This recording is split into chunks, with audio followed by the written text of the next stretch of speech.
Hello there, my sleepy knights, and tonight we have a collection of Elden Ring tales.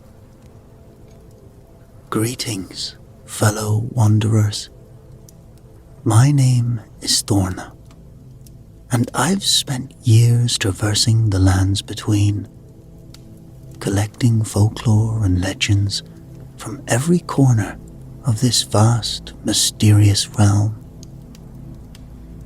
From the misty shores of Liurnia to the scorched wastes of Caelid, I've gathered tales, whispered in taverns, sung by bards, and passed down through generations.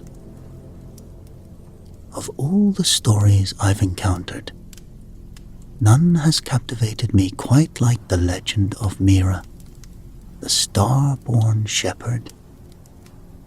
Allow me to share with you this extraordinary tale, pieced together from countless retellings across our fractured lands.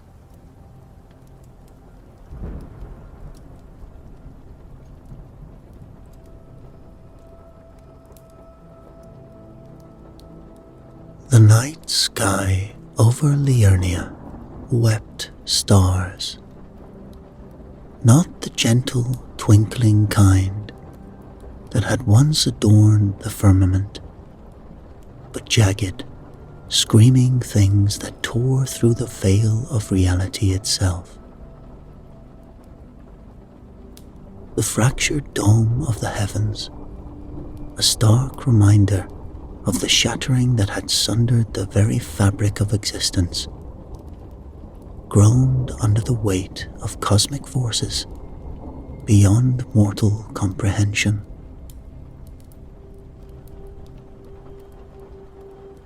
Mira, a young shepherdess with eyes the colour of storm-tossed seas, stood ankle-deep in the cool waters of Lake Liurnia. The mists swirled around her, ghostly tendrils that seemed to whisper secrets meant only for the reeds and the shadows. Her flock, huddled nearby, bleated softly, sensing the unnatural tension in the air. She hadn't meant to wander so far from the shore, but something had called to her. A song without words, a pull that resonated in the marrow of her bones. Mira's fingers absently traced the outline of the birthmark on her left shoulder, a starburst pattern that she had always been told to keep hidden. Tonight, beneath the broken sky, it seemed to pulse with a life of its own.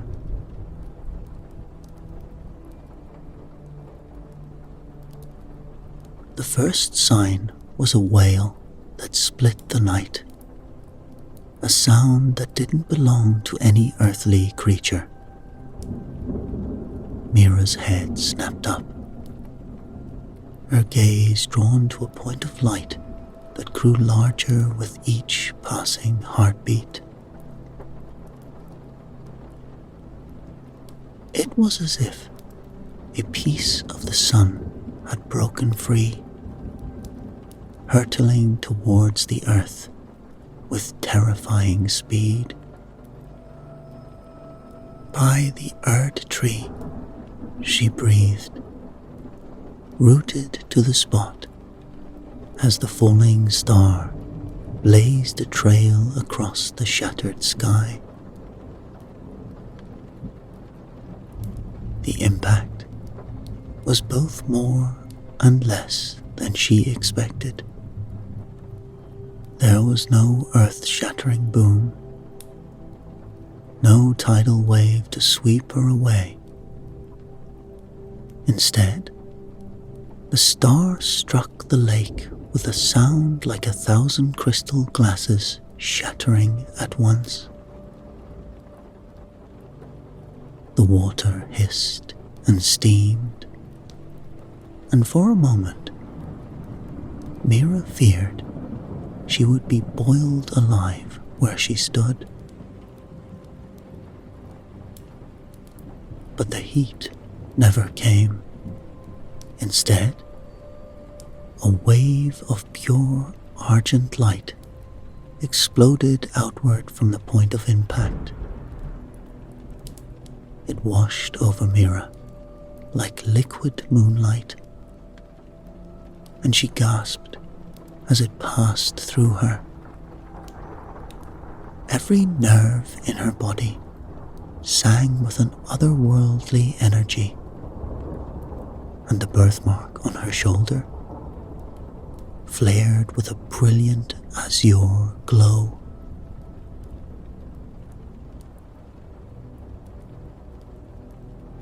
As the light faded and the mists began to creep back in, Mira found herself drawn toward the impact site. The waters parted before her, steam rising that danced in patterns too perfect to be natural. At the center of it all was a crater, its edges lined with glass fused from sand and celestial fire. Within the crater lay a wonder that stole the breath from Mira's lungs. Shards of the fallen star glittered in the moonlight, each one a fragment of impossible beauty. They ranged in size from tiny slivers no larger than a grain of sand to pieces as long as her forearm. Every shard pulsed with an inner light, as if each contained a piece of the night sky itself. Mira reached out, her fingertips hovering just above one of the larger fragments. She could feel the power emanating from it,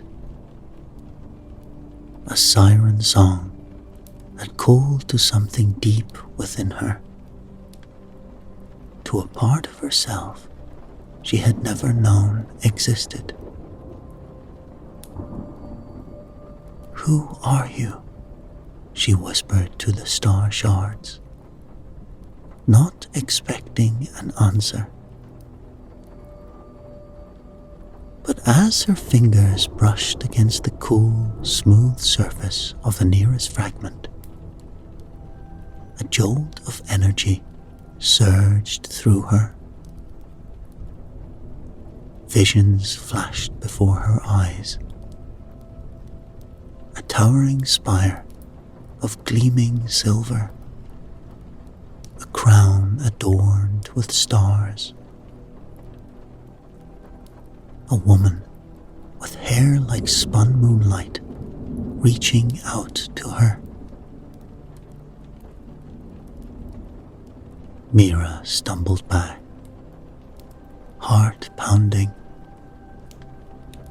The visions faded, but the energy remained, thrumming through her veins like liquid starlight. She looked down at her hands, marveling at the faint, silvery glow that seemed to emanate from her very skin. In that moment, as the mists of Liurnia swirled around her and the star shards glimmered with secrets untold, Mira knew that her life would never be the same. The falling star had not just changed the landscape of the lake, it had awakened something within her,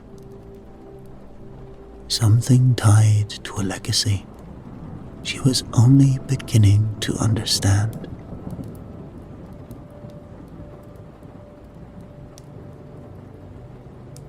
Unbeknownst to Mira, eyes watched from the shadows of the shore. Eyes that recognized the power newly awakened in the young shepherdess and understood its significance in the grand tapestry of fate. The lands between held its breath, for the coming of the star-touched child heralded the beginning of a new chapter in its turbulent history. And as Mira gathered the glowing shards into her apron, the fractured sky above seemed to whisper of destinies reforged and cosmic balances upended. The age of the star-born shepherd had begun. Mira stumbled home, her mind reeling from the night's events. The star shards clinked softly in her apron, their weight a constant reminder of the wonder she had witnessed. As she entered her modest shepherd's hut, the familiar surroundings seemed somehow changed, as if the very air hummed with newfound energy. With trembling hands, she emptied the shards onto her table. In the dim light of a guttering candle, they glimmered with an otherworldly radiance, pulsing gently like a cosmic heartbeat. Drawn by an irresistible urge, Mira reached out to one of the larger fragments. The moment her fingers made contact, whispers flooded her mind. We are memory. We are possibility. Seek, find, unite.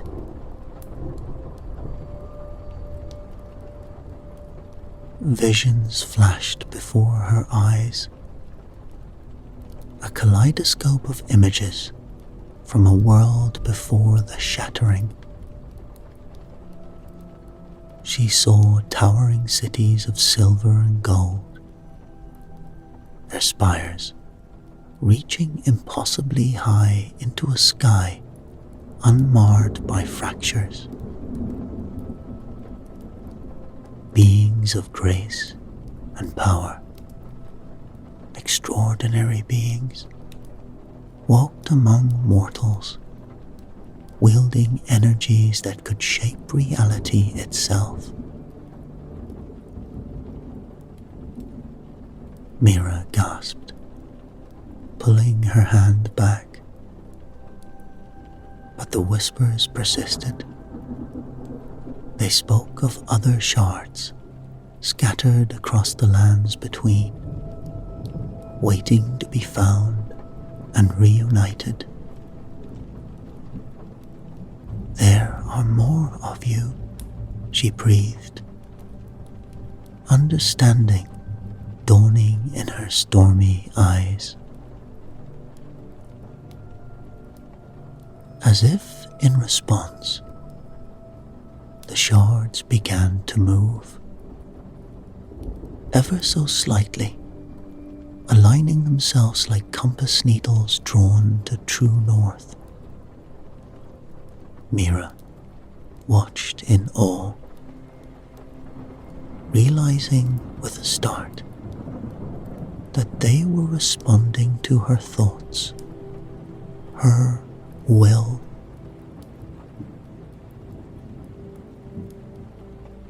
Instinctively, she held out her hand, focusing on one of the smaller shards. To her amazement, it rose into the air, floating gently above her palm. A laugh of pure wonder escaped her lips, and suddenly, all the shards were airborne, dancing around her in intricate patterns. The cosmic energies emanating from the shards seemed to flow through her veins, wild and untamed. Mira found she could shape this energy, creating swirling patterns of light and shadow in the air around her.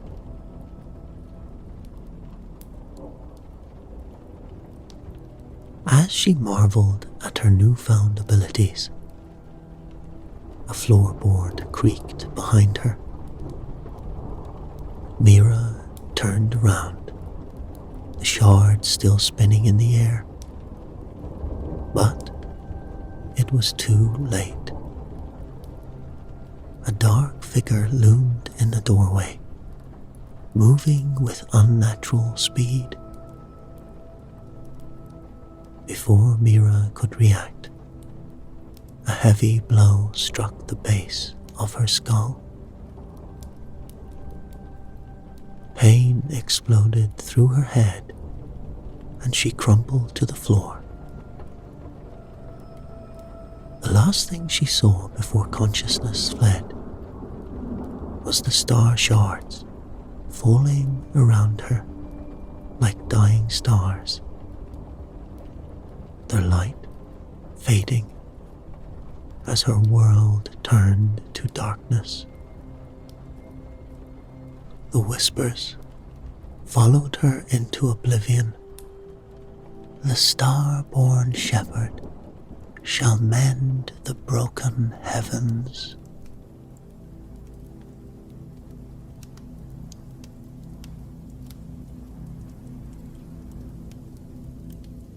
In a castle perched high above the mists of Liurnia, Lord Casimir paced restlessly across floors, worn smooth by centuries of similar movements. His face, eternally youthful, despite the weight of ages behind his eyes, was drawn in concentration. Tapestries depicting the Erdtree in all its glory adorned the walls, a cruel reminder of the blessing that had become his curse.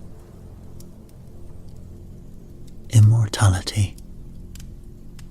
Once he had sought it as the ultimate prize.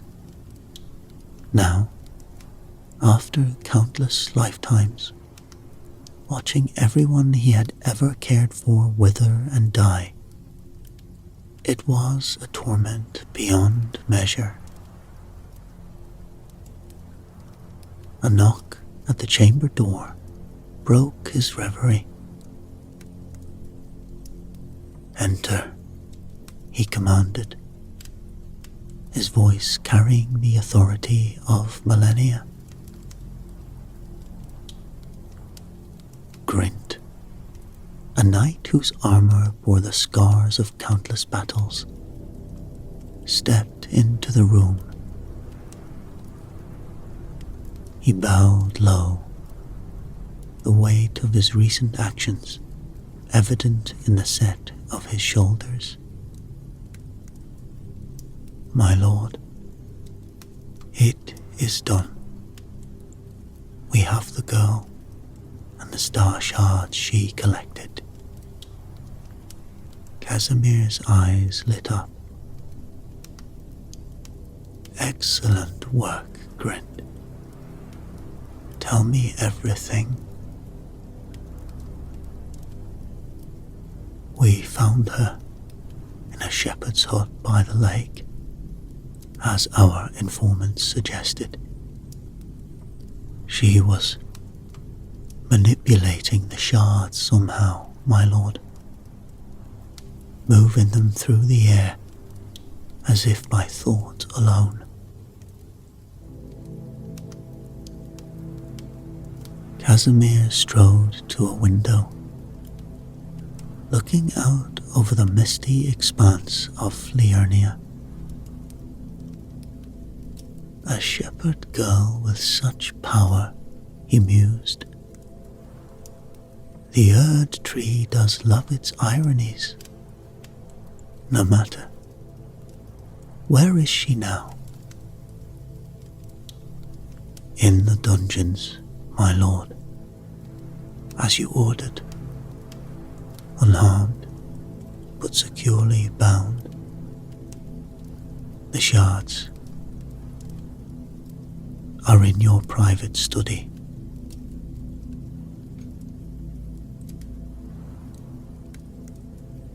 Casimir's gaze drifted to an ancient book on a pedestal nearby, its pages yellow with age. The star-born shepherd, he whispered. After all these centuries, could it really be? Turning back to Grint, Casimir's voice rang with barely contained excitement. You've done well, Grint. Prepare her for questioning. I want to speak with her myself. As Grint bowed and turned to leave, Casimir called out, And Grint, remember, she is not to be harmed. Her powers may be everything I have ever worked for. Of course, my lord, Grint replied, a flicker of uncertainty passing across his face before he schooled his features and left the room.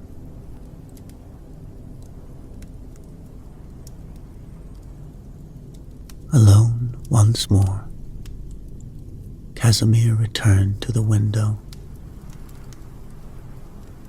His reflection stared back at him, unchanged for centuries. Soon, he murmured, a cold smile playing across his lips. Soon this eternal torment will end. The star shard and the star-born shepherd will be instruments of my liberation. In the castle dungeons below, Mira stirred on a cold stone floor, her head throbbing from the blow that had rendered her unconscious. As awareness slowly returned, she found herself in the dimly lit cell, her wrists and ankles bound with strange, glowing chains that seemed to dampen the cosmic energy she had so recently discovered within herself.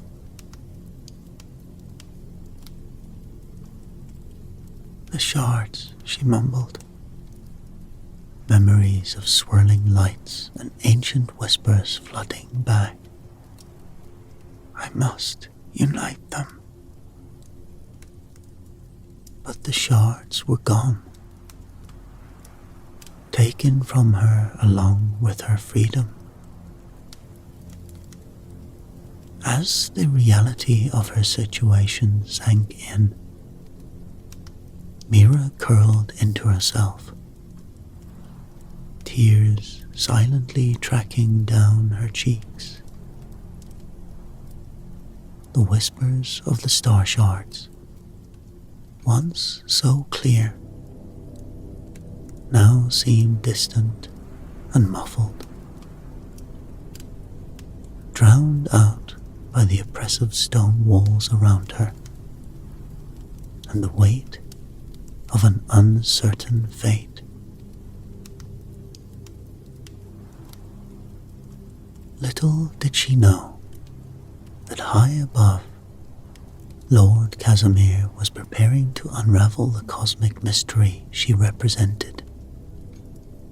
A mystery that had been centuries in the making, with Mira as an unwitting pawn in a game of powers beyond her comprehension.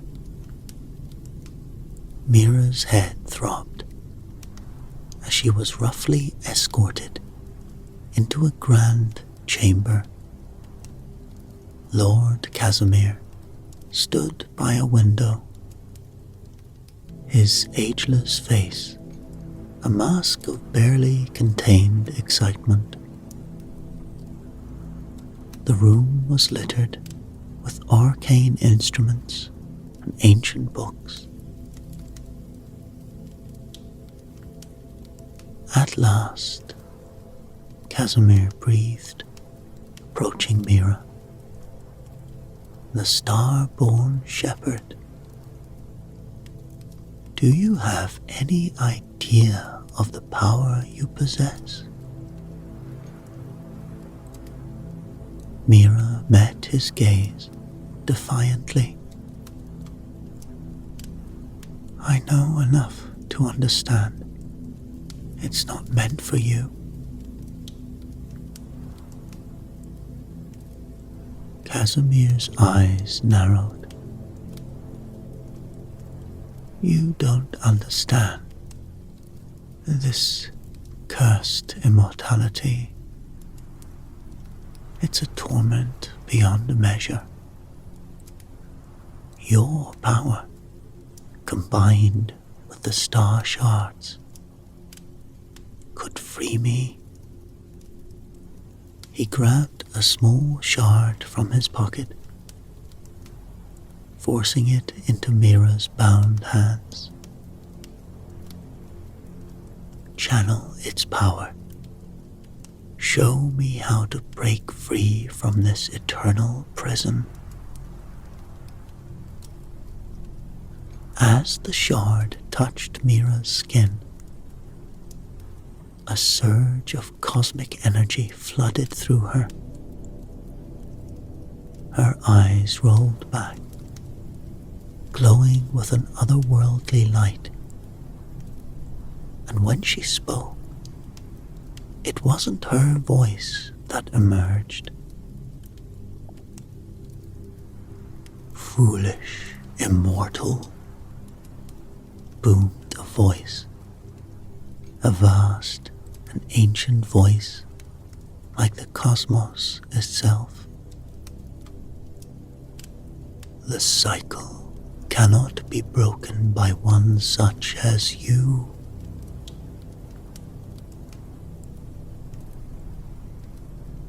Casimir stumbled back, his face a mix of awe and terror.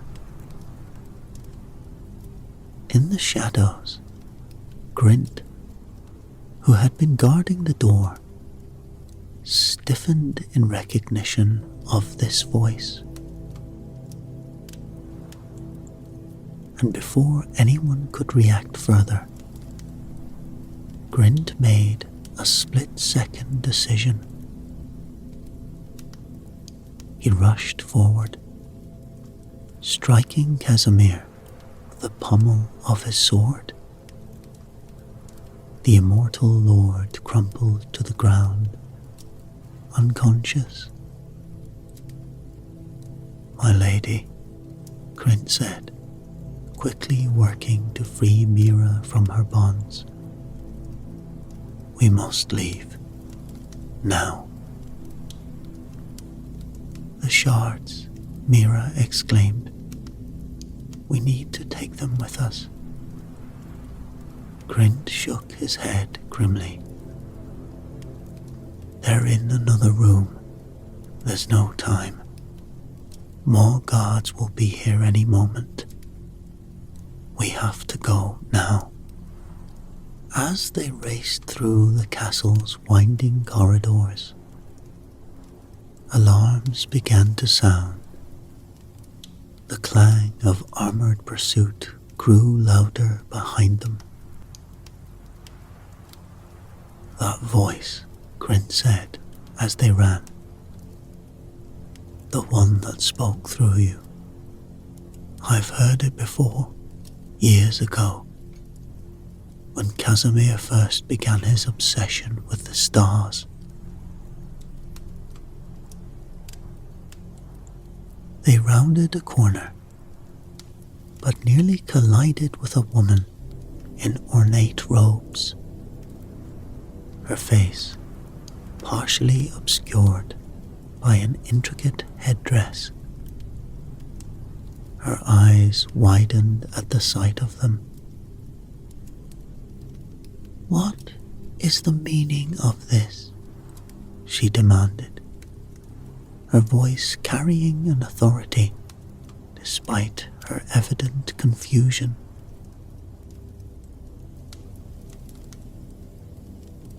Grint raised his sword defensively.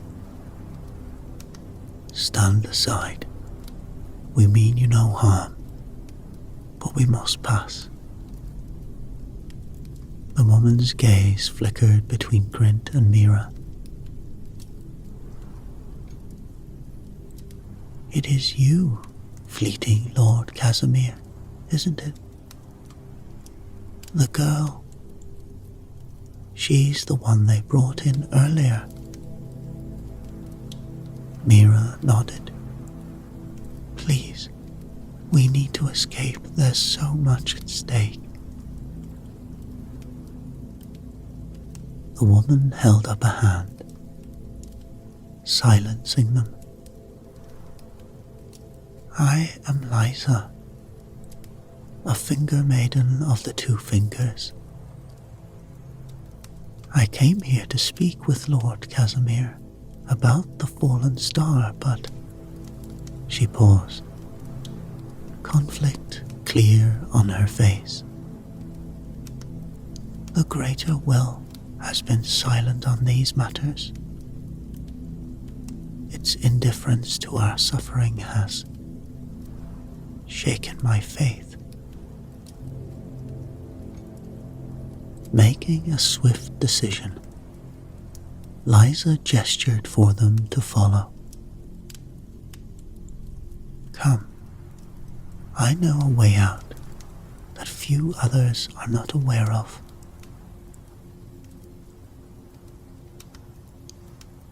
She led them down a series of increasingly narrow and dusty corridors. The sounds of pursuit grew fainter as they descended into the bowels of the castle. They emerged into a small, circular room. Liza pressed a hidden mechanism, and a section of the wall slid away, revealing a dark tunnel. This will lead you out beyond the castle walls, she said. Then, to their surprise, she added,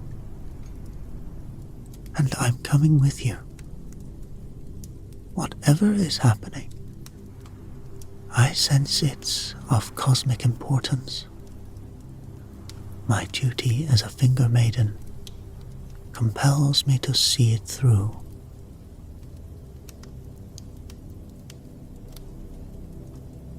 As they entered the tunnel, the stone door sliding shut behind them, Mira spoke up. The shards.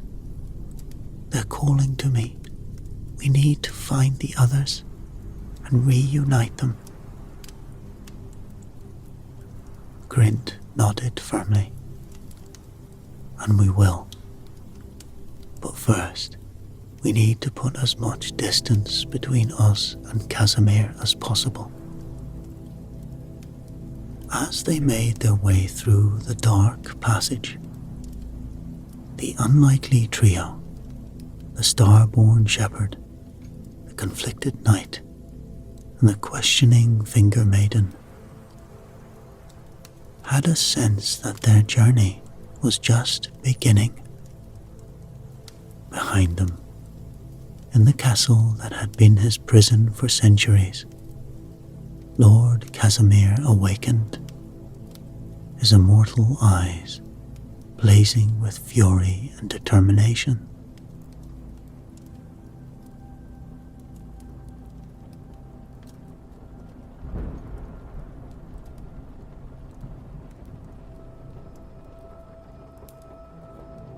As dawn broke over the misty hills beyond Casimir's castle, Mira, Krint, and Liza paused to catch their breath. The castle loomed behind them, a dark silhouette against the pale sky. "Where to now?" Krint asked, his hand resting on his sword hilt. Mira closed her eyes, concentrating. The cosmic energy within her pulsed, reaching out across the lands between. "Caelid," she whispered. "A shard calls from there, pulsing with corrupted energy." Liza watched her with a mix of awe and trepidation. The two fingers never spoke of such power. What are you truly?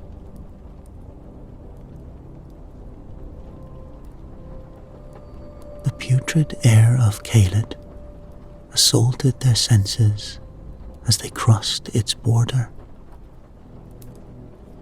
Twisted beasts lunged from the shadows, kept at bay by Grint's skilled swordplay. They found the shard embedded in a pulsing mass of scarlet rot.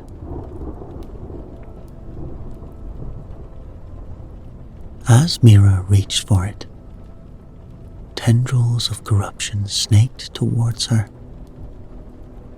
and with a cry, she unleashed a burst of cosmic energy, repelling the rot and claiming the shard. Grint watched, concern etching his features. "Your power grows, but at what cost?" Mira's skin shimmered with an otherworldly light. "I can feel it changing me," she admitted. "But we must press on." Liza studied Mira intently. The star's power to corrupt rivals its ability to create. We must be cautious.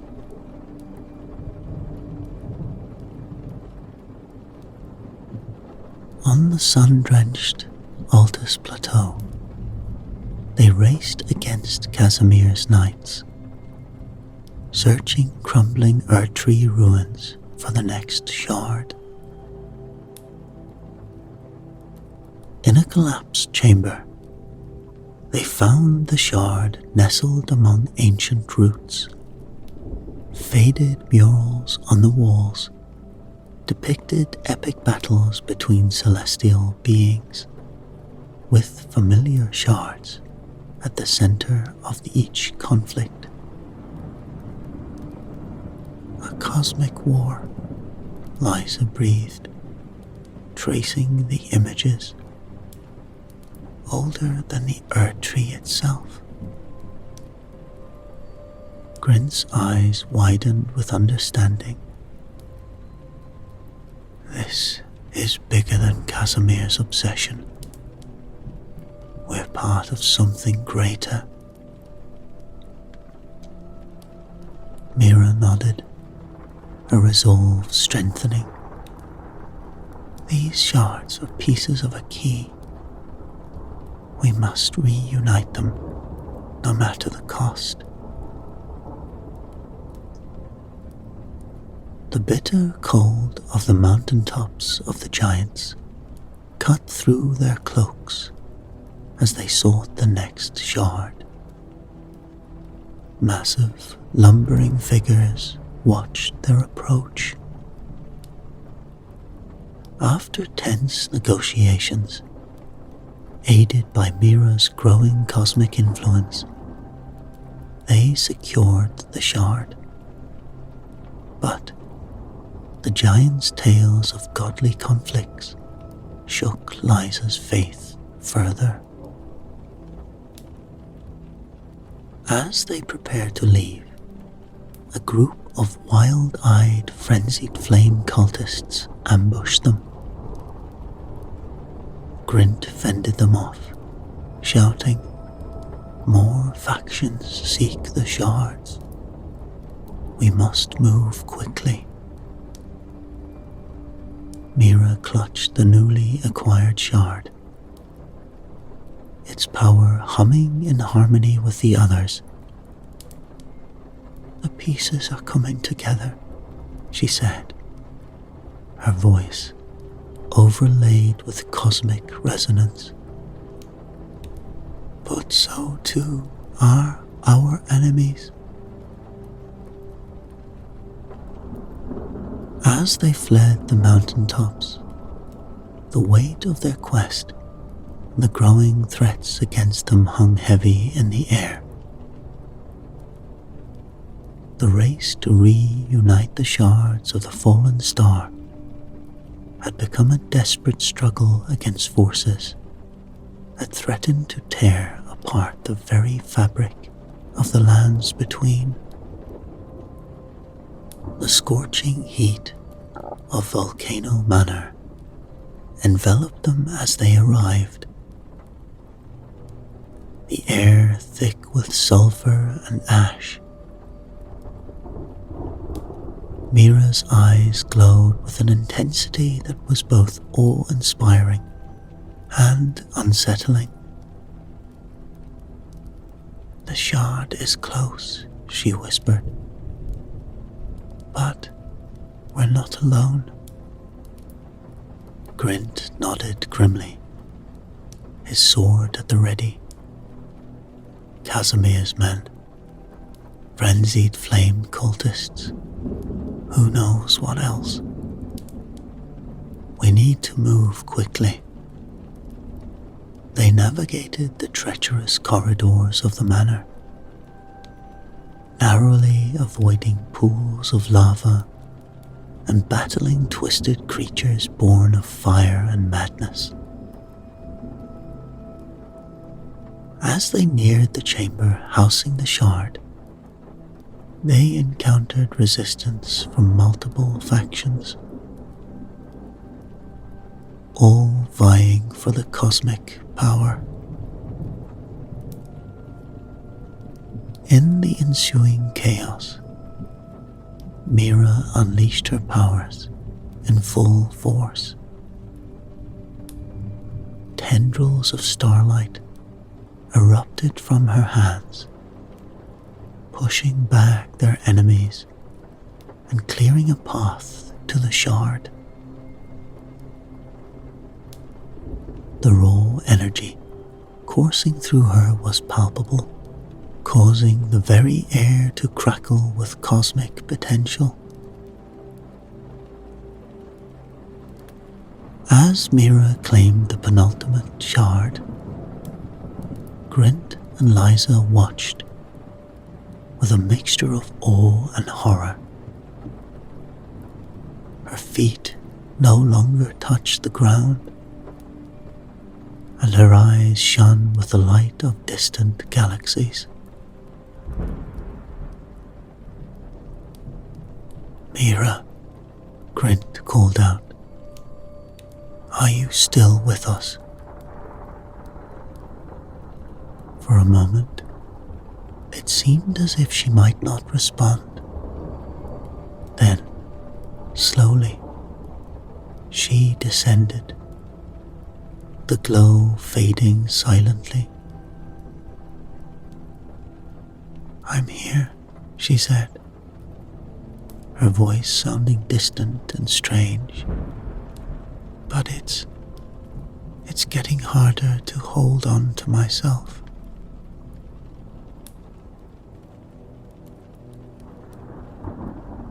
That night, as they made camp in a secluded cavern, the weight of their quest hung heavy in the air.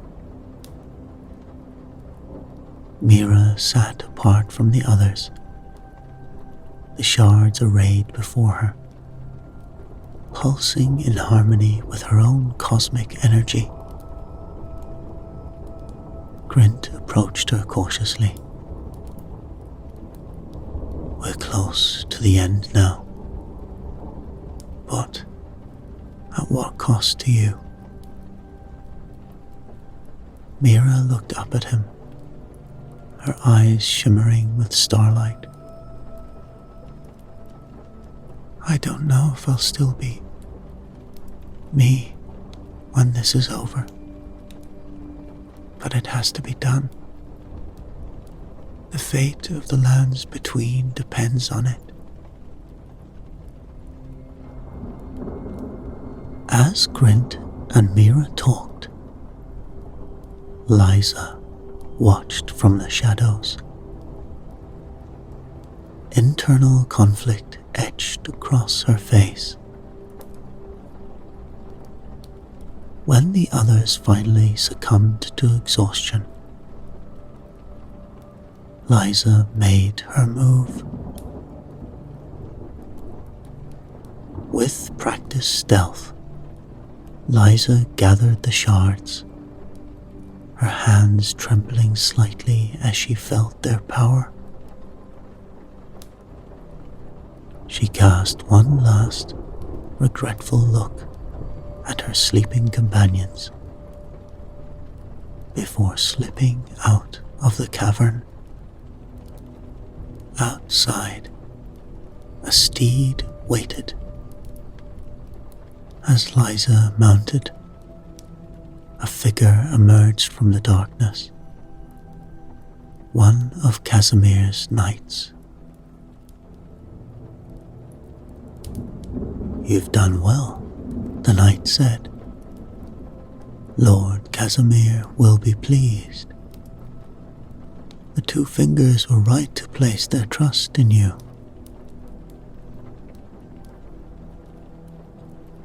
Liza nodded, unable to speak past the lump in her throat.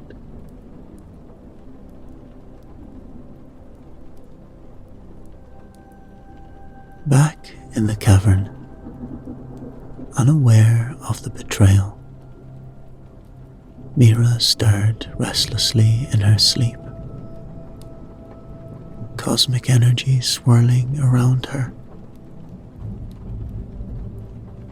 The final confrontation loomed on the horizon, with the fate of the lands between hanging in the balance.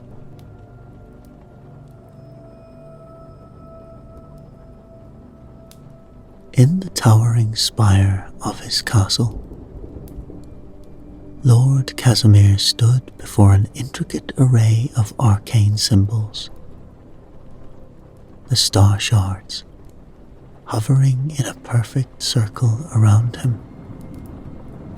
Liza stood nearby, her face a mask of determination tinged with doubt. At last, Casimir breathed, his eyes gleaming with centuries of anticipation.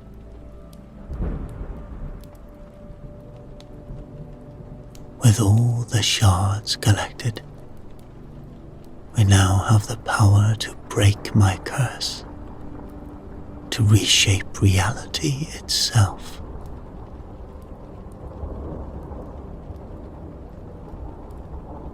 Liza stepped forward, her voice steady despite her inner turmoil. "The ritual is prepared, my lord. But the consequences..." Casimir waved her concerns away. "Consequences be damned.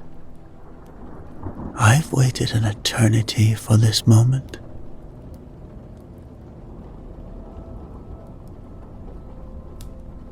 As Liza began to chant, the shards pulsed with an increasing intensity.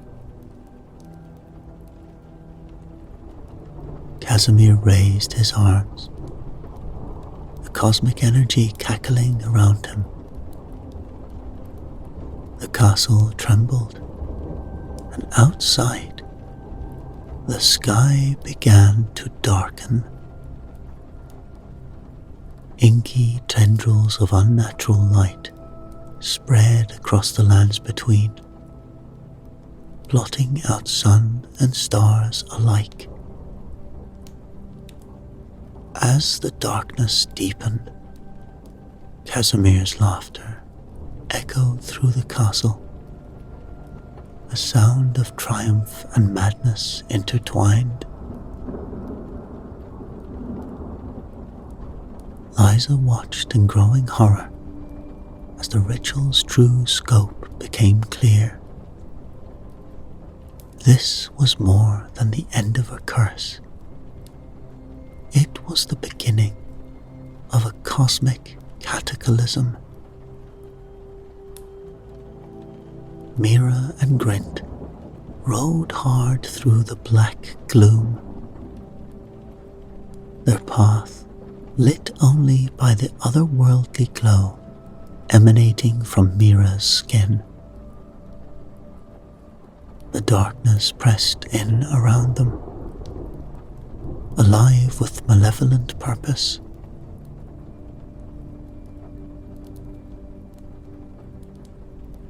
"We're too late," Grint shouted over the wind.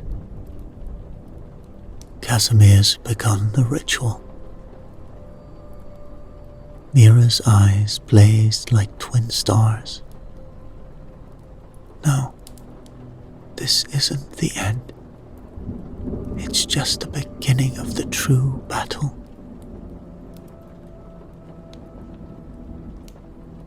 As they approached Casimir's castle, they saw they weren't alone.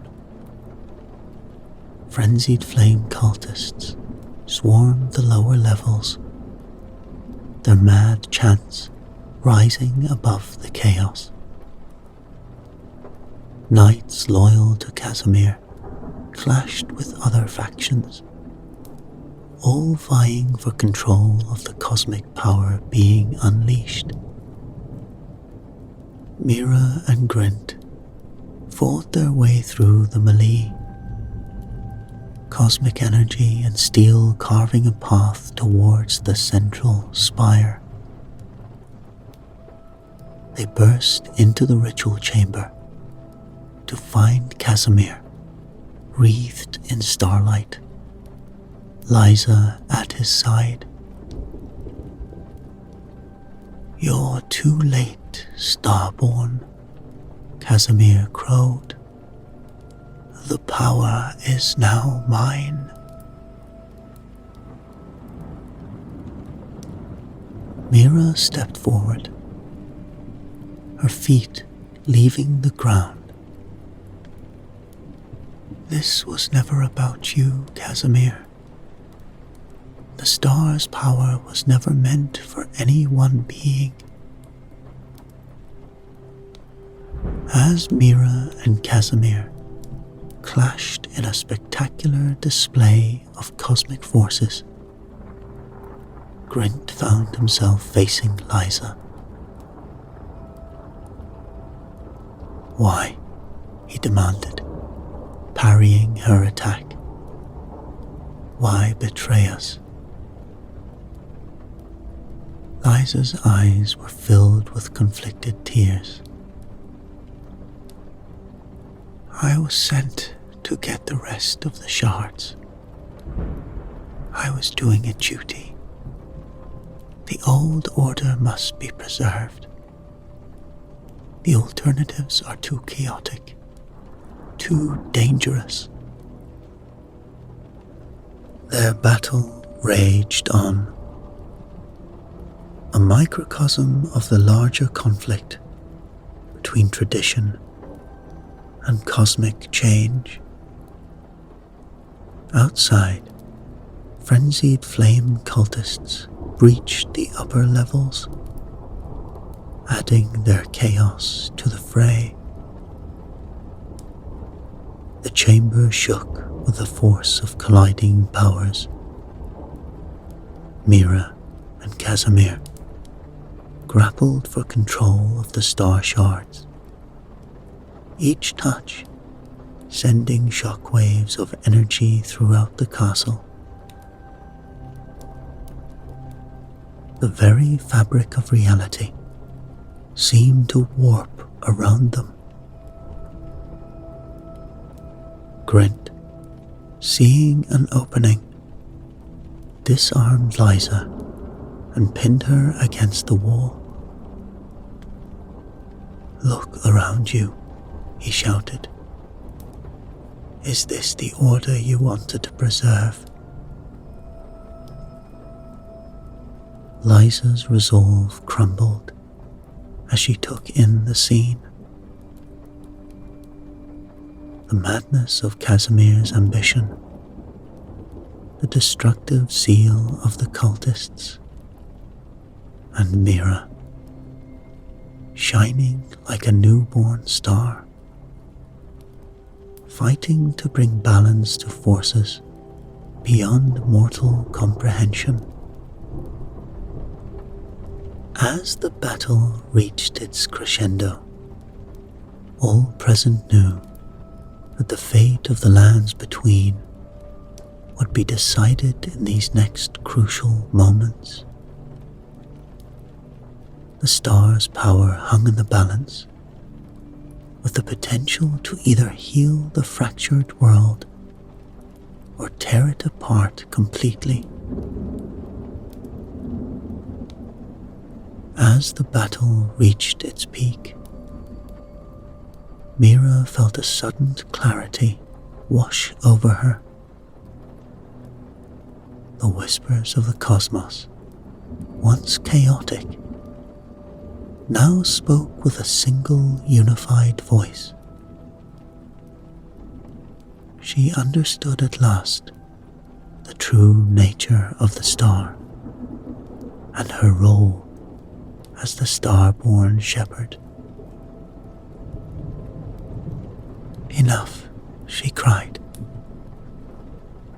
her voice resonating with power. The fighting ceased as all eyes turned to Mira. She hovered in the center of the chamber, star shards orbiting her in a dazzling display. The star was never meant to be a weapon or a tool, Mira explained, her voice echoing with ancient wisdom. It's a key to cosmic balance, meant to be whole. Casimir lunged for her. "No, the power is mine." But his hand passed through her, as if she were made of light. Mira smiled sadly at Grint. "I understand now what I must do, what I was always meant to do." With a gesture, she drew all the shards to her. The cosmic energy surged, enveloping her in a cocoon of pure starlight. As she began to reforge the star, her physical form started to dissolve. "Mira, no!" Grint cried out, reaching for her. Mira's voice came from everywhere and nowhere. "This is not an end, but a new beginning for all of us." There was a blinding flash, and then silence. Where Mira had been, a perfect shimmering star hung in the air. It rose slowly, passing through the ceiling and into the sky above. As it ascended, the unnatural darkness receded. The fractured sky began to heal, cosmic energies rebalancing across the lands between. In the days that followed, the lands between saw many changes. The star's ascension had ushered in a new age, one of hope and renewal. Grint, inspired by Mira's sacrifice, took up a new mantle. He travelled the land, sword in hand, protecting the weak and spreading the tale of the star-born shepherd.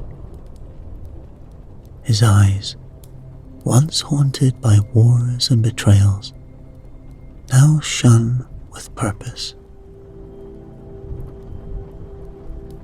Liza, her faith transformed by what she had witnessed, began to spread a new philosophy.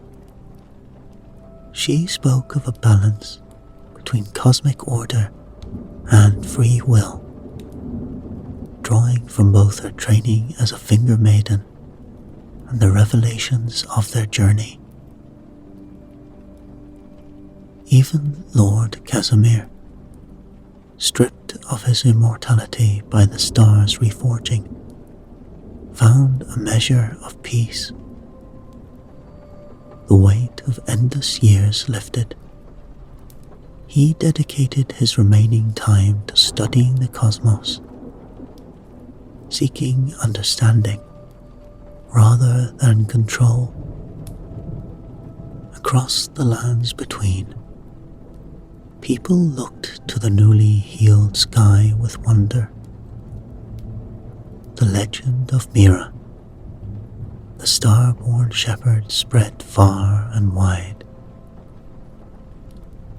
It was said that on clear nights, a star shone brighter than all others, a beacon of hope and a reminder of the shepherd who sacrificed everything to mend a broken world. As the land healed and life flourished anew, a delicate balance was struck between the cosmic forces and the will of mortals. The age of the star-born shepherd had dawned, bringing with it the promise of a future where the wonders of the cosmos and the potential of humanity could coexist in harmony. And somewhere, in the vast expanse of the reforged star, a consciousness that was once Mira watched over the lands between, a silent guardian of the balance she had given everything to restore.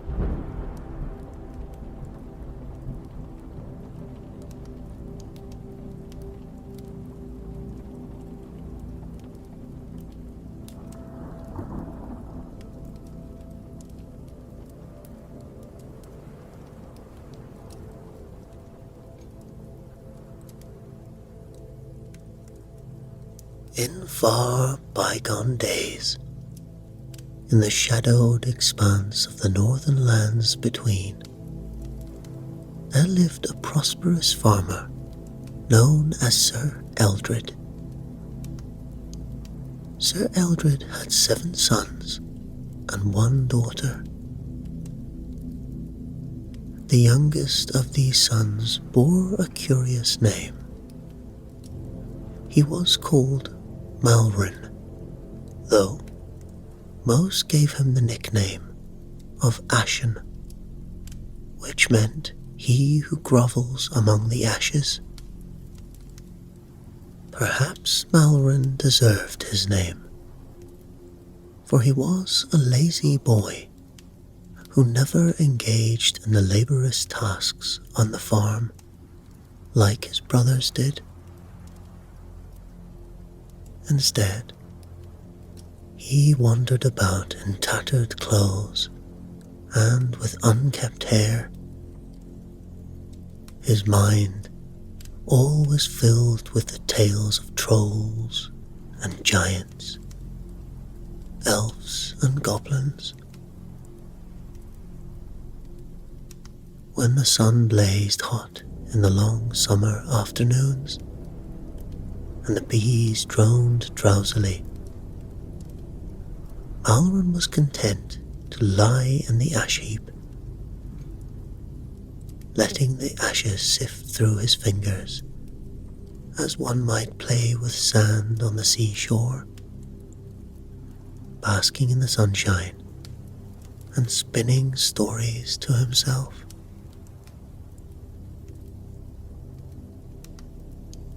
His brothers, toiling hard in the fields, would point at him with mocking fingers and laugh, saying how well his nickname suited him, and how little use he was in the world.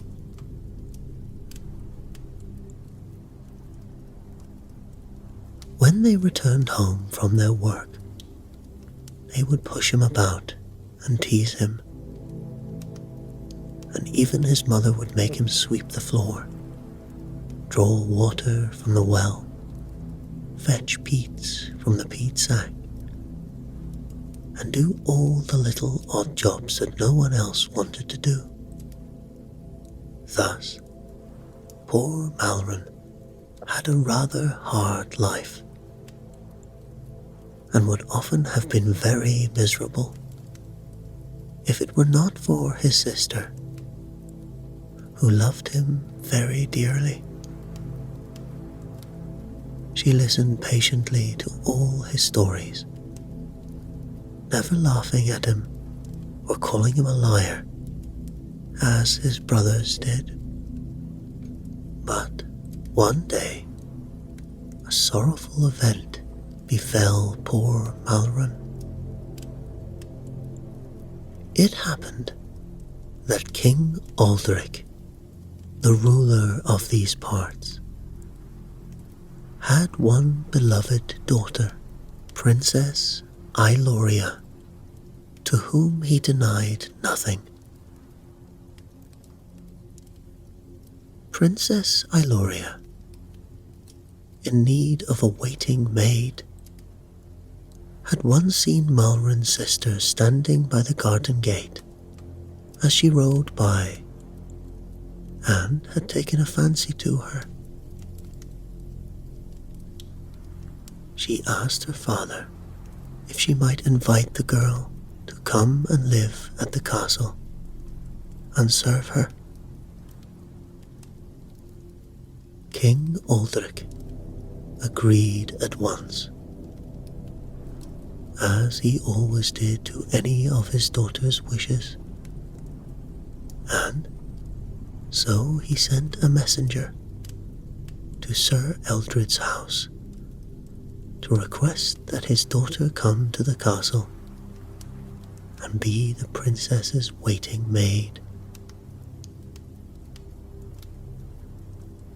Sir Eldred was very pleased with the good fortune that had befallen his daughter, and so was her mother, and so were her 6 brothers,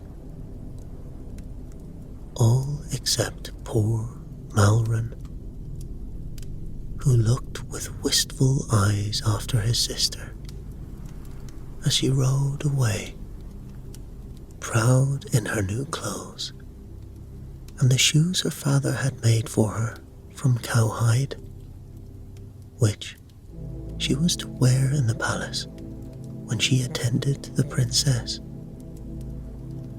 At home, she always ran around barefoot.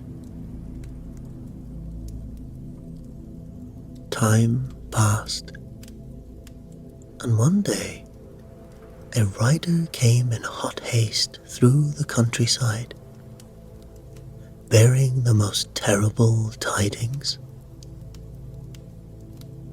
For the evening before, some wanderers near the lake of Liurnia had caught sight of the Eldworm, which, as everyone knows, was the largest and most ancient of all serpents.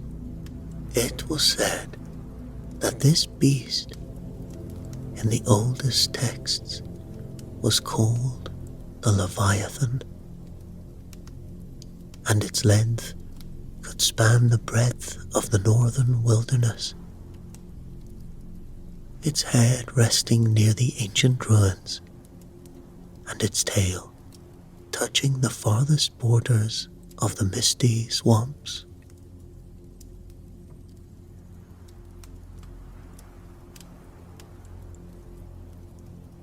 The wanderers had noticed this fearsome monster had its head turned towards the inhabited lands, and it opened its maw and yawned horribly, as if to show that it was hungry, and that if it were not fed, it would ravage every living thing upon the land, both man and beast, bird and creeping thing. For it was well known that its breath was so poisonous that it consumed, as with a burning fire, everything it touched. If the terrible creature chose to lift its head and exhale its noxious vapors over the country, within weeks the fair land would be turned into a region of desolation.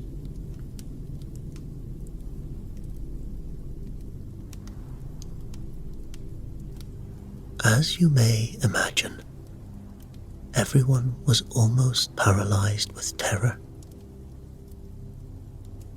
King Erdtree called a solemn meeting of all his counselors and asked if they could devise any way of warding off the danger. For 3 whole days they sat in council, these grave, bearded men, and many were the suggestions made, and many the words of wisdom spoken. But, alas, no one was wise enough to think of a way by which the Eldworm might be driven back.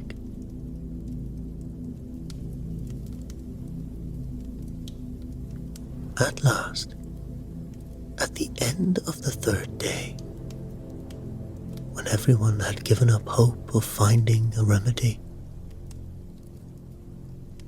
the door of the council chamber opened, and Sorceress Morgana, the queen, appeared.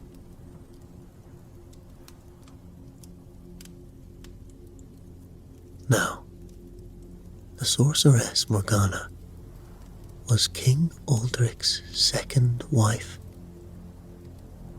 and she was not a favorite in the kingdom. She was a proud and insolent woman who did not behave kindly towards her stepdaughter, Princess Ailoria.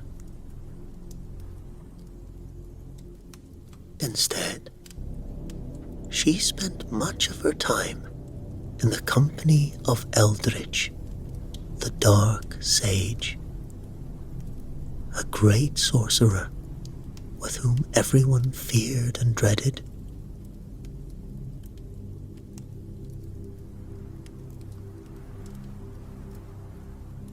The court murmured disapprovingly as she boldly entered the council chamber and stood beside the king's chair of state. In a loud, clear voice, she addressed them thus.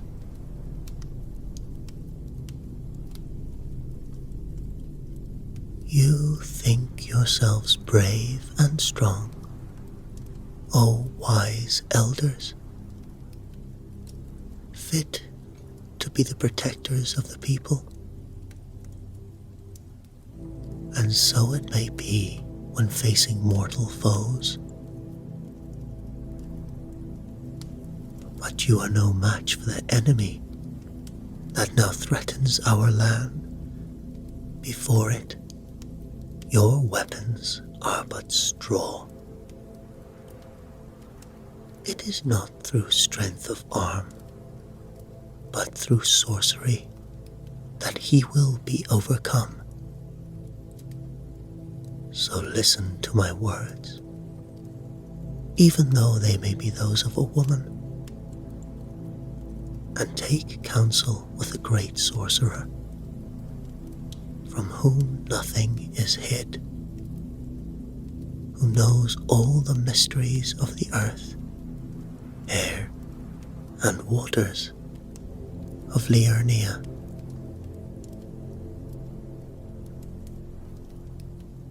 The king and his counselors did not like this advice,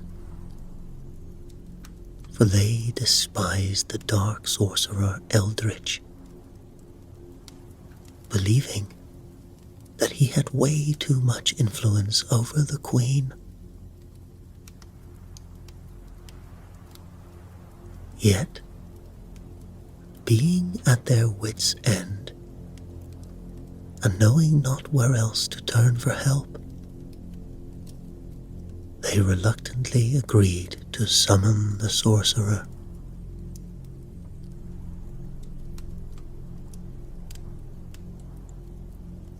When Erdtree appeared in their midst,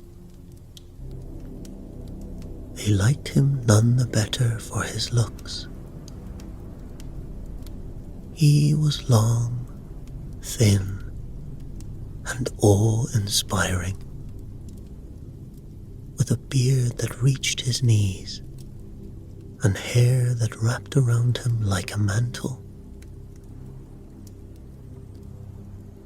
His face was as pale as mortar, as if he had always lived in darkness and feared the light of the sun.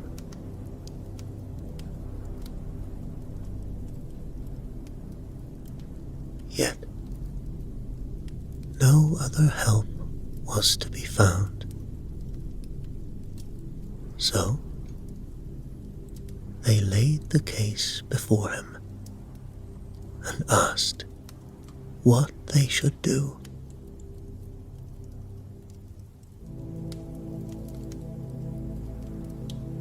He answered coldly that he would consider the matter and return to the assembly the following day with his advice. When they heard his counsel, it was enough to turn their hair white with horror.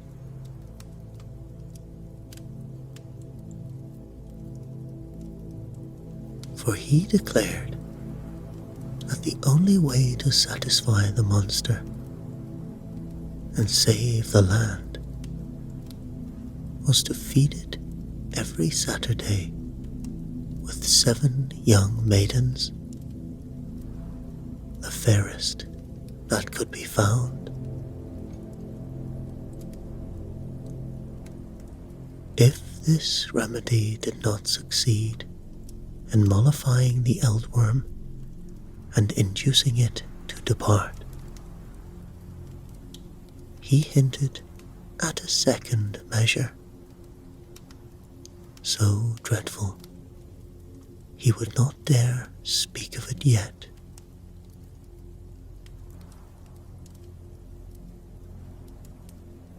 Despite their hatred for him, they feared him as well, and the council had no choice but to abide by his words and pronounce the awful doom.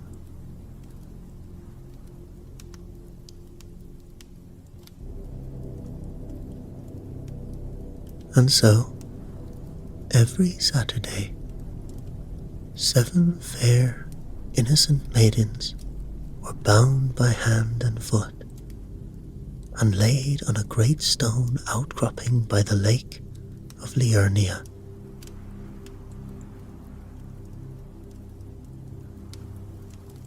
The monster stretched out its long, jagged tongue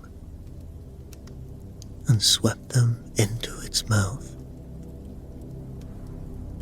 while the rest of the folk watched from the safety of the nearby cliffs.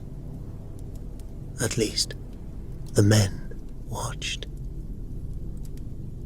The women hid their faces and wept aloud.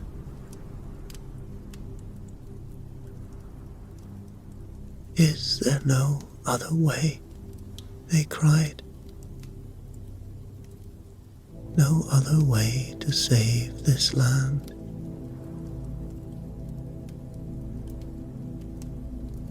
But the men only groaned and shook their heads.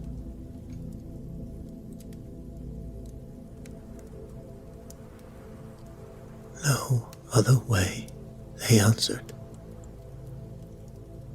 "No other way."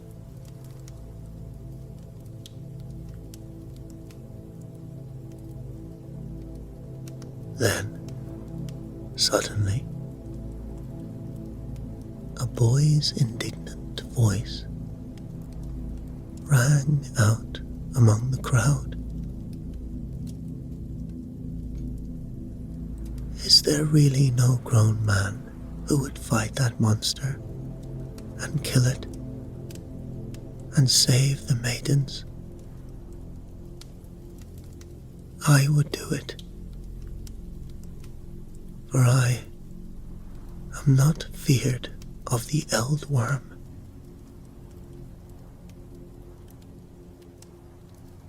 It was, of course, Malrin who spoke,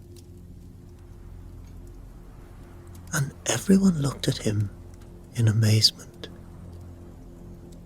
as he stood staring at the great serpent, his fingers twitching with rage,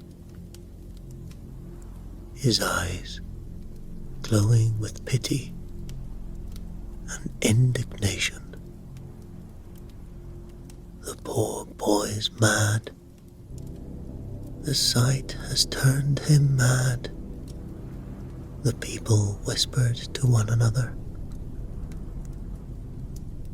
They would have crowded around him to pet and comfort him,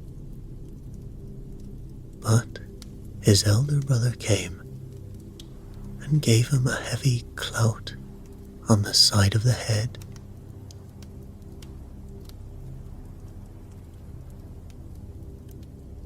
"A likely story. Go home to thy ash pit and stop speaking nonsense," his brother said. Taking Malrin's arm, he drew him back to where his other brothers were waiting. and they all went back home together.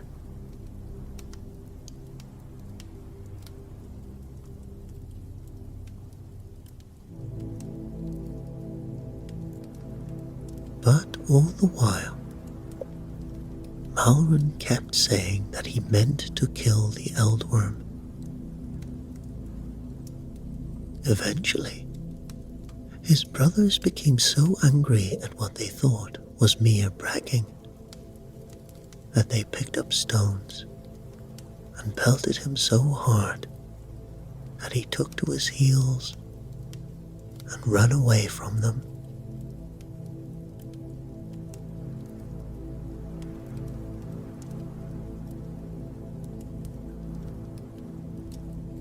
That evening, the 6 brothers were threshing corn in the barn, and Malrin, as usual, was lying among the ashes,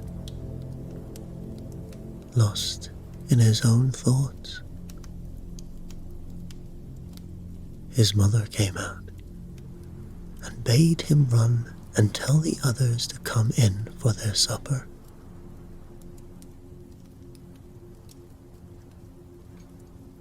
The boy did as he was bid, for he was a willing enough little fellow. But when he entered the barn, his brothers, still angry from the afternoon, set upon him. They pulled him down and piled so much straw on top of him that had his father not come from the house to see what was delaying them, he would have surely been smothered.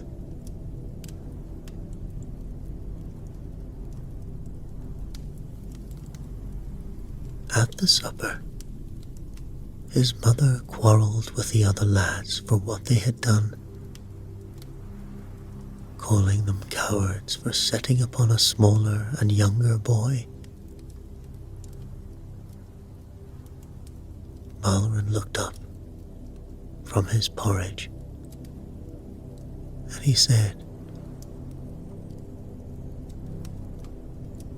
"Worry not, mother, for I could have fought them if I liked, and I would have beaten them all too."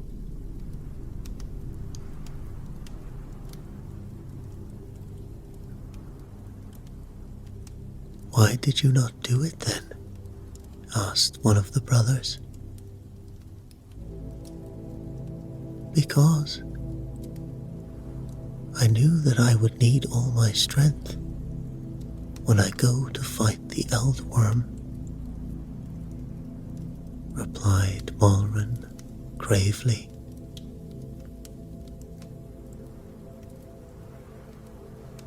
Time passed, and every Saturday 7 women were offered to the Eldworm, until it was felt that this state of things could not continue. For soon there would be no maidens left in the kingdom. And so the elders met once more, and in their desperation they summoned the sorcerer Erdtree, the dark sage, to ask what his other remedy was.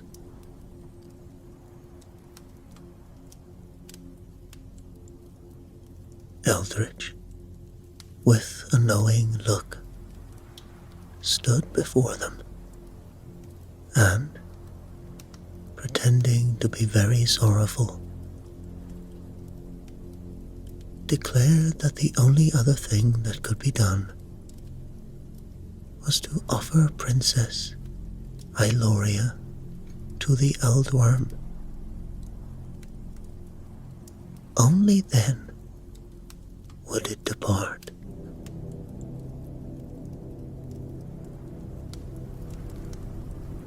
A terrible stillness fell upon the council.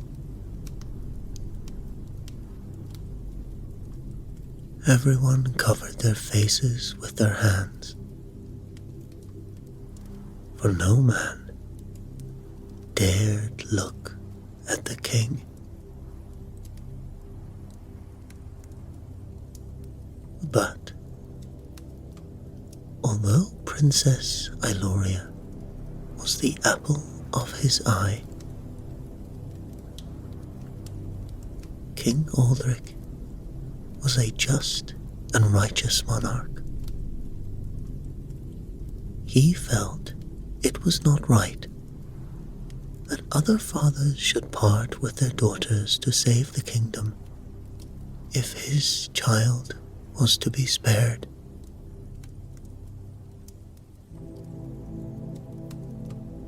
And so, after speaking with the princess, he stood before the elders and declared, with a trembling voice, that both he and she were ready to make the sacrifice.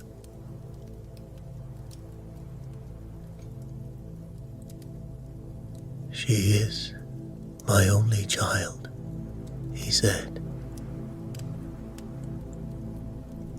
"Yet it seems good to both of us that she should lay down her life,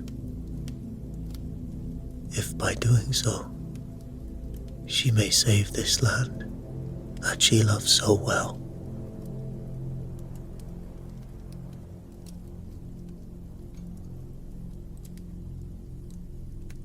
Salt tears ran down the faces of the great bearded men as they heard their king's words, for they all knew how dear Princess Iloria was to him. But it was felt that what he said was wise and true, and that the thing was just and right. For 'twere better, surely, that one maiden should die, even of royal blood, than that bands of other maidens should go to their death week by week, all to no purpose.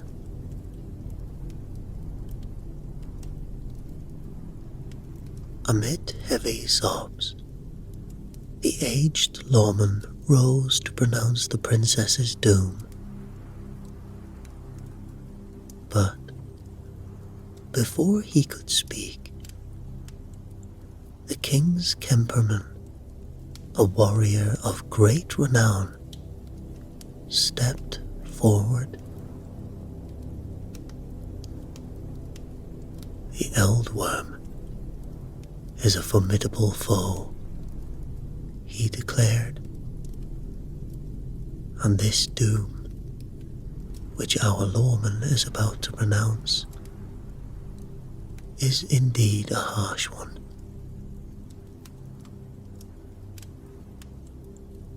If I had my way, there would be a condition attached. If the Eldworm does not depart swiftly after consuming the princess, the next offering should not be another innocent maiden,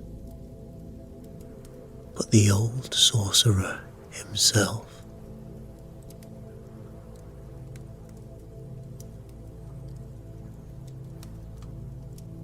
At his words, a great shout of approval erupted,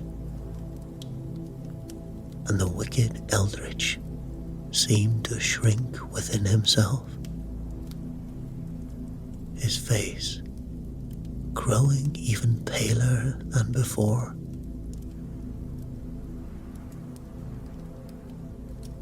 "3 weeks were allowed between the time the doom was pronounced upon the princess and the time it was to be carried out.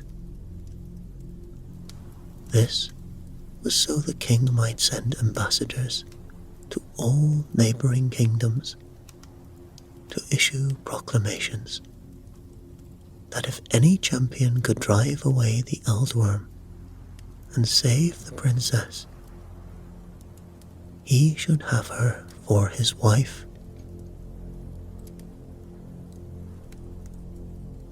And with her, he should have the kingdom, as well as a very famous sword that was in the king's possession. A sword that had belonged to a great god, with which he had vanquished all his foes. The sword bore the name Elden Blight, and no man had any power against it.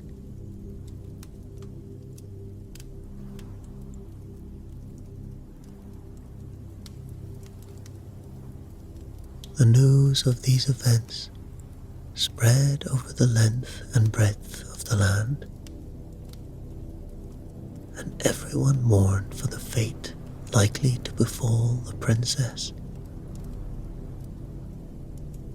The farmer, his wife, and their 6 sons mourned too,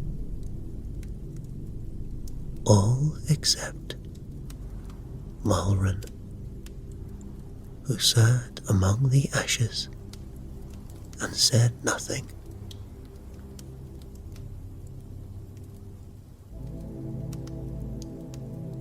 When the king's proclamation was made known throughout the neighboring kingdoms, there was a fine stir among all the young gallants,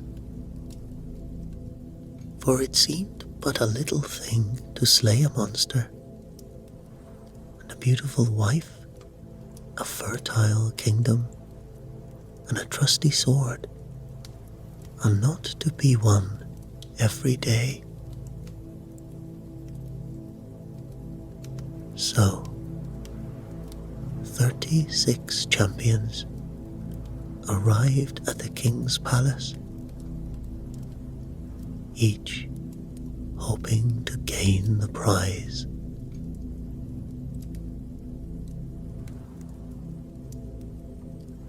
But the king sent them all out to look at the eldworm, lying in the waters of Liurnia, with its enormous mouth open.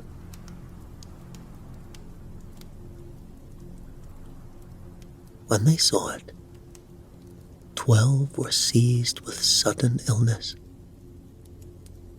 and 12 were so afraid that they took to their heels and ran, never stopping until they reached their own kingdoms. Only some returned to the king's palace, and these were so downcast at the thought of the task that they had no spirit left in them at all. None dared try to kill the eldworm, so the 3 weeks passed slowly by, until the night before the day on which the princess was to be sacrificed. On that night, the king, feeling that he must do something to entertain his guests, made a great supper for them. But, as you may think, it was a dreary feast, for everyone was thinking so much about the terrible thing that was to happen on the morrow that no one could eat or drink.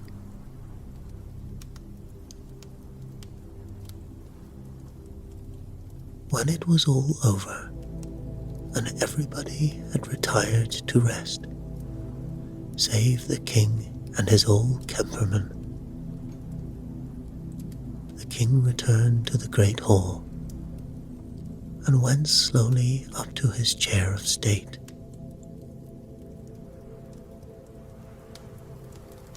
It was not like the chairs of state that you might think of. It was nothing but a massive chest in which he kept all the things he treasured most. The old monarch undid the iron bolts with trembling fingers, lifted the lid, and took out the wondrous sword Elden Blight, which was said to have once belonged to a great god.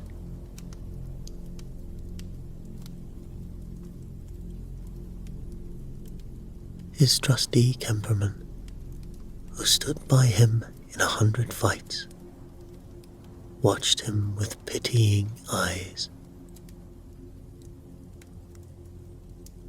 "Why take out the sword, my lord, when your fighting days are over? You fought bravely in the past, when your arm was strong. But now, at your age, it's time to leave such work to younger men."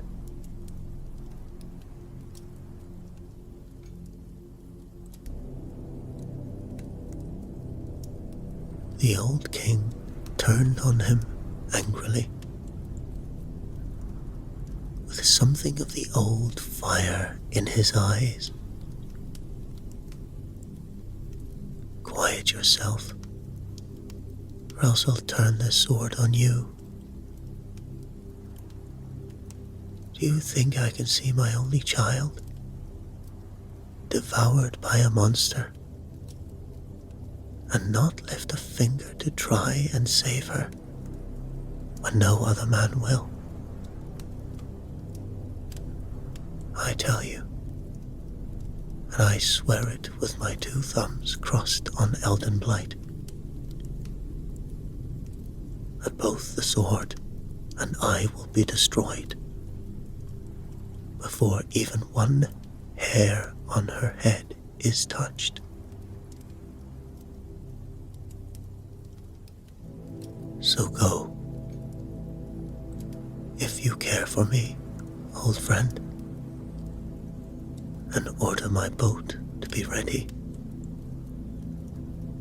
with the sail set and the prow pointed out to the lake.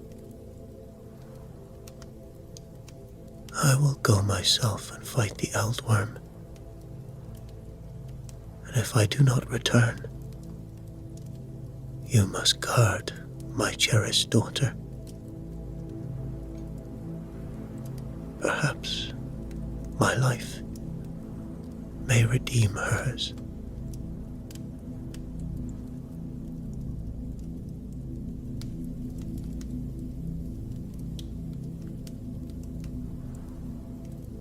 That night, everybody at the farm went to bed early. For the next morning, the whole family was to set out early to the cliffs overlooking the lake of Liurnia to see the princess given to the Eldworm. All except Malrin, who was to be left at home to herd the goats.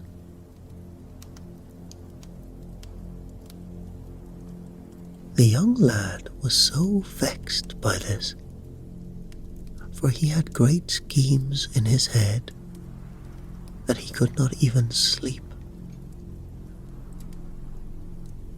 As he lay tossing and turning about in his corner among the ashes, he heard his father and mother talking in the great box bed. And as he listened, he found that they were having an argument.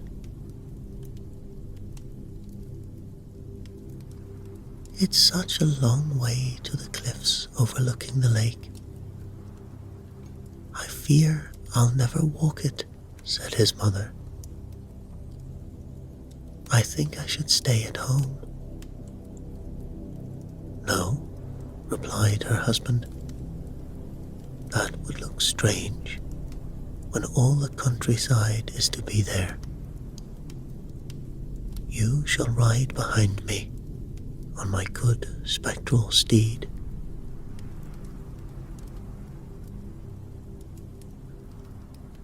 I do not care to trouble you to take me behind, she answered. When I want the steed to stand, I give it one clap on the left shoulder. When I would have it go like any other horse, I give it 2 claps on the right. But when I want it to fly like the wind, I whistle through the windpipe of a goose. And, as I never know when I might need to gallop like that, I always keep the bird's windpipe in the left-hand pocket of my coat. So that's how you manage the beast, said the farmer's wife. And that's what becomes of all my goose windpipes. Oh, you are a clever fellow, Goodman. And now that I know, I can sleep easy.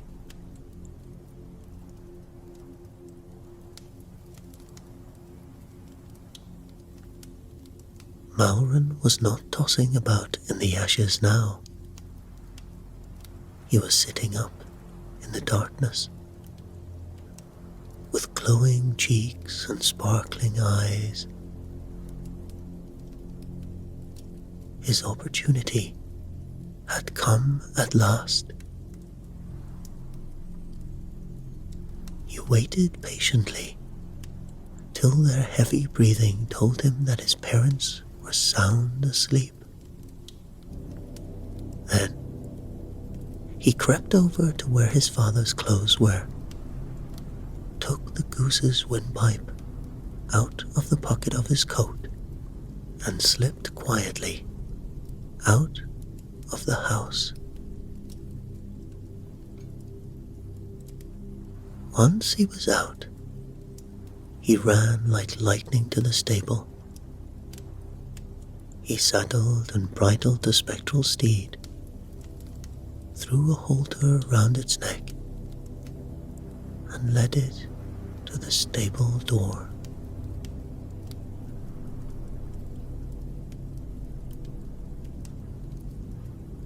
The good steed, unaccustomed to its new groom, pranced, reared, and plunged.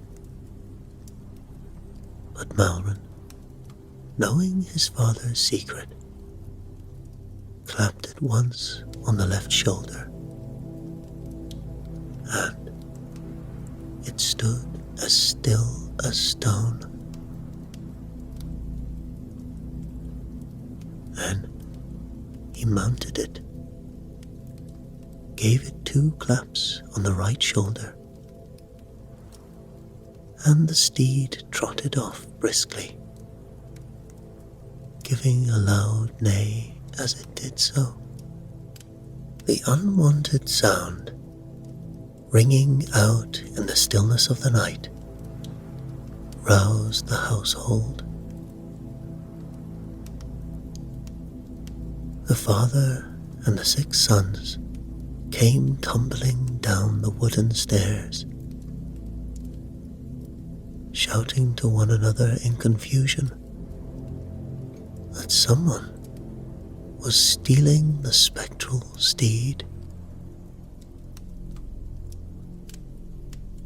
The father was the first to reach the door, and when he saw, in the starlight, the vanishing form of his favorite mount, he cried at the top of his voice, "Stop that thief!"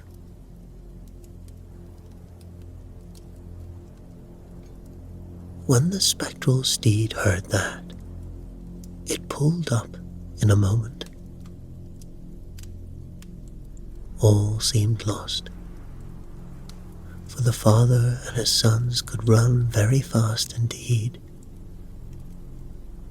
and it seemed to Malrin, sitting motionless on the steed's back, that they would very soon catch up to him. But luckily, he remembered the goose's windpipe. He pulled it out of his pocket and whistled through it.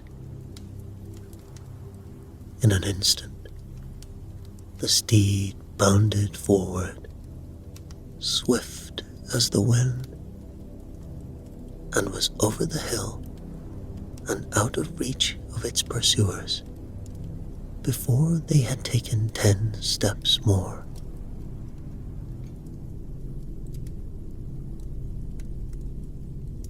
Day was dawning when the boy came within the sight of Lake Liurnia, and there, in the water, lay the enormous monster he had come to slay.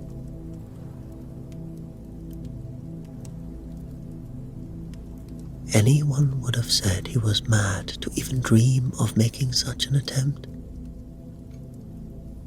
for he was but a slim, unarmed youth, and the eldworm was so vast that men said it could circle the world. Its tongue was jagged at the end like a fork, and with this fork, it could sweep whatever it chose into its mouth and devour it at its leisure.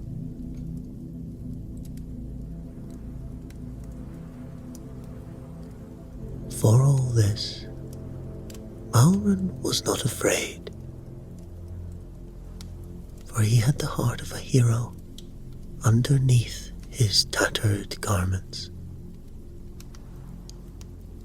"I must be cautious," he said to himself, "and do by my wits what I cannot do by my strength."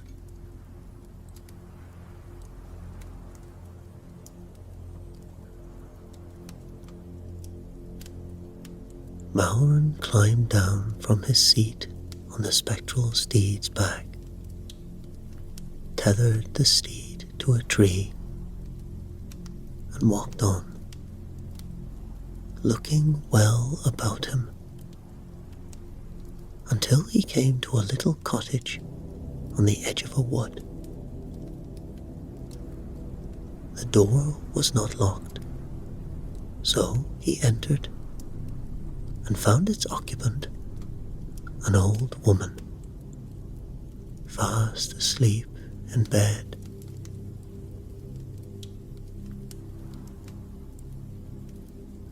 He did not disturb her, but took down an iron pot from the shelf and examined it closely. "This will serve my purpose," he said. Surely the old dame would not grudge it if she knew it was to save the princess's life.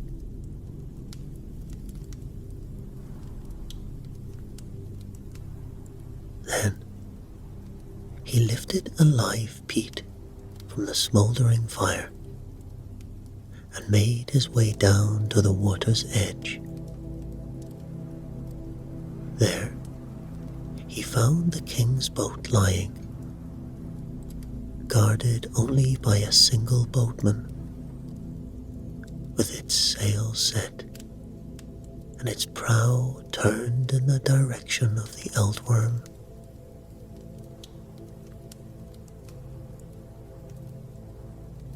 "It's a cold morning," said Malron. "Are you not frozen sitting there? If you come ashore and run about to warm yourself, I will guard the boat till you return."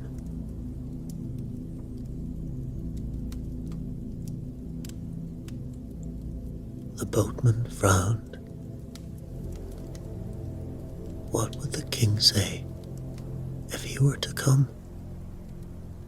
As I expect every moment he will, and find me playing myself on the sand, and his good boat left to a scamp like you. 'Twould be as much as my head is worth. "As you wish," Malron answered, beginning to search among the rocks. "In the meantime, I must look for some mussels to roast for my breakfast."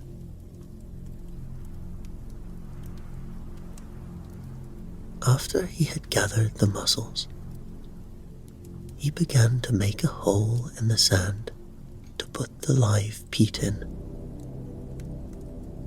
The boatman watched him curiously, for he, too, was beginning to feel hungry.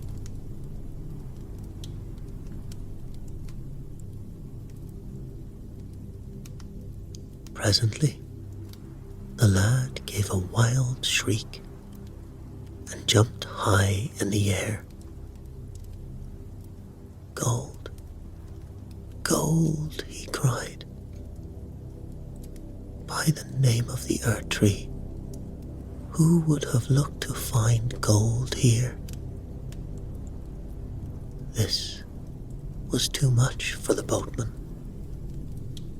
Forgetting all about his head and the king, he jumped out of the boat, pushed Malron aside, and began to scrape among the sand with all his might.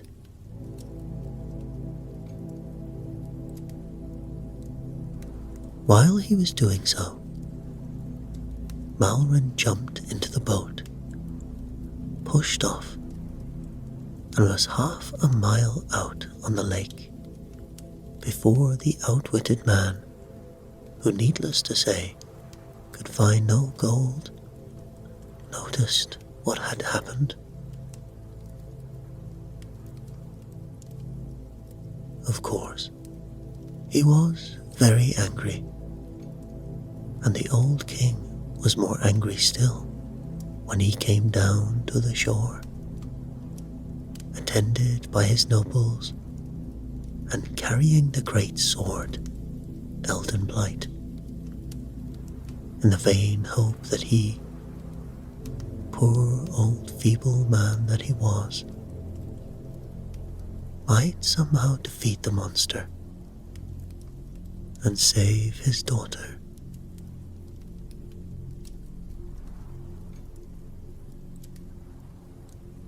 But to make such an attempt now was beyond his power, for the boat was gone. So he could only stand on the shore, along with the fast assembling crowd of his subjects, and watch what would befall.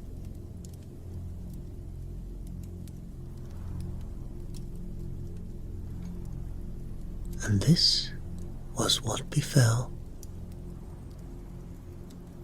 Malron, sailing slowly over the waters and watching the eldworm intently, noticed that the terrible monster yawned occasionally, as if longing for its weekly feast. As it yawned, a great flood of water went down its throat and came out again at its huge gills.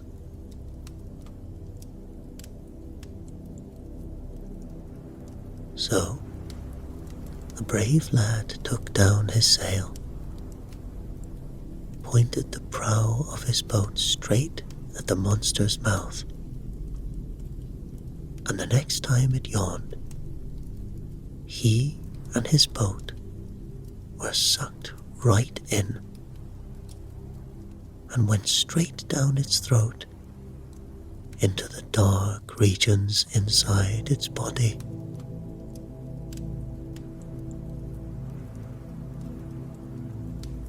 On and on the boat floated, but as it went, the water grew less, pouring out of the eldworm's gills, till at last it stuck on what seemed like dry land.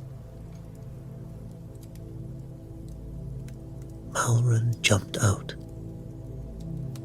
iron pot in hand, and began to explore. Presently, he reached the enormous creature's liver. Remembering that a beast's liver is full of oil, he made a hole in it and placed the live peat inside. Instantly, a massive fire ignited. Malron barely made it back to his boat in time, as the eldworm's violent convulsions hurled the boat out of its mouth, landing it high and dry on the shore.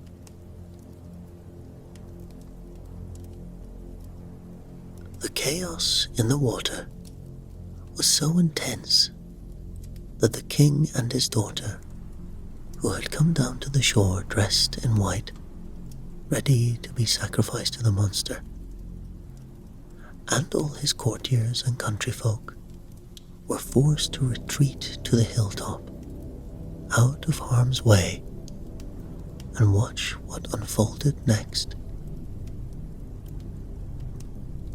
The poor, distressed creature, pitied now, despite being great and cruel, thrashed about, twisting and writhing in agony. As it flung its massive head out of the water, its tongue fell out and struck the earth with such force that it created a huge dent, which quickly filled with water, forming the crooked straits that now divide Liurnia from the Altus Plateau. Then some of its teeth fell out and settled in the water, becoming small islands. When at last it was plainly seen that the eldworm was dead, the king could scarcely contain himself with joy. He put his arms round Malron's neck, kissed him, and called him his son. He took off his own royal mantle and put it on the boy, girded his good sword Elden Bright around his waist, and called his daughter to him. He put her hand in Malron's and declared that when the right time came, she should be his wife, and that he should be the ruler over all the kingdom.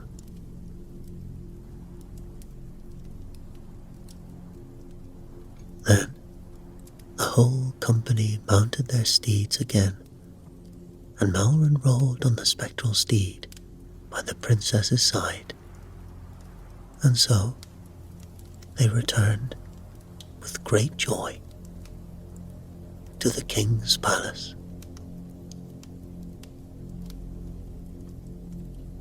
But as they were nearing the gate, Malrin's sister, who was the princess's maid, ran out to meet him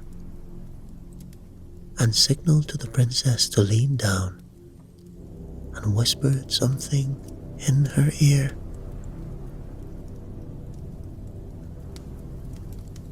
The princess's face grew dark, and she turned her horse's head and rode back to where her father was with his nobles. She told him the words that the maiden had spoken, and when he heard them, his face too grew as black as thunder.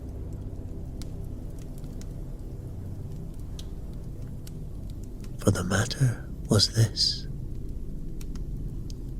the cruel queen, full of joy at the thought that she was to be rid once of all of her stepdaughter, had been making love to the wicked sorcerer all the morning in the king's absence.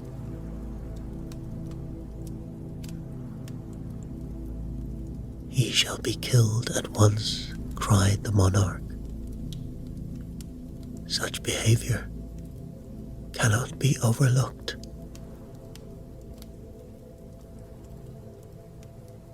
"You will have trouble finding him, your majesty," said the girl, "for it is more than an hour since he and the queen fled together. But I can find him," declared Malrin, and he sped off like the wind on the spectral steed.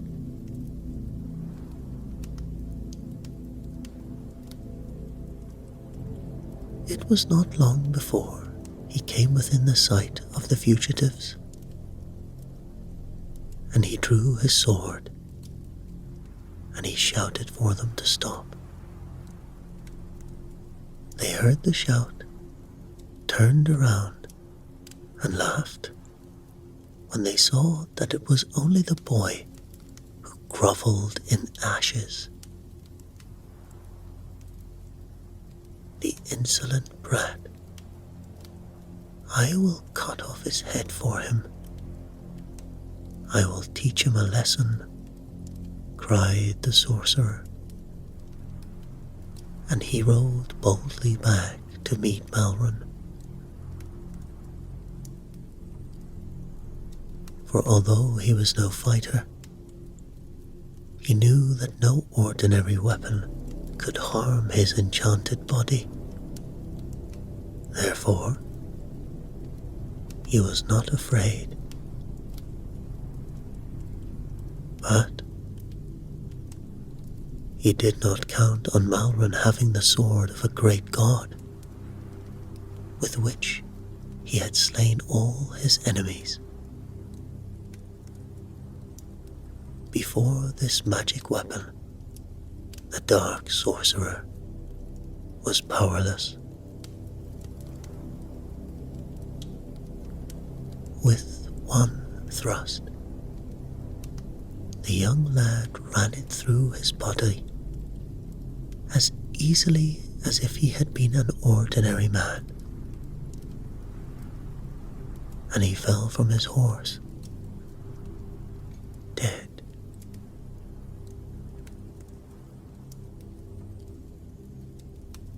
Then the courtiers of the king, who had also set off in pursuit, but whose steeds were less fleet of foot, came up and seized the bridle of the queen's horse, leading it and its rider back to the palace. She was brought before the council, judged and condemned to be shut up in a high tower for the remainder of her life. As for Malrin, when the proper time came, he was married to the princess, with great feasting and great rejoicing. And when the old king died, they ruled the kingdom for many, many a long year.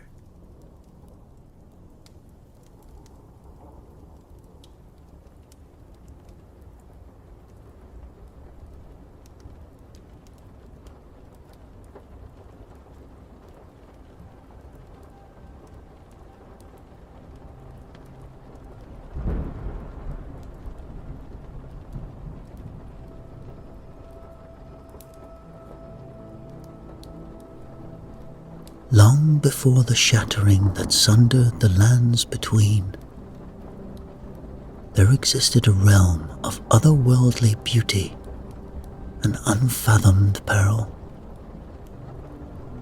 The Elden Ring, a sacred artifact of immense power, held sway over this fantastical domain, and the demigods who ruled it as its vassals were beings of godlike might and ambition. But the Elden Ring was not unbreakable, and in a cataclysmic event that would come to be known as the Shattering, it was broken into fragments. The demigods, consumed by their lust for power, waged a catastrophic war that rent the very fabric of reality.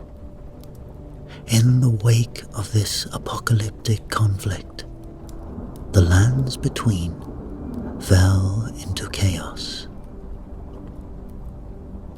From the ashes of this once resplendent realm arose the Tarnished, individuals who had been banished from the lands between in ages past, now given a chance at redemption and ascendance. These outcasts, each bearing the burden of a unique curse, sought to claim the shards of the Elden Ring and restore order to the fractured world.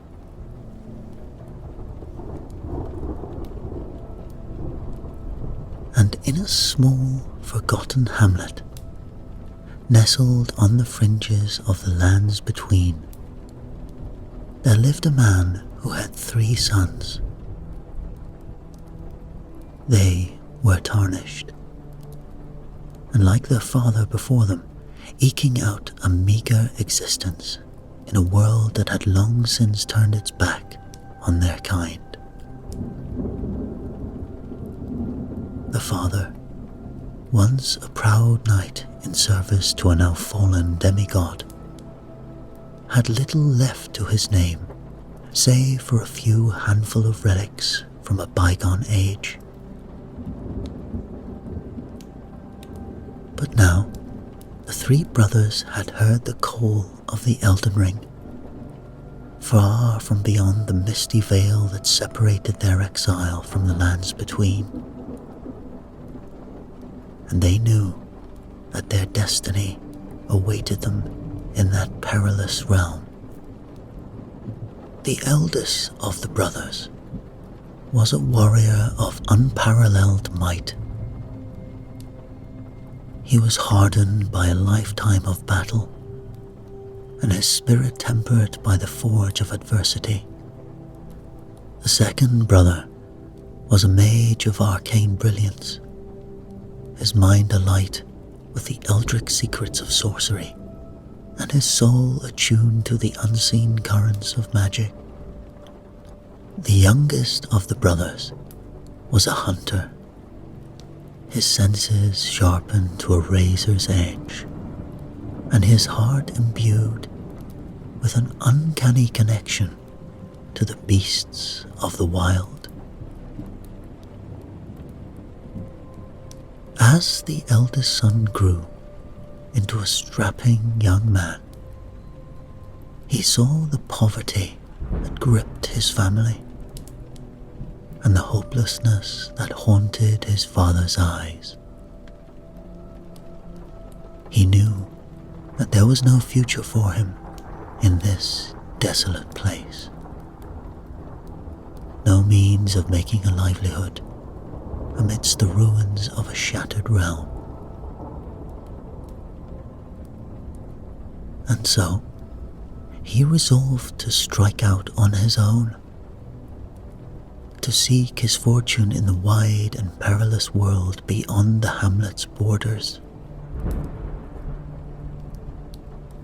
And so it is said that the young man went to his father and he said, "Father, I cannot bear to see our family languish in this purgatory any longer.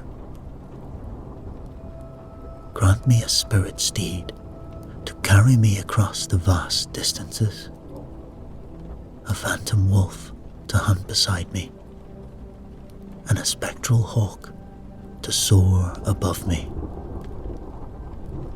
With these companions, I shall venture into the heart of the lands between and carve out a new destiny for myself." The father, his heart heavy with the knowledge of the dangers that awaited his firstborn, nonetheless knew that he could not deny him this chance. For in the lands between, even the lowliest of the Tarnished could rise to greatness if they possessed the strength, cunning, and fortitude to seize it. And so, it is said he bestowed upon his son the relics he had requested: a spectral steed, a phantom wolf, and a ghostly hawk, each imbued with a fragment of the ancient magic that had once suffused the realm.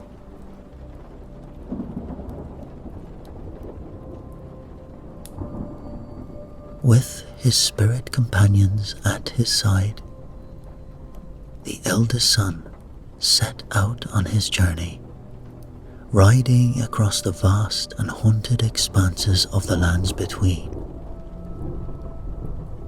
He traversed mist-shrouded mountains and glens that echoed with the lamentations of the dead,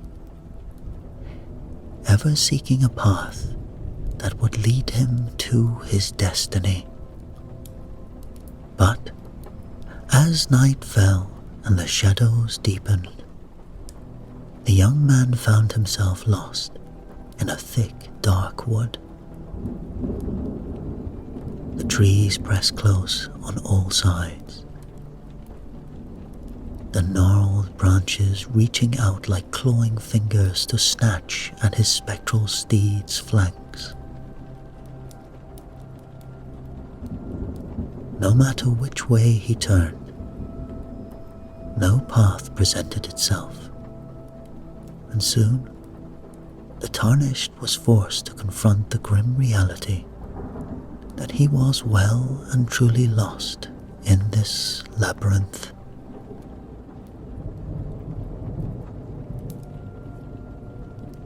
As the eldest son contemplated this predicament, he knew that he could not wander the haunted wood indefinitely. His spirit steed, though untiring, needed some rest, and he could feel the weight of exhaustion pressing down upon him. He resolved to find a suitable place to make camp for the night, hoping that the dawn would bring with it a clearer path. But just as he was about to dismount and tether his steed to one of the gnarled trees, a flicker of light caught his eye. It was a faint, ghostly radiance, shimmering in the distance like a will-o'-the-wisp. Intrigued, the young man urged his steed forward, picking his way through the tangled undergrowth towards the source of the illumination.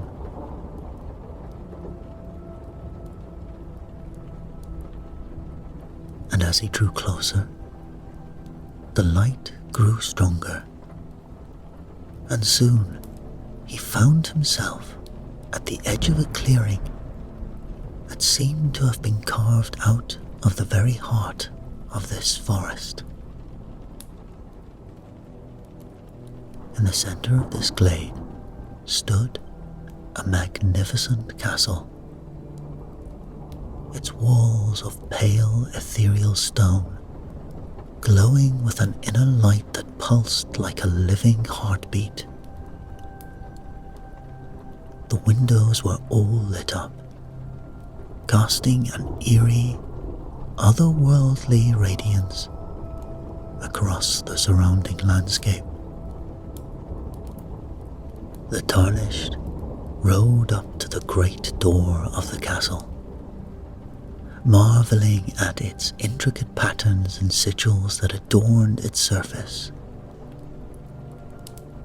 He raised a hand to knock, the sound echoing through the stillness of the night like the tolling of a distant bell. But no answer came, and the door remained firmly barred.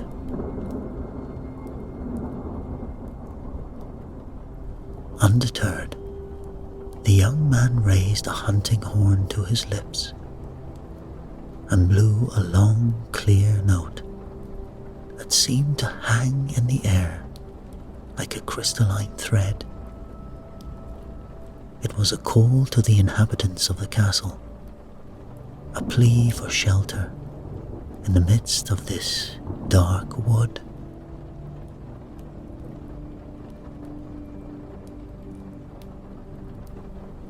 As the echoes of the horn faded into silence, the Tarnished waited, his heart pounding in his chest.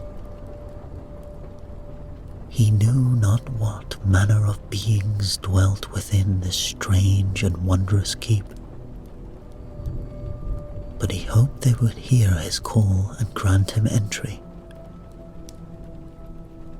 For in the lands between, even the most unexpected of encounters could hold the key to one's destiny.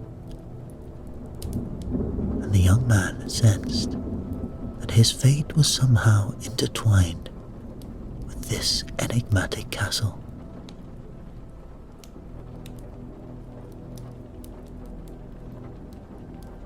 As if in answer to his call, the great door of the castle swung open of its own accord,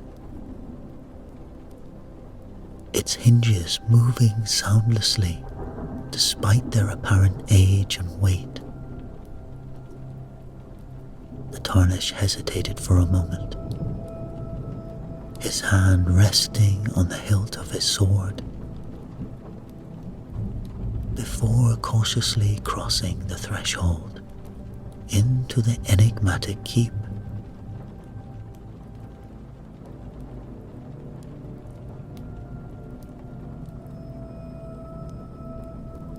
As he passed from room to room, the young man's wonder only grew.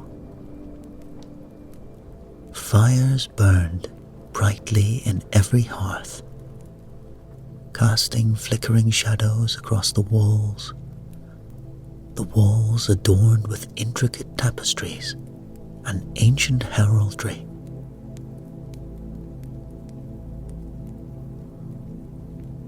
The air was suffused with a faint, otherworldly scent, like the memory of incense from a long-forgotten ritual. And in the great hall, a plentiful feast was laid out upon a massive oaken table, the dishes piled high with exotic meats, strange fruits, and aromatic delicacies that he had never before encountered.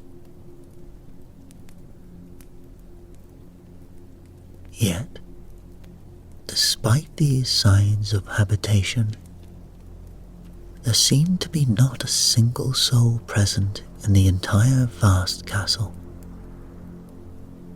No servants scurried to attend to the fires or clear the tables. No nobles or courtiers strode the halls or whispered in shadowed alcoves. The castle was as silent as a tomb, save for the soft crackling of the flames and the eerie whisper of the wind beyond the walls. Perplexed but grateful for the shelter, the young man decided to lead his spectral steed to the castle's enormous stables. He tended to his mount as best he could, whispering words of reassurance to the unearthly creature, before gathering his phantom wolf and ghostly hawk and making his way to the great hall.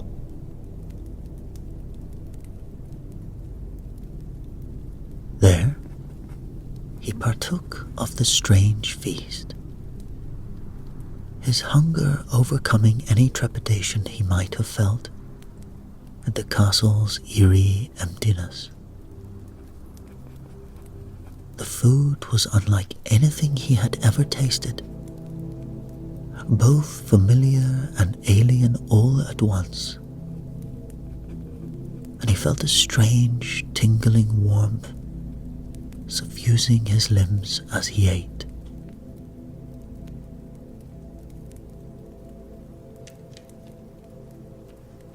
Once he had finished eating, the Tarnished moved to sit beside one of the great hearths, basking in the heat of the flickering flames. He began to remove his damp, travel-stained garments, laying them out to dry upon the flagstones as he pondered the mystery of this abandoned castle. For surely, he thought, there must be some purpose to his presence here, some reason why the fates had led him to this strange and wondrous place. And as he sat there, lost in contemplation, he could not shake the feeling that he was being watched by unseen eyes, and that his every move was being carefully observed and judged by forces beyond his ken. As the night grew long, and the Tarnished found himself nodding off beside the dying fire, he began to contemplate retiring to one of the bedchambers.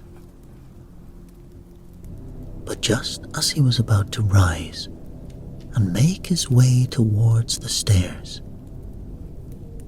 a deep chime echoed through the hall. It was the tolling of a clock, its face set into the very stones of the wall. And as the final stroke of midnight faded into silence, a hidden door creaked open on the far side of the room. Through this portal strode a being that seemed to embody the very essence of the twisted, eldritch nature of the lands between. It was a grafted scion, a grotesque amalgamation of flesh and souls, the result of forbidden rituals and unspeakable sacrifices. Its body was a writhing mass of limbs and torsos, all fused together in a blasphemous mockery of human form. In one of its many hands, it clutched a staff of gnarled, pulsating wood, a weapon that thrummed with malevolent power. To the Tarnished's surprise, the grafted scion seemed unsurprised by his presence, as if it had been expecting him all along. It lumbered across the hall with a twisted, shambling gait, settling itself on the opposite side of the hearth and fixing its multitude of eyes upon the young man. For a long moment, it simply stared, its gaze seeming to pierce the very depths of the tarnished soul.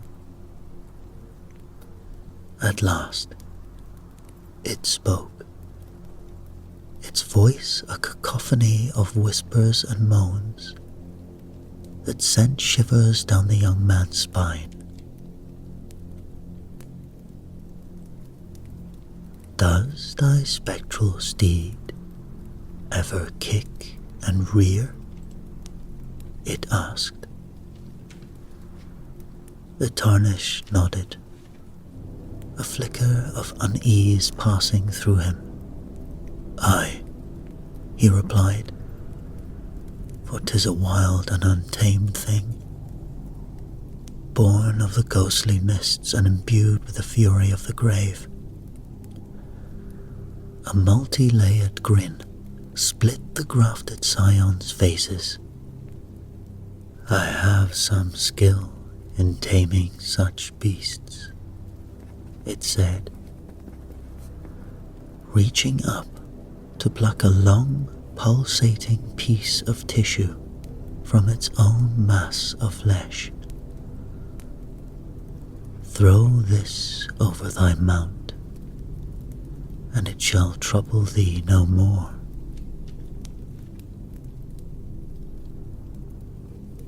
Something in the creature's voice compelled obedience,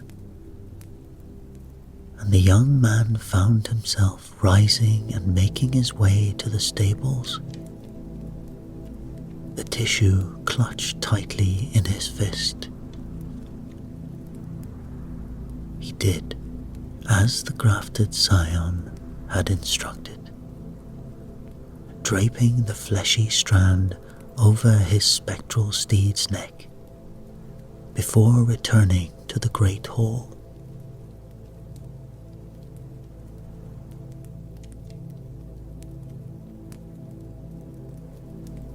No sooner had he seated himself once more than the creature fixed him with its burning gaze once again.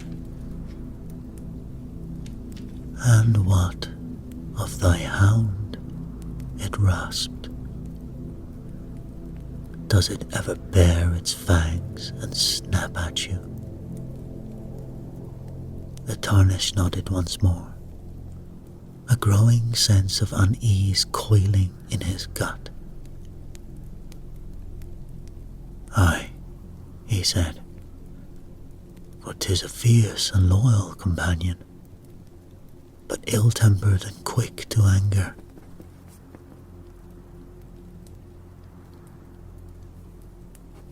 Again, the creature grinned, plucking another strand of tissue from its body and holding it out to the young man.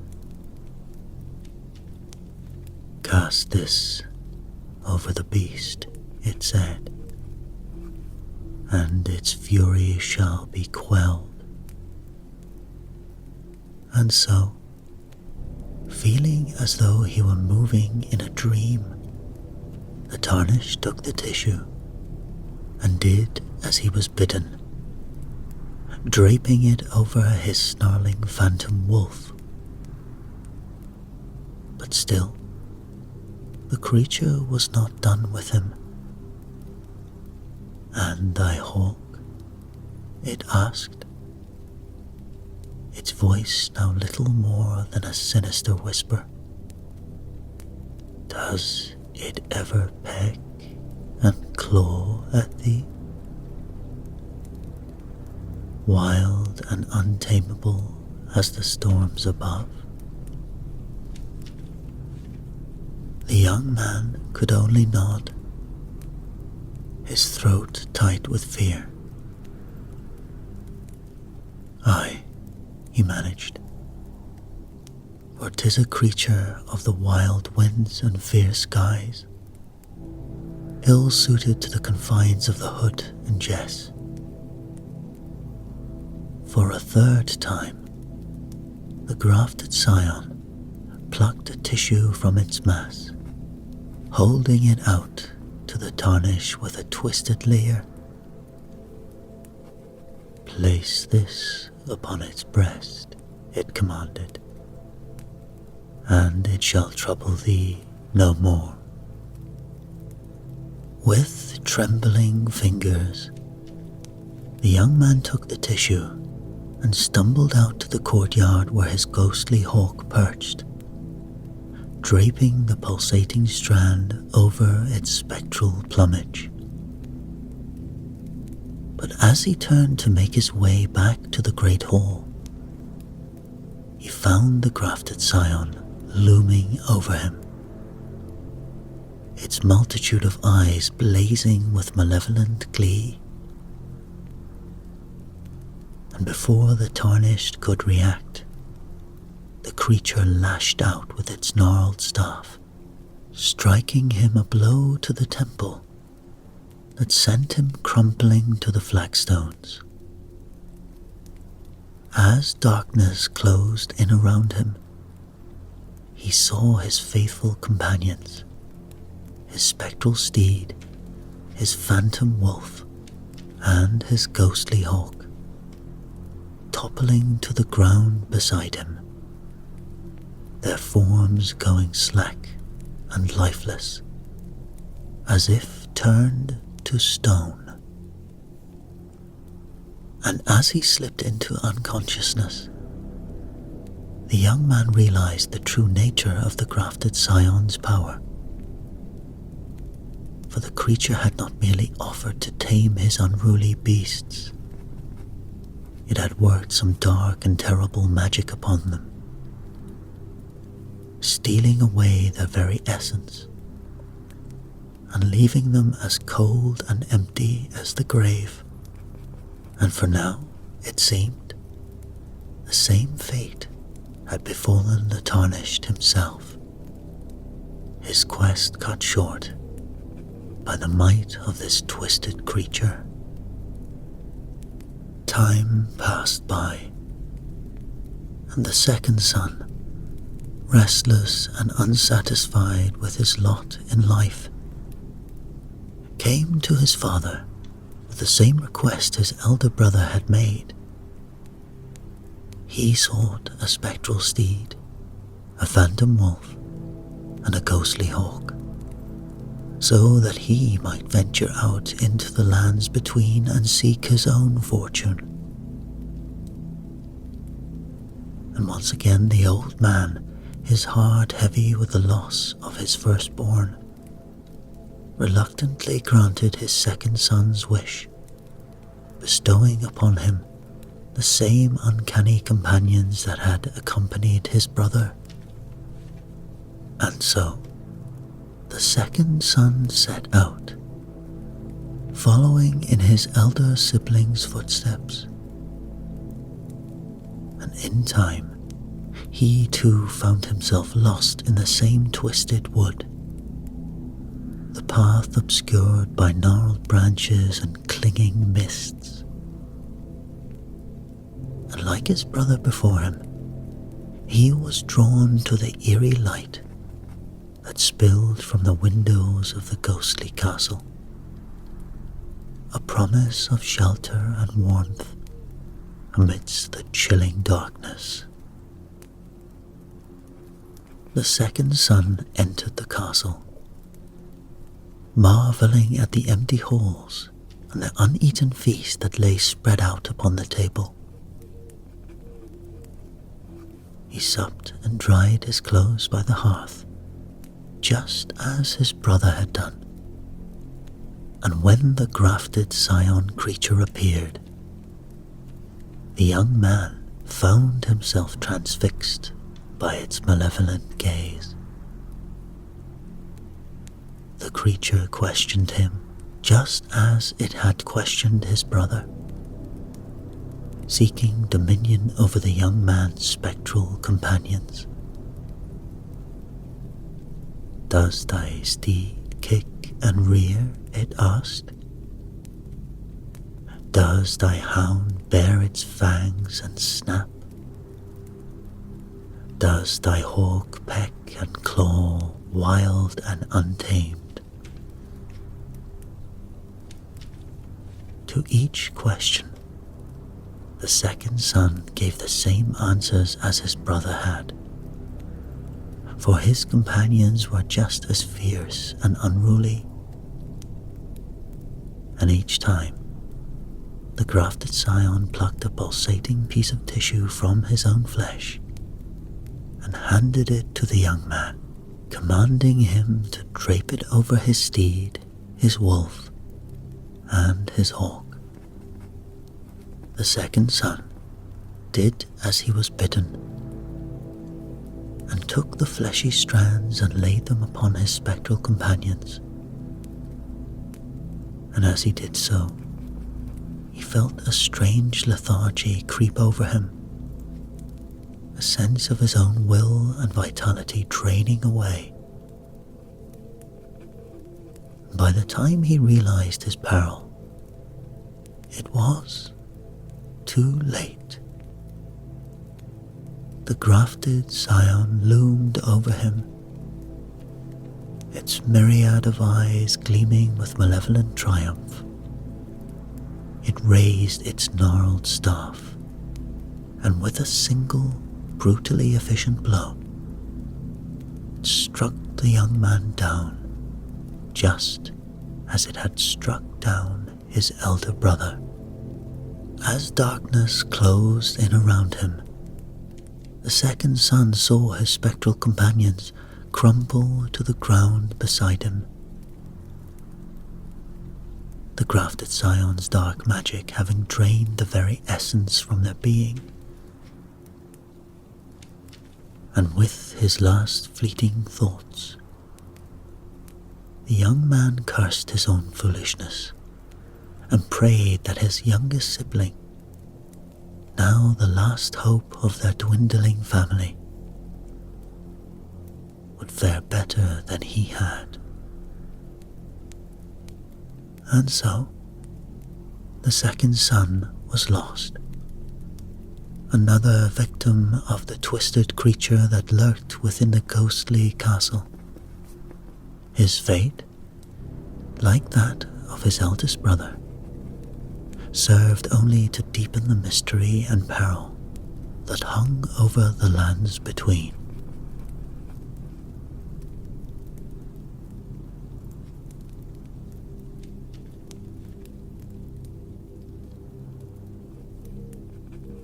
As the moons waxed and waned over the lands between, the youngest of the three brothers grew increasingly troubled by the absence of his elder siblings.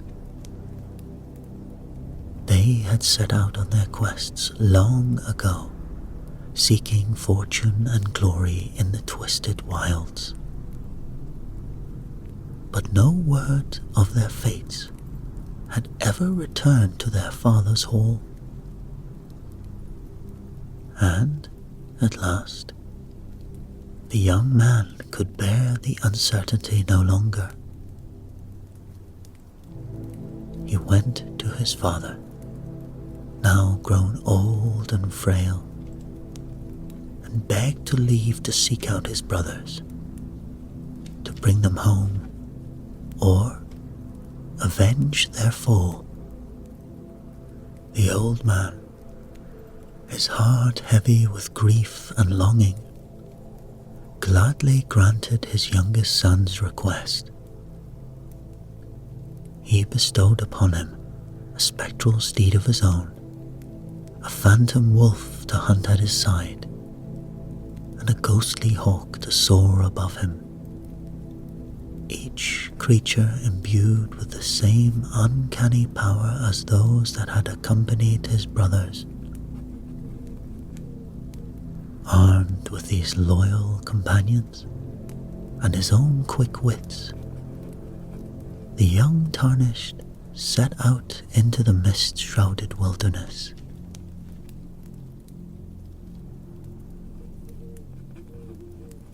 As night fell, he found himself standing before the same ghostly castle that had ensnared his brothers, its eerie light spilling out into the darkness of the woods. But where his siblings had been lured in by the promise of warmth and shelter, the youngest brother was wary. He liked not the emptiness of the halls, the uneaten feast laid out upon the table, and most of all, he liked not the twisted form of the grafted scion that greeted him by the hearth.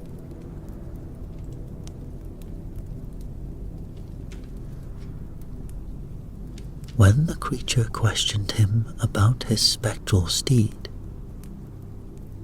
the young man answered briefly and carefully, feigning agreement when the scion offered one of its own pulsating pieces of tissue to the tame beast.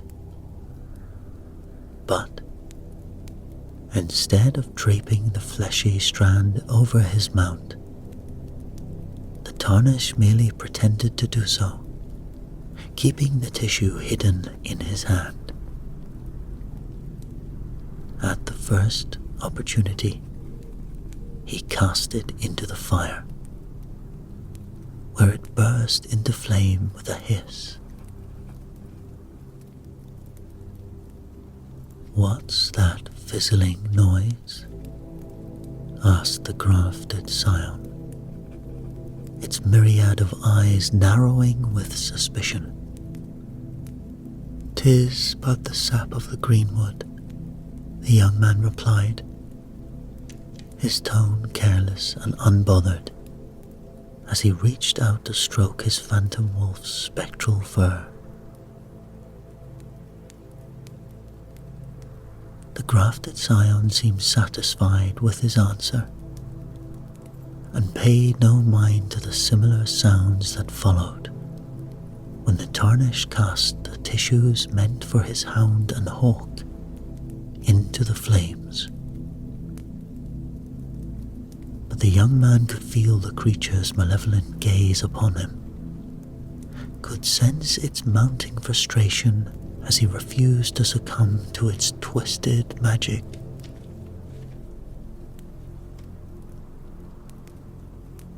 At last, the grafted scion could stand it no longer. Believing the Tarnished to be as helpless as his brothers had been, it lunged across the hearth, its gnarled staff raised to strike a blow. But the young man had been watching, waiting for this moment.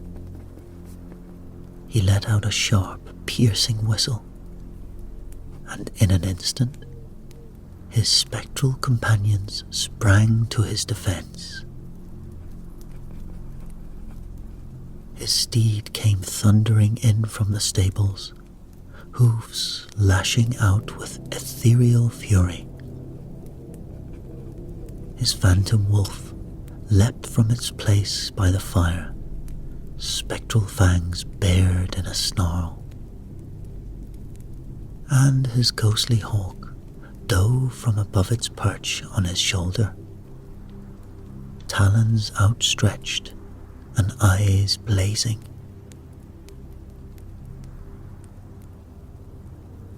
They fell upon the grafted scion as one, a whirlwind of fang and claw and thrashing hooves, and the creature let out a howl of rage as it found itself beset on all sides.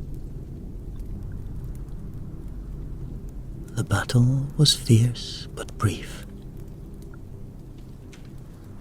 and for the grafted scion, with all its might, it was no match for the combined fury of the Tarnished and his loyal companions. In the end, the creature lay lifeless upon the flagstones, its gnarled staff fallen from its lifeless grasp.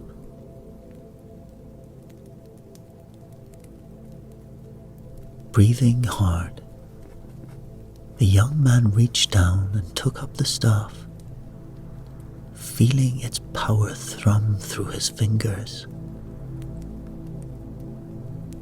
Armed with this newfound weapon and the knowledge of his brother's fate, he set out to explore the rest of the castle, determined to uncover its secrets and lay his siblings' spirits to rest. For he knew that in the lands between, even death was not always the end, and that with courage, cunning, and the strength of one's allies, even the darkest of fates could be overcome.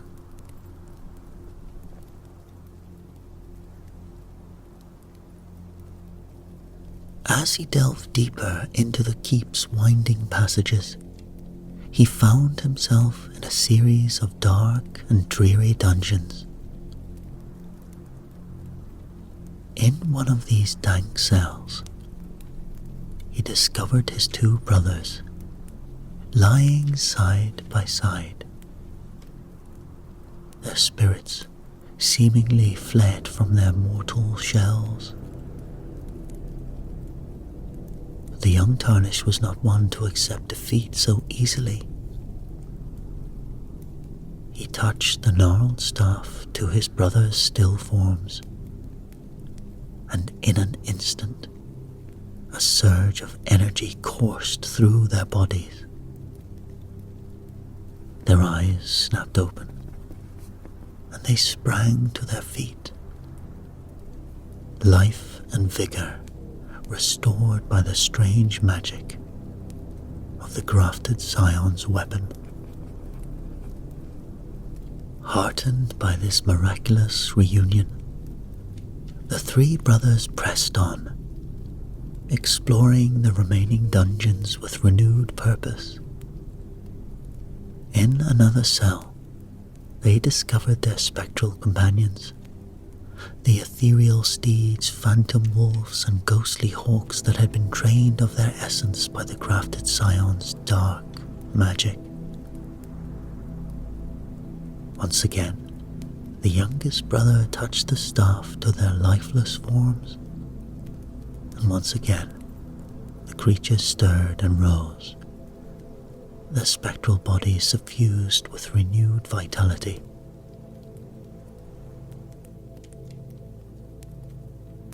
As they searched the final dungeons, the brothers discovered a hidden trove of treasure. Great chests filled with gold and ruins, shimmering smithing stones, and other priceless artifacts from the age before the shattering. It was a fortune beyond their wildest dreams, enough to secure their family's prosperity for generations to come. Their quest complete and their fallen companions restored, the three brothers buried the remains of the grafted scion within the castle's crumbling walls, sealing away the twisted creature's power forever. They claimed the keep as their own, a bastion of light and hope amidst the dangers of the land between. And so it is said, two of the brothers rode out to bring their aging father to this new home, where they could all live in comfort and safety, guarded by the castle's ancient magic and the strength of their own unbreakable bond. And there they remained, the Tarnished brothers and their sire, the days filled with laughter and love of a family reunited. As for the youngest brother, the hero who had saved his siblings and vanquished the grafted scion, he knew that his journey was far from over. The lands between still called to him, its secrets and challenges beckoning like a siren song. Armed with the gnarled staff and the knowledge of his own strength and cunning, he set out once more into the mist-shrouded wilds, ready to face whatever trials lay ahead. And so, the tale of the three brothers comes to a close. Their legacy secured with the reverence by the scattered survivors of the shattering.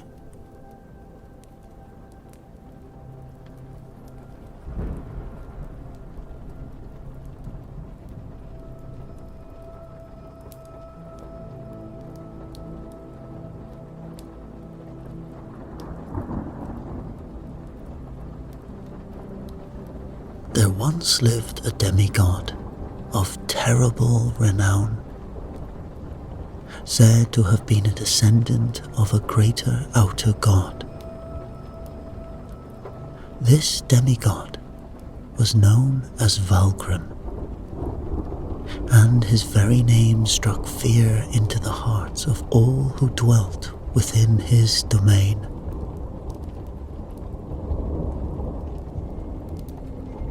Unlike his divine ancestor, who was said to have been a being of capricious mirth, Valgrim was a twisted, malevolent soul, his nature thoroughly corrupted by the powers that coursed through his veins.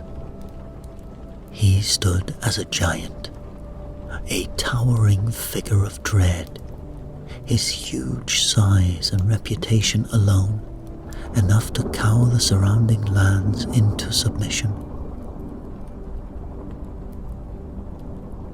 From his stronghold, a grotesque, sprawling fortress of blackened stone and jagged spires, Valgrim held sway over a vast region of the lands between. His greatest pride and delight lay in the rearing of a monstrous herd of mutated swine, abominations birthed from the unholy union of flesh and primal magic. These beasts, each a towering mass of bristling fur, razor-sharp tusks, and insatiable hunger, served as a living testament to their master's cruelty and power. To manage this herd, Valgrim employed a group of beastmasters, wretched souls bound to his service by fear and dark sorcery. Yet even these hardy servants could not control the swine alone, for the beasts were as cunning as they were vicious. In this task, they were aided by the only creature that seemed to hold a place of favor in Valgrim's black heart, a great direwolf known as Fangmaw. Fangmaw was a paragon among its kind, a beast of enormous size and intelligence. His coat was a shadow cloak of deepest midnight, his eyes twin pools of molten amber that gleamed with a feral cunning. Trained by Valgrim himself, the direwolf was a loyal and lethal servant, ever quick to obey his master's darkest bidding. Under Valgrim and Fangmar's rule, the once verdant region became a place of shadow and despair. Its people, little more to be used and discarded at the demigod's whim.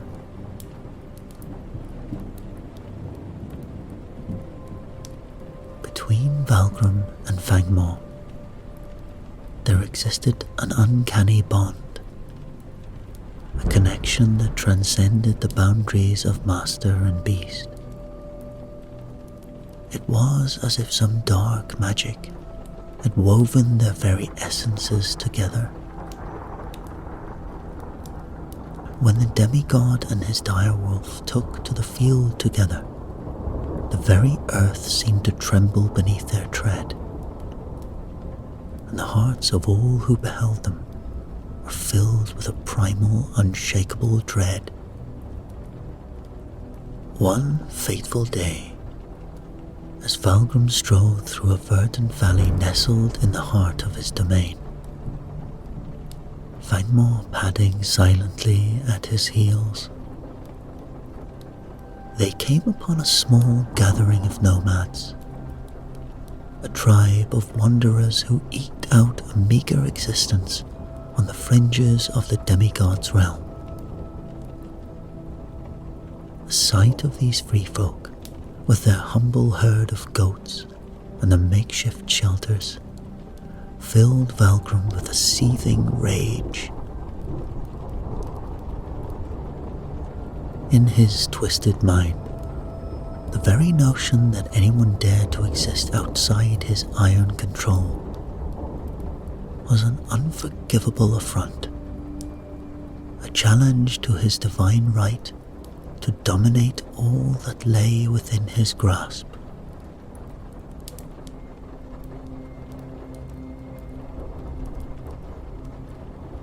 With a snarled command, he unleashed Fangmar upon the hapless nomads, his voice laced with a malevolent glee. In a flash of midnight fur and gleaming fangs, the direwolf lunged forward, a living missile of fang and claw. Fangmar moved among the panicked goats with a savage grace, his powerful jaws snapping shut. Through it all, Valgrim looked on with a vicious smile playing upon his lips, his eyes alight with a malicious joy. He urged Fangmar on with harsh barks of encouragement. So engrossed was the demigod in his cruel sport that he scarcely noticed the approach of a solitary figure, a young maiden with hair the color of spun gold and eyes with unshed tears. She stumbled towards him, her hands wringing in despair. At last, she flung herself at Valgrim's feet, her voice rising in a desperate plea as she begged him to call off his fell beast and spare what remained of her people's humble flock. For a moment, Valgrim regarded the girl with a mix of surprise and disdain, his brow furrowing at the audacity of this frail creature who dared to interrupt his savage revelry. Yet even in his blackened heart, there stirred the faintest flicker of intrigue, a dark fascination with the maiden's comely form, and the delicious desperation that poured from her in palpable waves. "My lord," the maiden cried out, "I beseech you, spare what remains of our flock. These humble beasts are all that stand between my father and starvation. Have mercy, I implore you, and call off your beast." Valgrim regarded the girl with a mix of astonishment. Her boldness in the face of his terrible might, a thing rarely witnessed in his grim domain. Yet, rather than stay his hand, her defiance only served to stoke the flames of his cruelty, fanning them to new and terrible heights. And with a contemptuous sneer, he lashed out with one armored boot, catching the maiden and sending her sprawling to the ground. A sharp whistle brought Fangmore bounding back to his master's side. At Valgrim's command, the beast lunged once more into the fray, his powerful jaws snapping shut.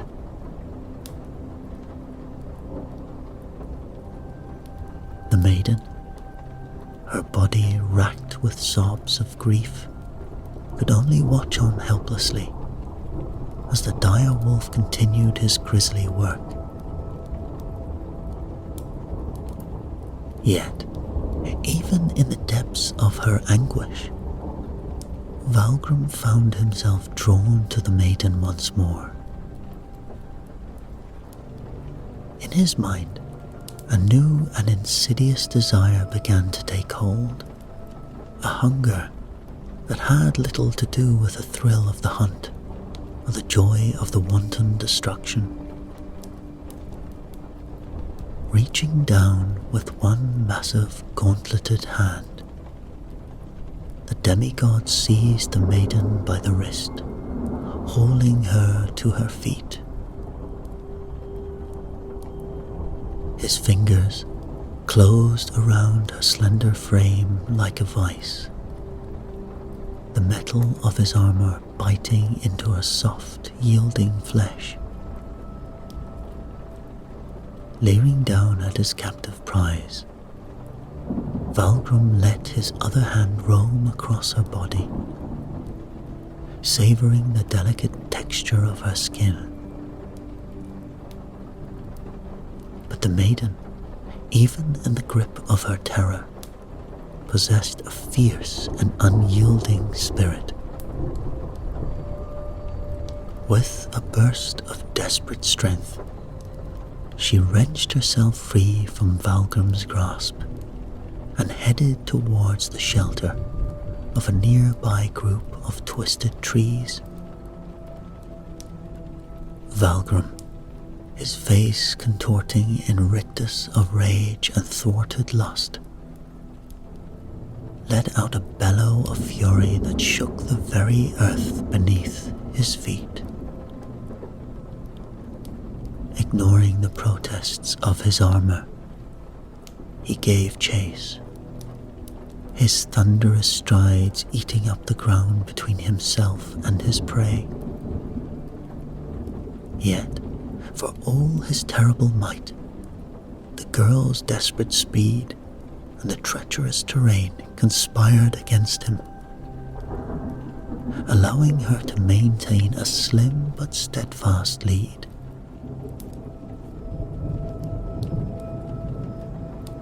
Realizing that he could not overtake her before she reached the dubious safety of the woods,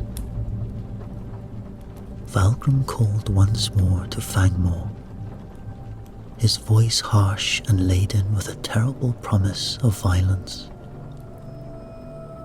The direwolf whirled and bounded after the fleeing maiden, its powerful limbs carrying him across the distance with terrifying speed. The girl, hearing the dire wolf's approach, glanced back over her shoulder, her eyes widening in stark terror as she beheld the midnight form of her pursuer. In a last, desperate gambit, she veered to the side just as Fangmore lunged at her. Scrambling in the dirt, her fingers closed around a jagged stone, and as the direwolf wheeled to strike her again, she brought the rock down upon his muzzle with all the strength born of desperation and the will to survive.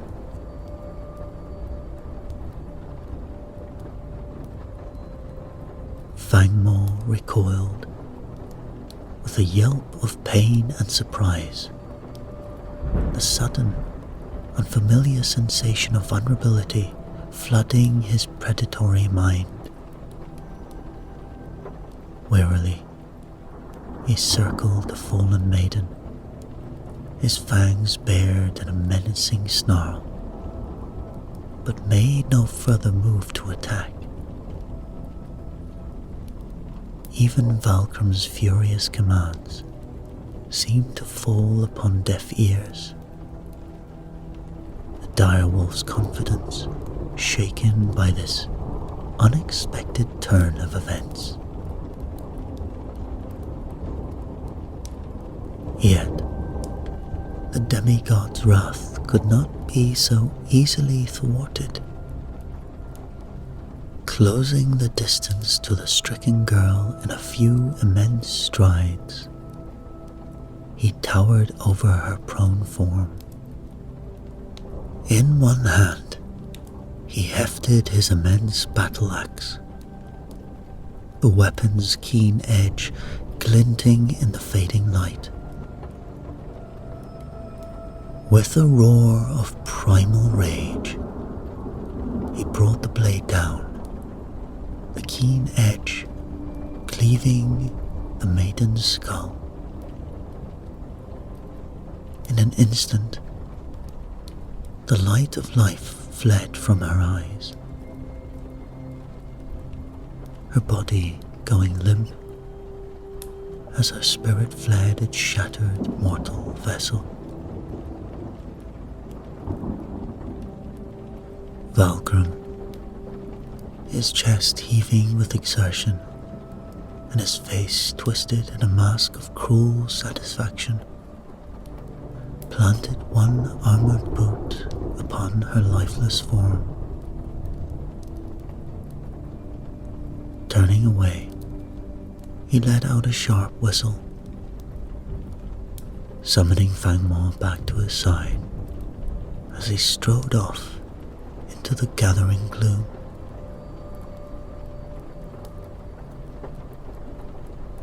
Word of the demigod's latest atrocity spread like wildfire throughout the surrounding lands. The tale of the maiden's death and the callous slaughter of her tribe's goats sent a fresh wave of terror rippling through the populace. Though Valgrim's cruelty was already legend, this new act of savagery plumbed depths of depravity that left even the most hardened souls reeling with shock and disgust.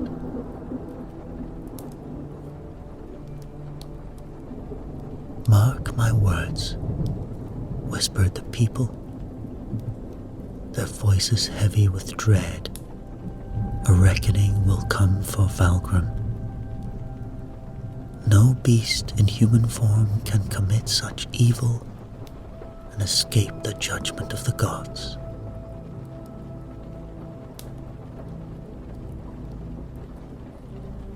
And though none dared speak it aloud, in the secret corners of their hearts, they clung to the faint and desperate hope that someday, somehow, the demigod would be made to pay for his wickedness, and that justice, long denied, would be at last served. And so, it is said that in the days that followed, Valgrim returned to his usual cruel regime. Each morning, he summoned his beastmasters to parade his mutated swine before him, the creatures marching in twisted pairs under the watchful eye of Fangmaw. Despite their vast number, the demigod knew each beast by sight, his keen gaze appraising their growth and vigor. And on one fateful day, as the procession of abominations passed before their master, a lone boar caught Valgrim's eye, its usual companion nowhere to be seen. Enraged, the demigod bellowed for the beastmasters to double back and present the herd anew. But still, the missing beast did not appear.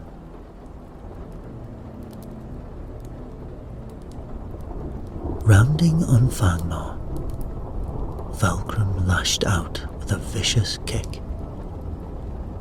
his armoured boot crushing against the dire wolf's flank. "You grow slack in your duties," he snarled, his voice dripping with menace. "Find the stray, or face the consequences of your failure."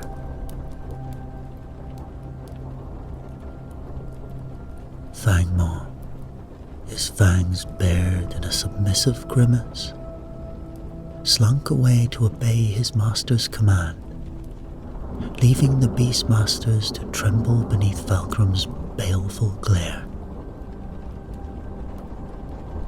"Bring me the boar," the demigod growled, "or I'll flay the lot of you and leave your carcasses for the crows."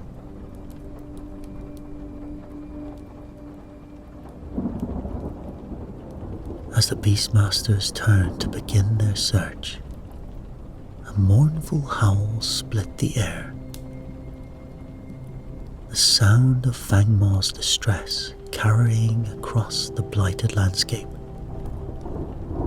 Valgrim, his curiosity piqued, set off in the direction of the noise, his immense strides outpacing his servants with ease.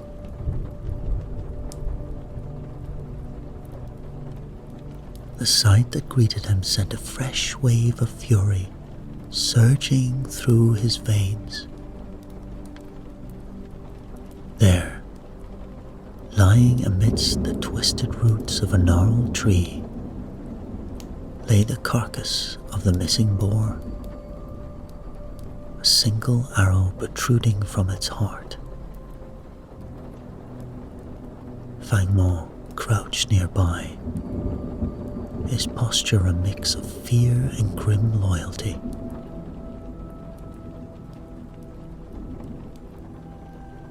Valgrim's roar shook the very foundations of the earth, his eyes blazing with murderous intent.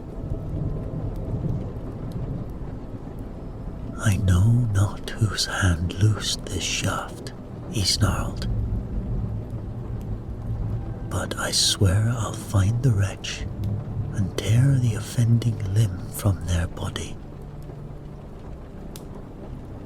Rounding once more on Fangmaw, the demigod aimed a brutal kick at the dire wolf's ribs, his words dripping with venom. "Useless beast, you failed in your charge, and for that you'll pay."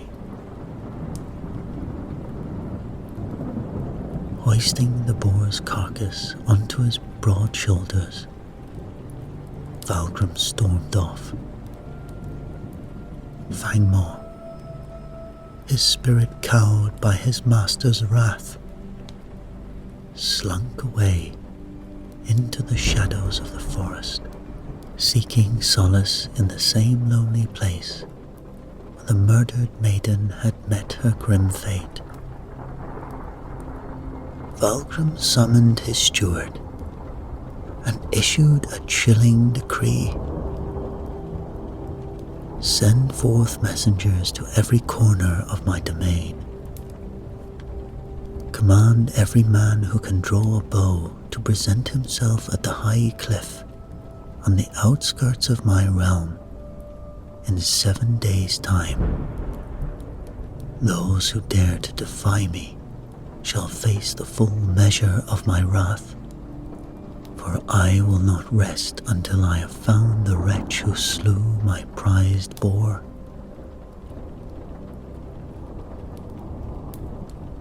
As word of the summons spread, a palpable fear gripped the populace, each person dreading what secrets their neighbors might divulge under duress.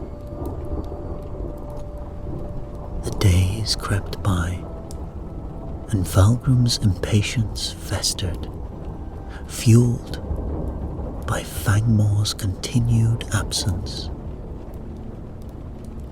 Stalking his battlements, the demigod spied a familiar shape moving amidst the trees.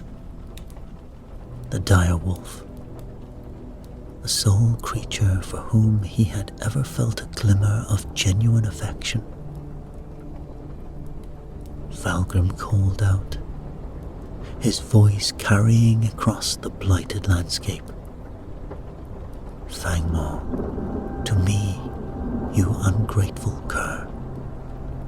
Though the direwolf's ears pricked up in recognition, the beast remained rooted in place, refusing to heed his master's command. Enraged by this final act of defiance, Valgrim snatched up his great bow and loosed an arrow, the shaft finding its mark in Fangmore's heart. The direwolf crumpled to the ground, his life ebbing away in the same spot where the maiden had met her doom.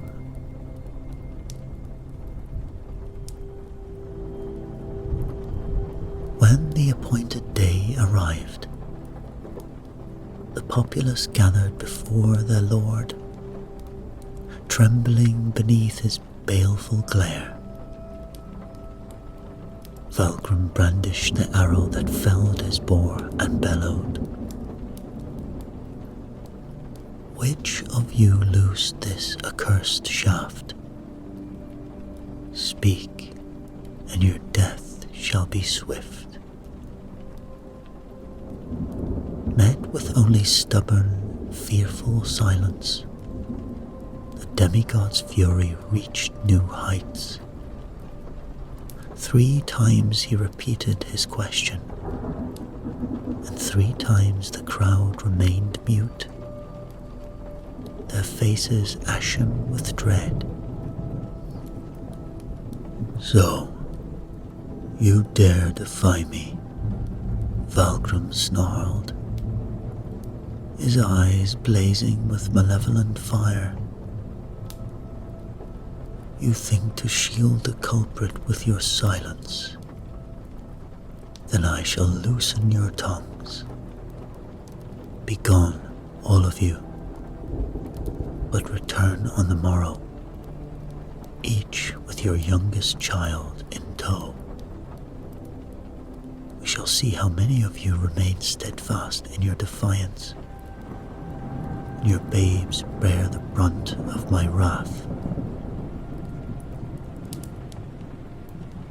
As the ashen-faced crowd stood paralyzed, a single voice rose above the silence.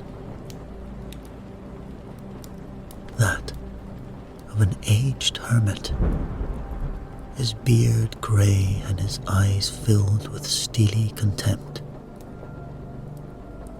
"Vile tyrant," the old man spoke. "What do you intend with these innocent babes?" Valgrim's laughter was cruel and mocking. "You dare question me, old fool? I hold the power of life and death over all in this realm. Mind your tongue, or your grey hairs shall not serve you from my anger."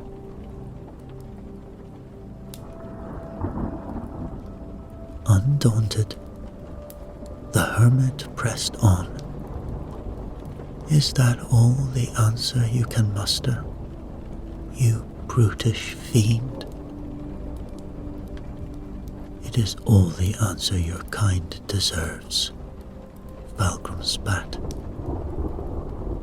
"Unless you wish to join the babes in their fate." The old man took a step forward, his gaze locked with the demigods. "Heed my words, for I speak only truth. For tomorrow is the day sacred to your divine ancestor of the outer gods, is it not?"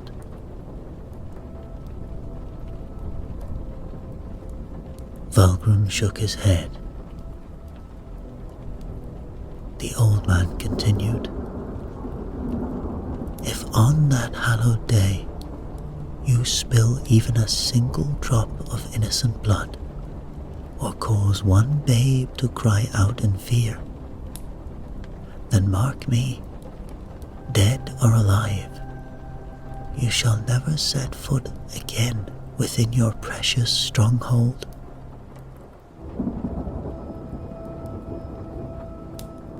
A ripple of hope passed through the gathered throng, whispers spreading of the hermit's reputed gift of foresight. Valgrim, however, merely sneered in contempt. "Crawl back to your hovel, you doddering old goat. Tomorrow you shall bear witness to the fate of those who dare challenge my will." With that, the demigod turned his back on the assembly and strode away, leaving the people to dread what fresh horrors the morrow would bring.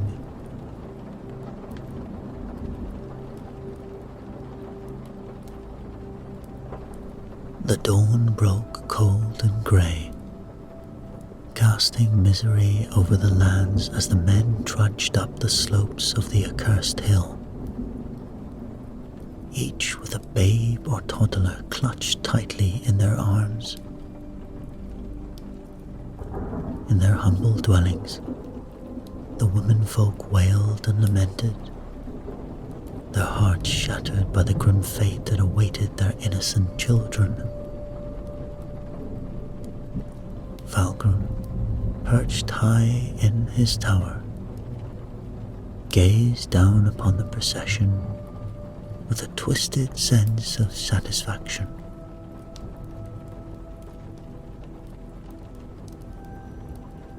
As the tragic assembly gathered, a flicker of surprise rippled through the crowd at the sight of the aged hermit standing before them, his eyes filled with calm determination. Moving among the huddled masses, he offered words of comfort and courage, urging them to stand firm in the face of the demigod's cruelty. "Fear not," he murmured, his voice a balm to their troubled souls, "for no harm shall befall your little ones on this day." High above, Valgrim's gaze fell upon the hermit, his presence stoking the flames of the demigod's rage.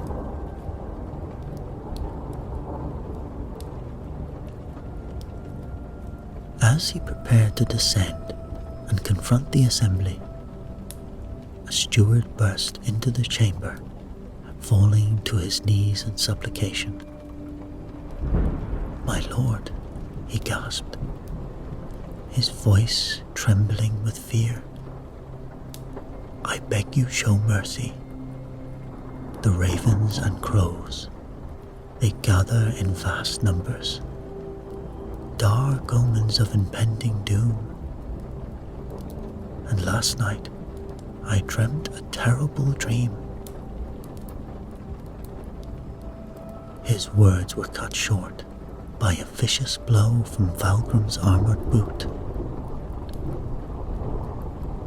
The demigod's laughter, cruel and mocking, echoed through the chamber as he aimed a second kick.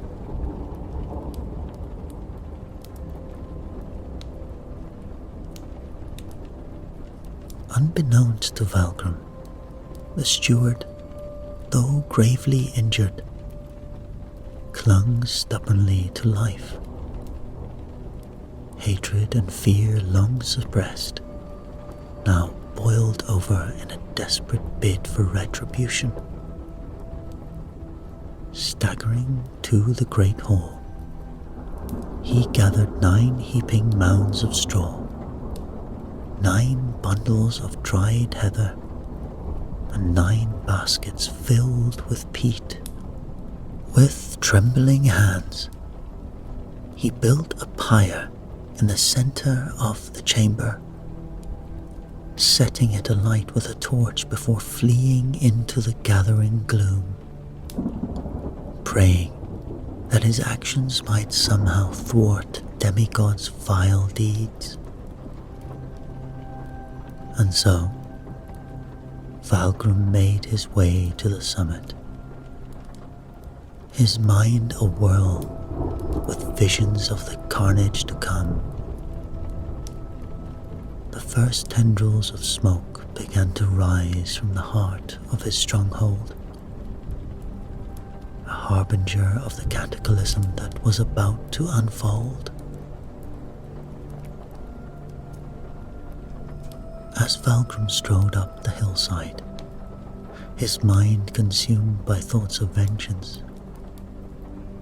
a series of grisly discoveries shattered his focus.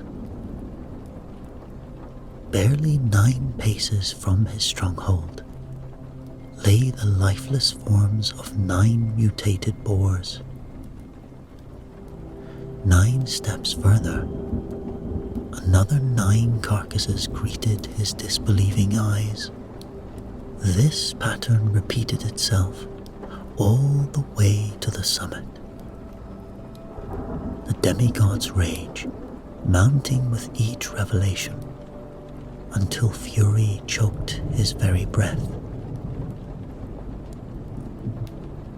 At last, he reached the assembled throng, his voice a strangled bellow of rage.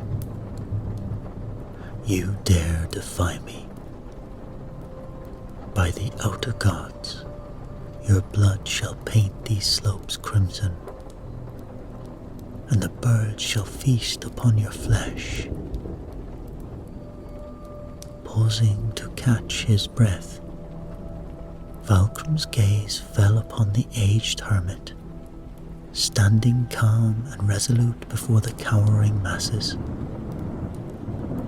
"You there," the demigod roared, jabbing a finger at the old man.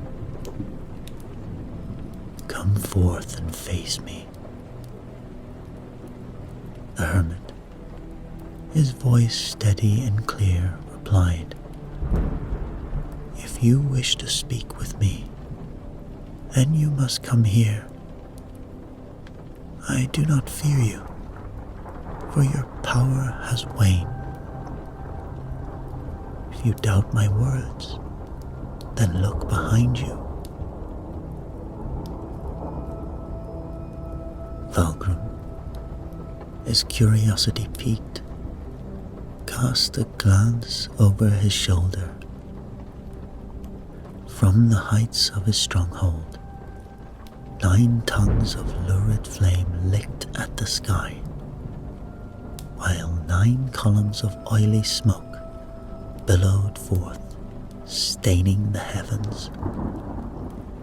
The demigod's eyes, wide with disbelief, turned crimson as he snatched up his battle axe, preparing to strike down the hermit. Yet, before the blow could land, the weapon slipped from his grasp, clattering to the ground as terror drained the color from his face. Because there, materializing from the mists, stood the spectral forms of the murdered maiden and the fallen direwolf. The maiden, her visage pale and ethereal, regarded Valgrim with sorrowful eyes, while at her side, Fangmaw strained against an unseen leash, his spectral fangs bared in a snarl of righteous fury. Valgrim, his knees turning to water, stumbled backwards, his gaze locked on the advancing apparitions. The crowd, their breath held in collective anticipation, watched as the demigod's retreat carried him ever closer to the cliff's edge. Then, with a flick of her wrist, the maiden released her hold on Fangmaw's leash.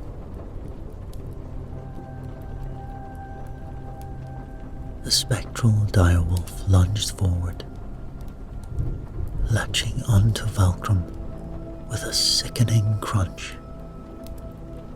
The demigod, his scream cut short by the crushing grip, toppled backwards over the precipice, the phantom beast still clinging to him as they plummeted into the abyss.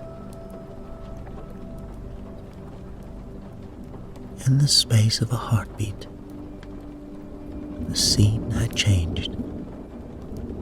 The stronghold, the demigod, and the ghostly direwolf had vanished, as if they had never been. Even the maiden had vanished, and the old hermit too, faded from sight.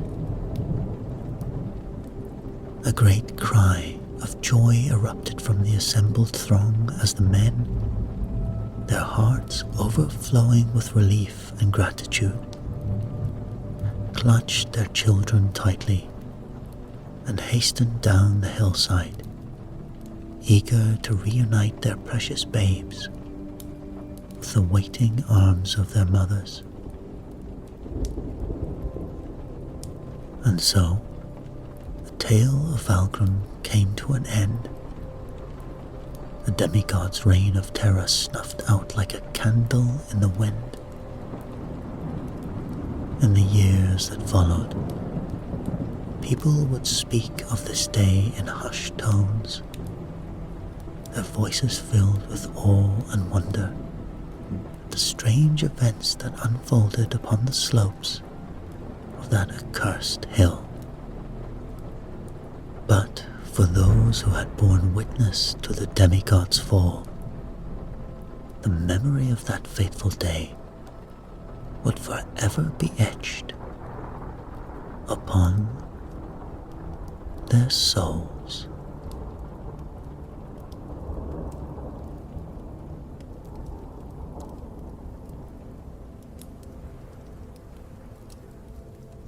Aldrich the Tarnished Knight rose to prominence within the Ascarian order, during the most savage days of the early invasions in the lands between. The Revenant Legion, a horrifying force of undead marauders, led by the dreaded demigod Morthal, were the fiercest of foes. These invaders swept through the lands, pillaging villages, slaughtering cattle, and imposing heavy tributes upon all who lived there. Every member of the Ascarian order, whether noble or humble, was required to surrender part of their wealth to the Revenant Legion. Those who failed to pay this tribute at the annual gathering at Stormvale Castle were cruelly maimed or killed without hesitation.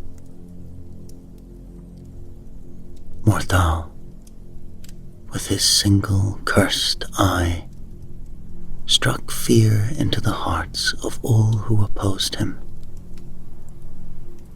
It was said that any who met his gaze would fall dead on the spot, as if struck down by some dark and terrible power. No weapon, no shield had yet been found that could harm him. The people of the lands between were gripped by fear and despair, and their trust in Uldric waned, as he seemed unable to resist Morthal's merciless rule. The days grew darker, and the people longed for a champion to free them from their wretched servitude.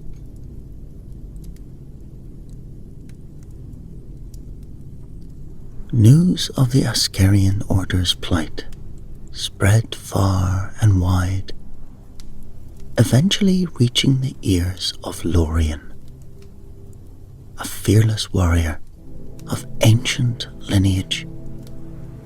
Lorien's father Daemon, a knight of old age, had been renowned for his valor, and Lorien grew to be a warrior of great repute. Revered by the sages of the Round Table Hold, he was entrusted with the relics of the Elder Knights, ancient gifts that had protected their people for generations. Lorien rode Mistral, a magnificent steed, as swift as the wind and blessed with the grace of the gods, ensuring that no rider was ever harmed while mounted upon her.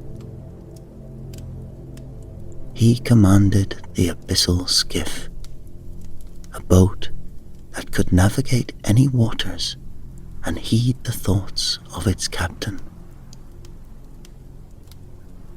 Clad in the armor of the everlasting light, which no blade could pierce, Lorien wielded the mighty sword known as Fate Splitter,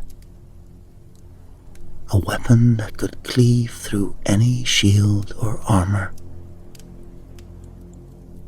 And so, the day approached once more for the people of the Ascarian Order to pay their annual tribute to the Revenant Legion. As was customary, they gathered at the ancient grounds of Stormvale Castle, their hearts heavy with dread as they awaited the arrival of Morthal's men. In the cold morning air, fear gripped them as they stood together, knowing the dire consequences of defiance.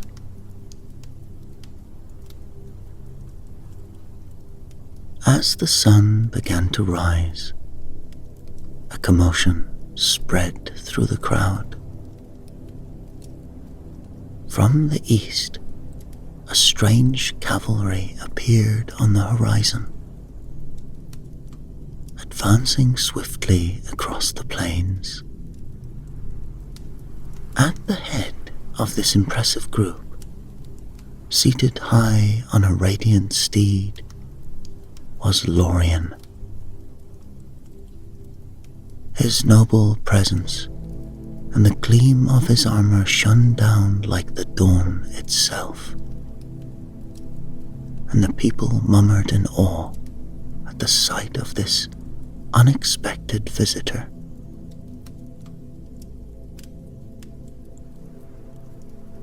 Word quickly reached Uldric, who was the leader of the Askarian Order. He rode out to meet Lorien, curious about this enigmatic warrior. As Uldric approached, he saw the strength and confidence in Lorien's bearing, and he greeted him with respect. The two had just begun to speak when their conversation was abruptly interrupted by the arrival of a ragged band of soldiers, the tax collectors of Mortal. Their grim, undead faces were instantly recognizable, and a shiver of fear ran through the crowd.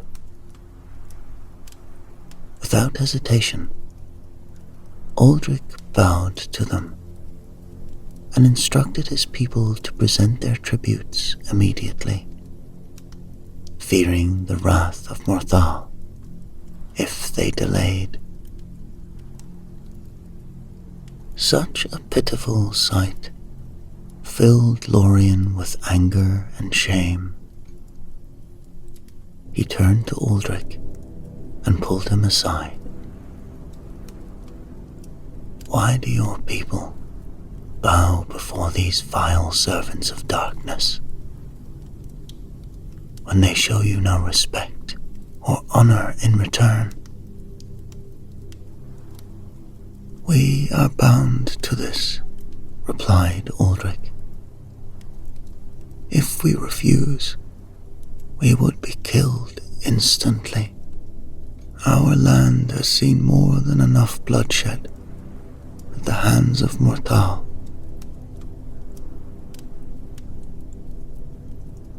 "Then it is time for the Askarian Order to avenge this great injustice," declared Lorien. And without another word, he unsheathed Face Splitter, his mighty sword, and charged at Mortal's emissaries. With the speed and strength of a true warrior, he cut them down, one by one, his blade cleaving through their undead forms with ease. All but one fell lifeless at his feet, their dark magic no match for his skill. Grabbing the lone survivor by the throat, Lorien dragged the creature before him and spoke. "Return to your master and tell him that he no longer has any power over the Askarian Order. Lorien, the greatest of warriors, challenges him to face his fate if he has the courage to do so."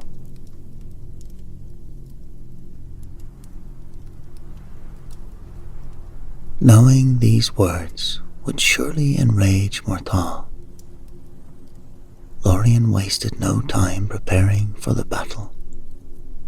He enlisted Uldric's help in rallying the strongest warriors of the Askarian Order to bolster his own formidable force. New weapons of shining steel were forged, and hundreds of the swiftest spectral steeds were readied for the impending conflict. A grand fleet of ships, built to endure the fiercest storms of the Elden Seas, waited at port, ready for the moment Morthal and his revenant legion would appear on the horizon.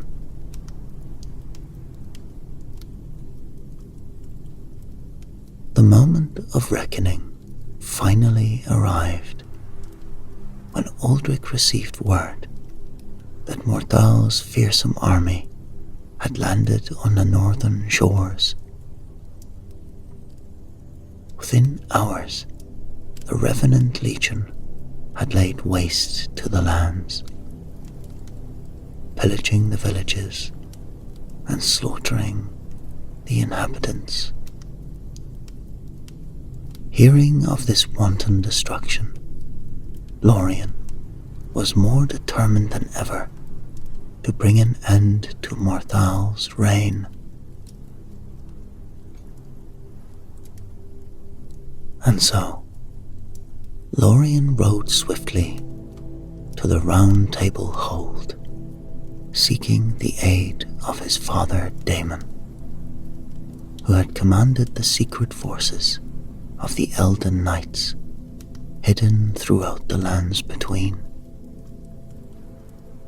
His uncles Varen and Aemon also pledged their support. Together, the three set off in different directions to gather any remaining warriors loyal to the cause of the Order. His father Daemon journeyed northward, not resting until he reached the desolate cliffs of the mountaintops of the giants. As he crossed the frozen plains, he spotted 3 figures on horseback, approaching from the distance. At first, he did not recognize them, but as they drew nearer, he saw they were the oath-bound trio: Bryn, Caden, and Dristan. A deep-seated enmity had long existed between the House of Daemon and the oath-bound trio, stemming from an ancient betrayal. The hatred between them was as cold and sharp as the winter wind that whipped throughout the mountains. Wishing to avoid a needless battle, Daemon glanced around for a place to hide. He spotted a small grove of withered trees nearby, and, using an old enchantment, transformed himself into a deer, blending in with the other animals that foraged there. The oath-bound trio, noticing that the lone knight had vanished, halted in confusion. Bryn, the eldest and most cunning, turned to his brothers and said, "Surely you saw the knight approaching? Have you no idea where he has gone?" "We do not know," Caden and Dristan replied, looking around with puzzled expressions. "Then you are fools," Bryn chided. "That knight can be no friend of ours, especially if he hides himself among these beasts. The arts we learned in the Erdtree's shadows have been wasted on you. If you cannot distinguish an enchanted creature from a real one." With a swift motion, Bryn drew a small rune-etched talisman and waved it over his brothers, transforming them into 2 spectral hounds. they immediately began to howl and bark, eager to track down the disguised knight. It wasn't long before the hounds had cornered the enchanted deer into a small thicket. Bryn, with a wicked grin, cast a spear at him, the weapon piercing the deer's side. Screaming in pain, Damon spoke with a hoarse voice. "Show me mercy," he pleaded. "I am a man, not a beast. Let me return to my true form before I die." "I will allow this," Bryn sneered, "as I would rather kill a man than an animal any day." With that, Damon resumed his human shape, blood trickling down his cloak from the gaping wound in his chest. He looked up at the brothers with fury in his eyes. "I have outwitted you," he declared. "For had you slain me in my animal form, you would only be guilty of killing a mere beast. But now, by killing me as a man, you will incur a far greater wrath than any before. For the weapons you use will scream in agony, proclaiming your vile deed to my son, Lorien, a Dawn warrior." Bryn laughed darkly and replied, "Then we will not kill you with weapons, but with the stones that lie around us." With that, the brothers began to hurl jagged stones at Damon, until his body was a mass of wounds. He collapsed, battered and lifeless.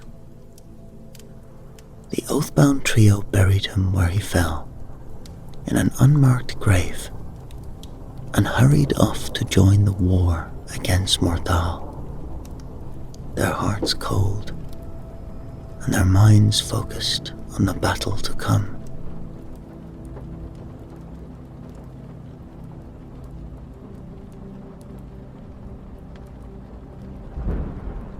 With the combined might of the Elden Knights and the warriors of the Ascarian Order, led by Uldric and bolstered by the arrival of Lorien and his forces, the battle against Morthal was fierce. Spears flew through the air like deadly rain, and the clash of steel echoed across the fields. But in the end, the Revenant Legion could hold out no longer. Routed and defeated, the surviving undead and their leader Morthal retreated to their ships, fleeing back across the dark waters towards their own blighted lands. Lorien, the Dawn warrior, became the hero of the lands between. The people celebrated his victory, presenting him with the finest trophies the realm had to offer. When the celebrations had quieted, and the people of the Ascarian Order began to return to their normal lives, Lorien grew anxious for news of his father, Damon. He called together several of his closest companions and asked if they had any word of his father. But none had heard from Damon since the day he had left to gather the northern forces. I fear he is no longer alive, Lorien said grimly. I swear I will not rest or take food or drink until I learn what has become of him.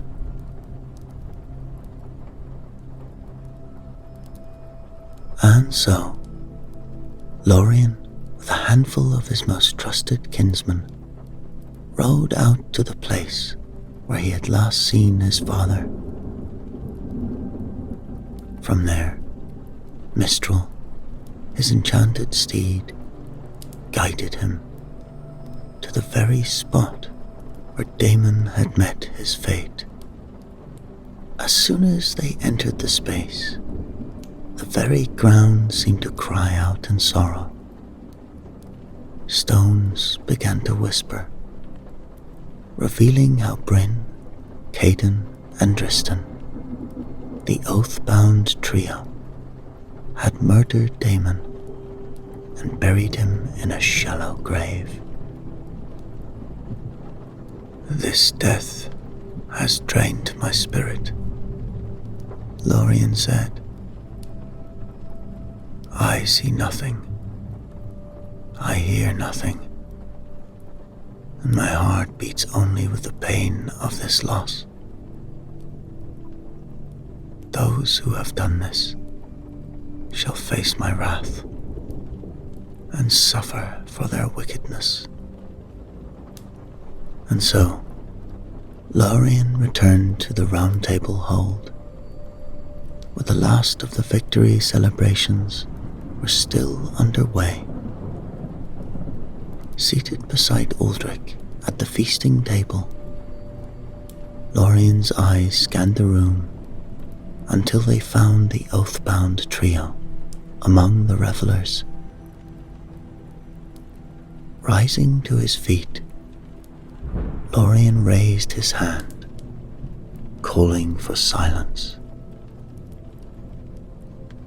I ask each of you, Lorien announced, what punishment would you decree for the man who had murdered your father? The whole fell into stunned silence.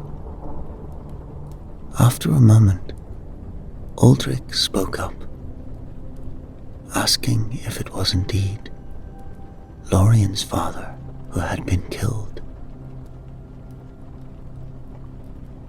It is my father who lies slain, Lorien replied,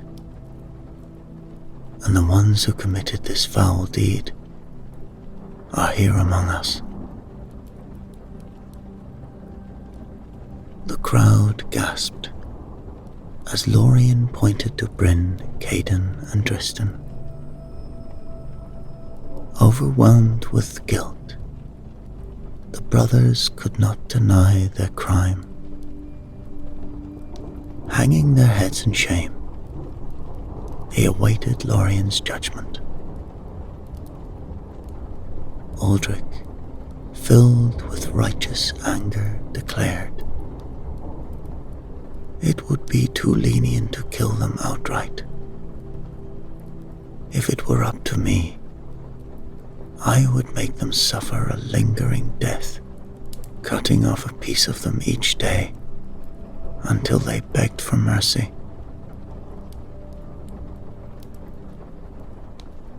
The assembled guests murmured their agreement, and even the brothers nodded.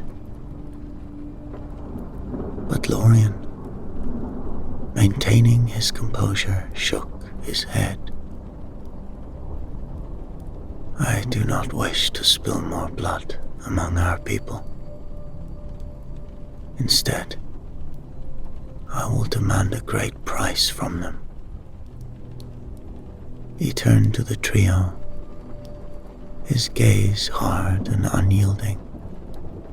As the whole fell silent, Lorien declared, this is what I demand of you.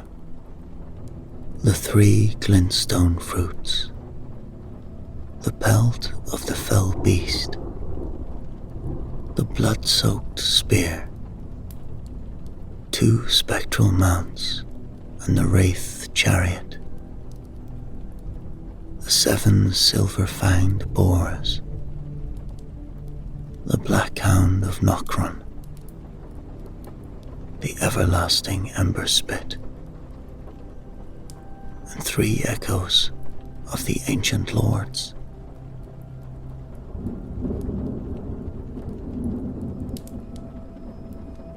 "We will embark on this quest," said Bryn, "and gather all that you have asked for."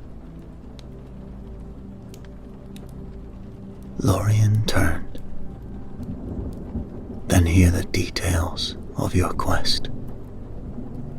The glintstone fruits, known for their healing properties, grow in a hidden glade guarded by enchanted beings. The pelt of the fell beast is kept by King Orides in the land of Glintstone, a relic of great power and resilience. The blood-soaked spear lies submerged in ice within the vault of King Malachor in Caelid, cursed and deadly. The spectral mounts and wraith chariot are in the possession of Lord Aurelius, a knight who commands them from his stronghold atop the mountain tops of the giants. The silver-fanged boars are found in the lands ruled by King Theoden of the Golden Pillars, and the Black Hound of Nokron guards the entrance to the underground city, loyal only to his master. The everlasting ember spit is hidden deep within a concealed cavern beneath the ocean. The 3 echoes of the ancient lords must be spoken on the hill of lost voices, a place where only the spirits of the departed have the right to speak. The brothers, understanding the gravity of the tasks, left the hall to prepare for their journey. They sought the aid of Lorien's enchanted boat, the abyssal skiff, to speed their travel across the lands. Lorien granted them the use of the skiff, and with determined hearts, they set sail on their challenging quest. "Let us start by retrieving the glintstone fruits," Bryn said, and the abyssal skiff immediately set course for the hidden glade.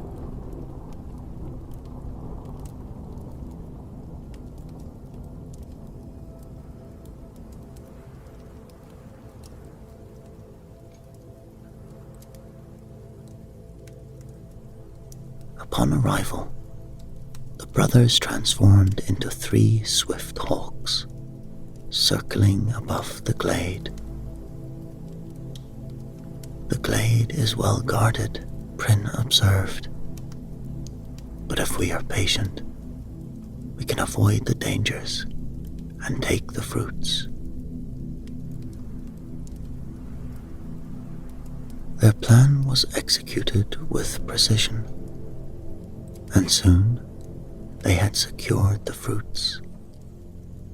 However, as they fled, the guardians of the glade transformed into fierce talon-beaked owls and chased the hawks through the sky.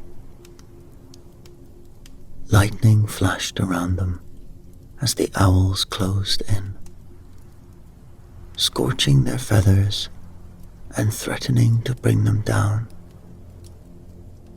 Thinking quickly, Bryn used his magic to transform himself and his brothers into silver fish, diving into the safety of the waters below until the owls gave up the chase.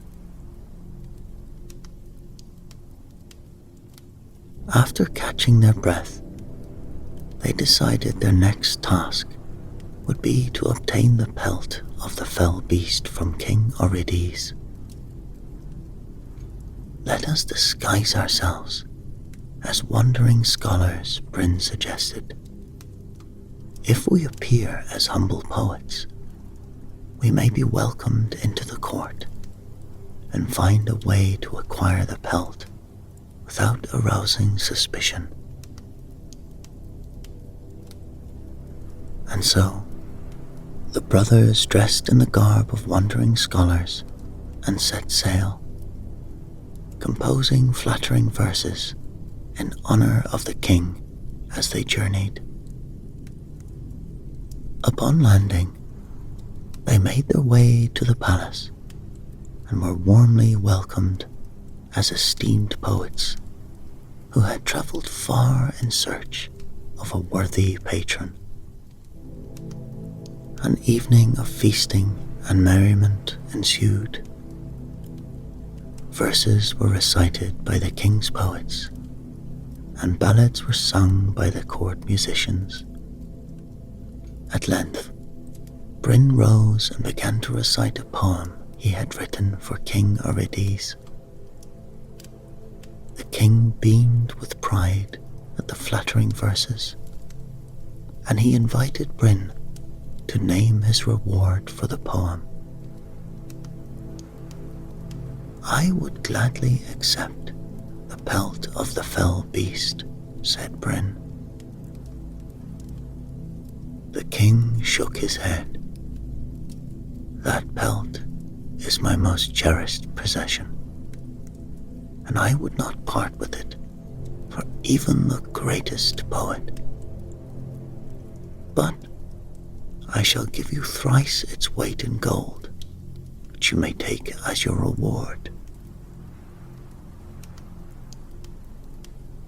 The brothers agreed, and the king's attendants led them to the treasure vault, where the gold was to be measured.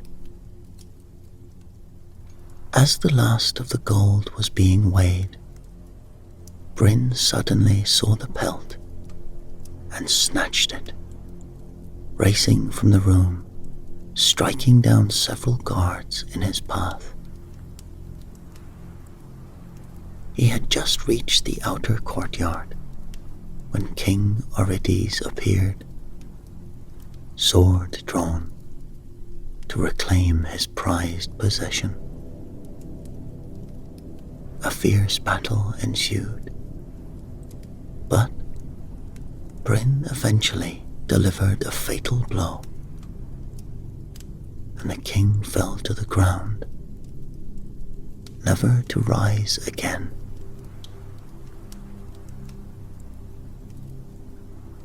Armed with the pelt of the fell beast, which could heal their battle wounds, and the glintstone fruits, which could restore their strength, the brothers felt confident in their quest. Wasting no time, they instructed the abyssal skiff to take them to the lands of Caelid, to the court of King Malachor, where they again appeared in the guise of poets. They were welcomed and honored for their craft. And after some time, Bryn was called to perform, and he recited a verse in praise of King Malachor, winning the favor of all present. Once again, he was asked to name his reward, and of course, he boldly requested the blood-soaked spear. However, the king's demeanor shifted from warmth to anger. "It was foolish of you to demand my beloved spear as a gift," bellowed King Malachor. "The only reward you shall have is your life if you leave now." Enraged by the king's refusal, and seeing no other way to obtain the spear, Bryn swiftly drew one of the glintstone fruits from his pouch and used it to restore power and gain strength for the battle. Then he unsheathed his sword and charged at King Malachor, catching him off guard. A fierce battle erupted. The brothers joined the fray, their weapons clashing against those of the guards. Amidst the chaos, Bryn managed to deliver a mortal wound to King Malachor, who fell to the ground, his blood staining the stones of the palace floor. With the king defeated, the brothers fought their way through the remaining guards and made their way to the vault where the blood-soaked spear lay submerged in a cauldron of ice to keep its cursed power contained. They seized the spear and hurried back to the abyssal skiff, setting sail for the mountain tops where Lord Aurelius kept the spectral mounts and wraith chariot. "Let us earn the trust of Lord Aurelius," Bryn suggested, "by offering our services as skilled warriors." And so, upon arriving at Aurelius's court, they were received warmly and joined his ranks as soldiers, proving themselves as valiant fighters over several weeks. But, despite their dedication, they never once glimpsed the legendary mounts and chariot. "We have waited long enough," Bryn said impatiently. "Let us tell Lord Aurelius. We shall depart unless he shows us the chariot and steeds." And so they approached Aurelius, who, not wanting to lose his brave warriors, reluctantly agreed.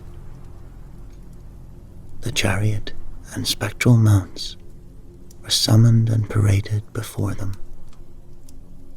As they circled around, Bryn leaped onto one of the steeds, seizing the reins. His brothers fought off those who tried to stop them, and soon all three were racing through the palace gates, the chariot in tow, eager to continue their quest.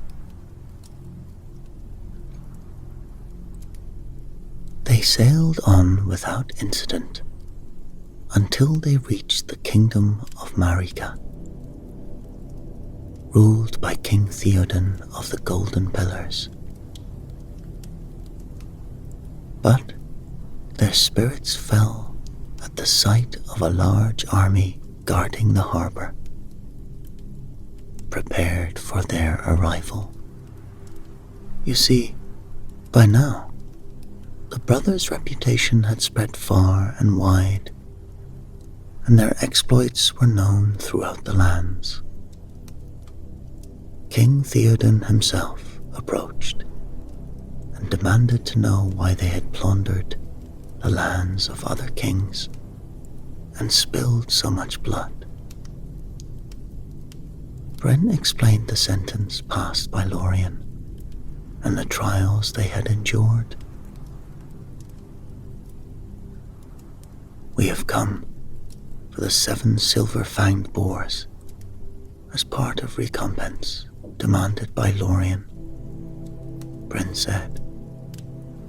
"It would be better for all if you gave them willingly."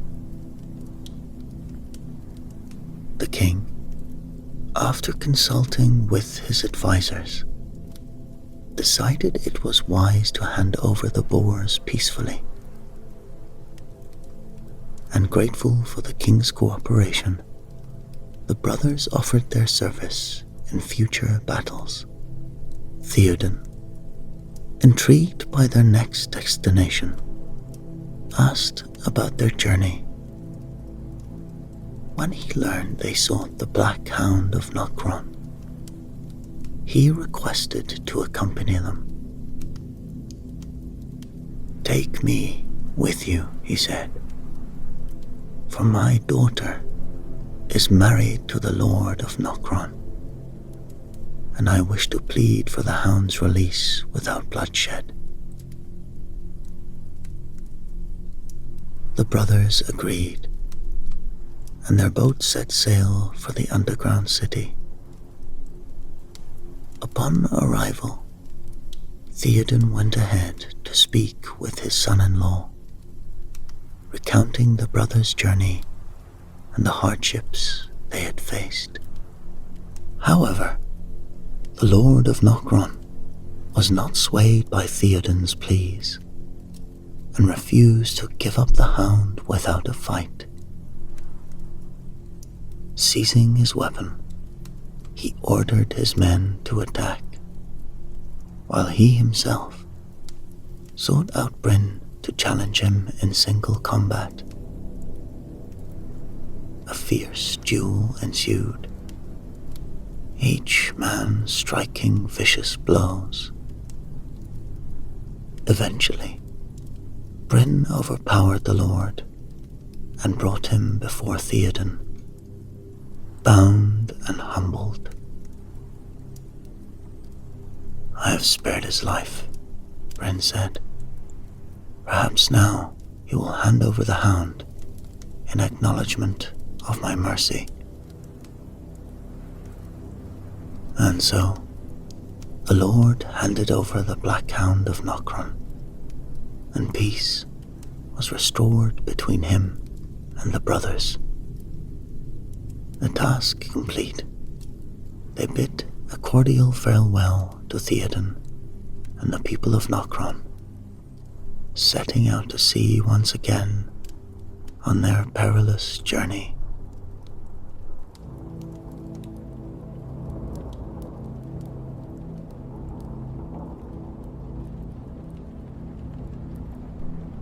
Now, far across the vast ocean, Lorien made sure that he received word of every success achieved by the trio.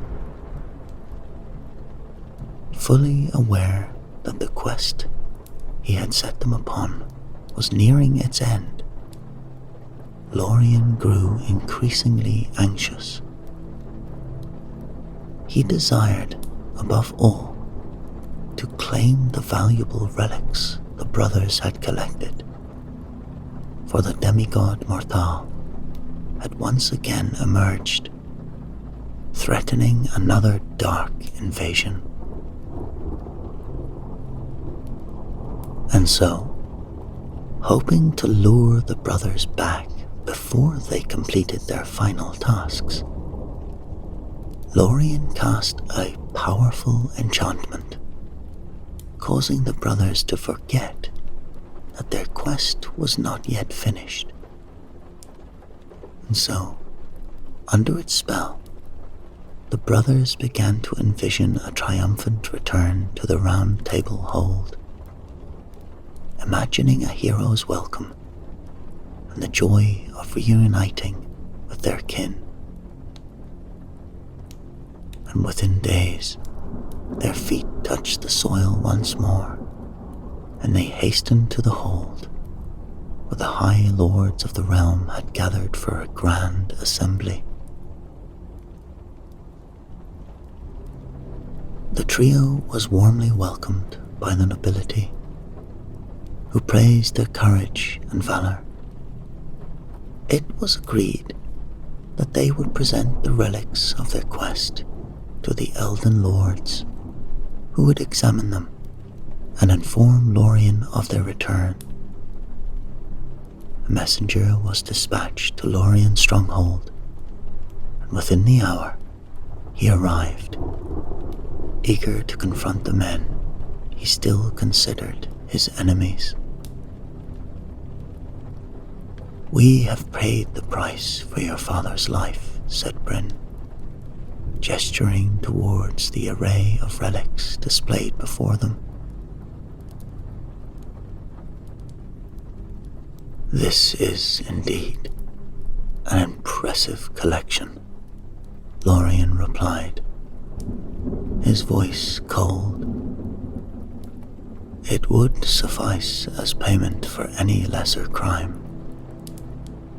But you swore before the court to deliver all that I asked, and I see that you have not.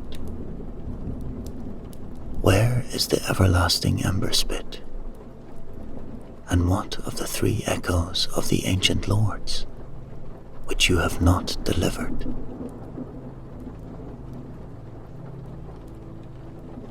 Realizing they had been deceived, the brothers collapsed to the floor. Gloom settled over them as they faced the harsh reality that their journey was not yet complete.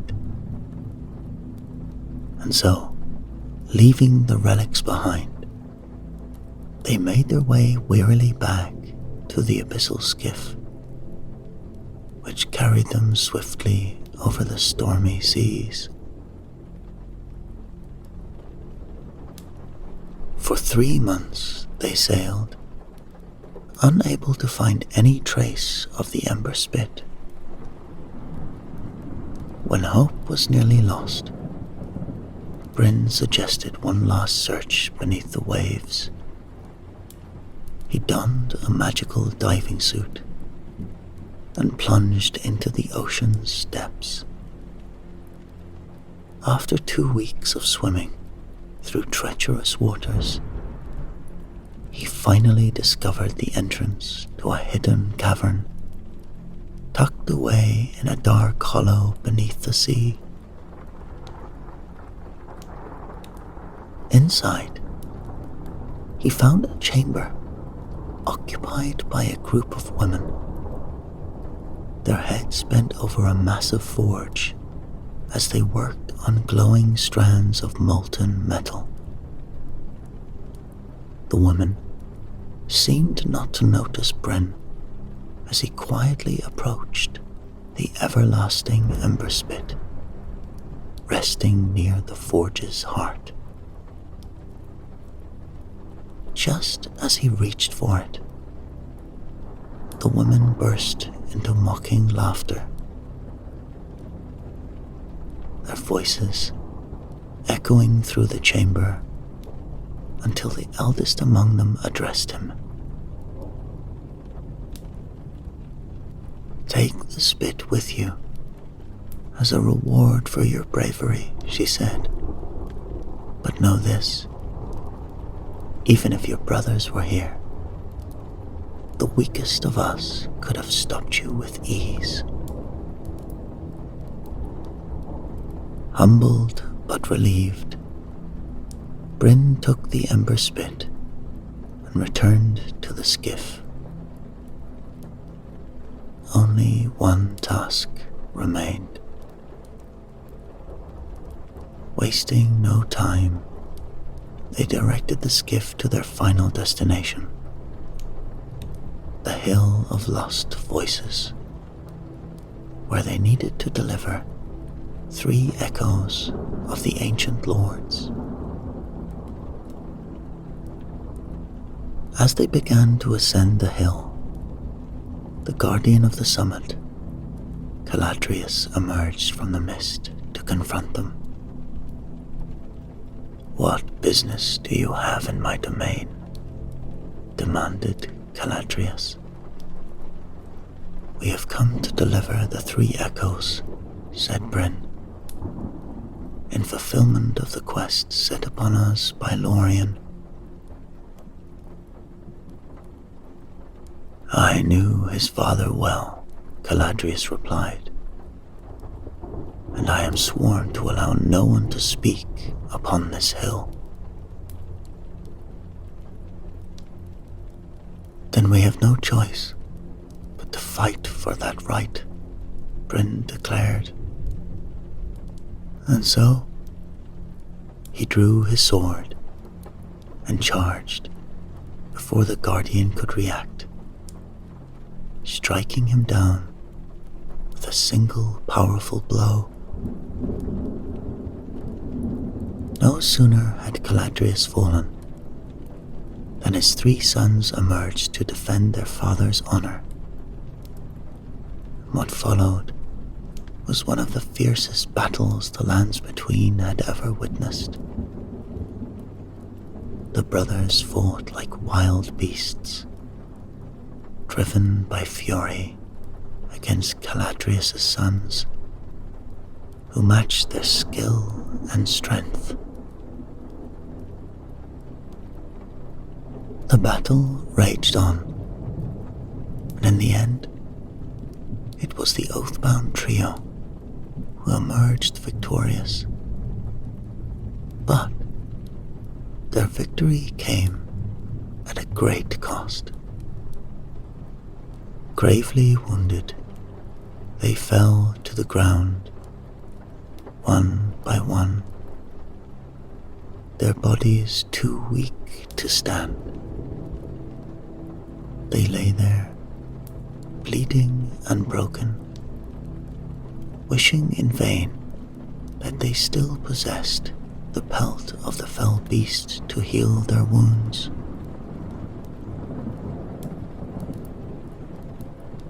And they had rested a long time before Bryn found the strength to speak. He reminded his brothers that they had not yet given the 3 echoes of the ancient lords on the Hill of Lost Voices, as Lorien had demanded. So slowly, with great effort, they pushed themselves up from the blood-soaked ground. In pain and weary beyond measure, they raised their voices and uttered the 3 powerful shouts, their cries echoing through the haunted hills and reaching the spirits of the Elden Lords. Satisfied that they had finally completed their quest, the brothers collapsed once more, their bodies trembling with exhaustion. Afterward, Bryn managed to lift his wounded brothers into the abyssal skiff, promising them a final glimpse of their homeland if they could hold on a little longer. The skiff, heeding his unspoken command, moved swiftly, crossing mountains and forests, rivers and plains, until it reached Round Table Hold, where the dying brothers were delivered into the care of their father, Osric. Knowing his time was short, Bryn looked at his father with pleading eyes. "Go, beloved father," he said. "Take this ember spit to Lorien. Tell him we have completed all the tasks set before us. Beg him to grant us the use of the pelt of the fell beast to heal our wounds, for we have paid dearly for our deeds." Osric, driven by desperation and love for his sons, rode with haste, and upon arriving, he demanded an audience with Lorien, who came to meet him. Osric presented the ember spit and relayed his son's request. "My sons are on the brink of death," Osric pleaded.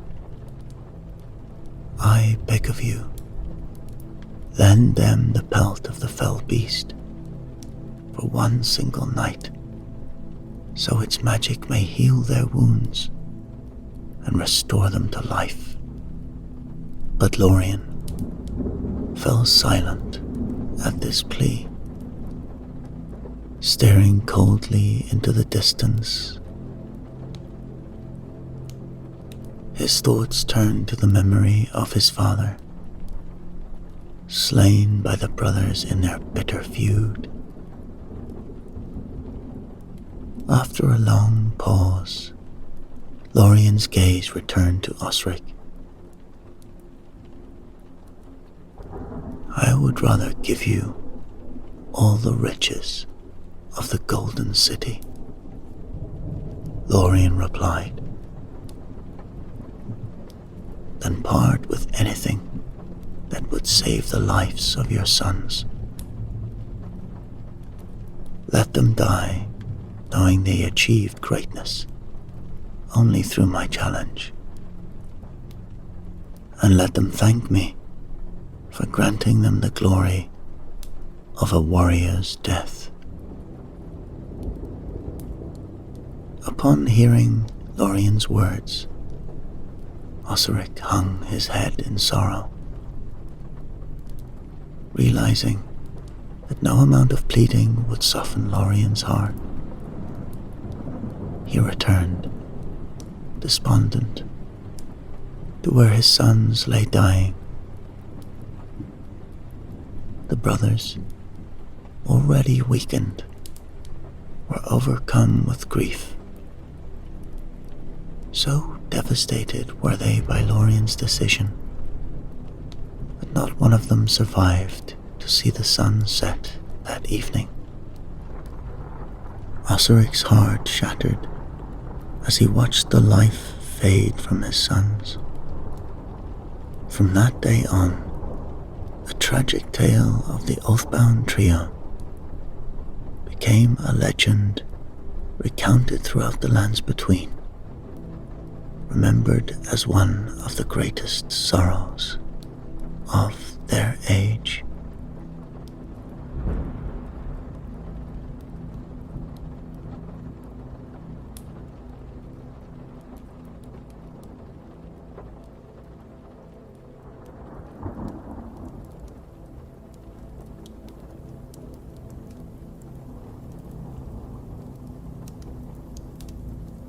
To you who finds these weathered pages, know that they are written in blood as much as ink. I am like you, tarnished, grace-touched, death-marked, drawn to this shattered realm. These words, should fortune favor us both, may spare you some small measure of the suffering I endured in my ignorance. The scholars speak of Queen Marika the Eternal, of how she shattered the Elden Ring in an act that rent reality itself. They whisper of her children, the demigods, now warring over the fragments of that cosmic power. Such grand tales, yet they do little to warm your bones when the howling winds of Limgrave first bite deep, or when the chittering horrors of Caelid's rot-cursed wastes close in around you. I remember well that first awakening. The cold stone beneath, the distant glow of grace above, a light both blessing and curse. Like you, Perhaps I arose expecting glory. Instead, I found only the harsh truth. The lands between care nothing for our ambitions. They exist to break us, to test whether we are truly worthy of the grace we've been granted.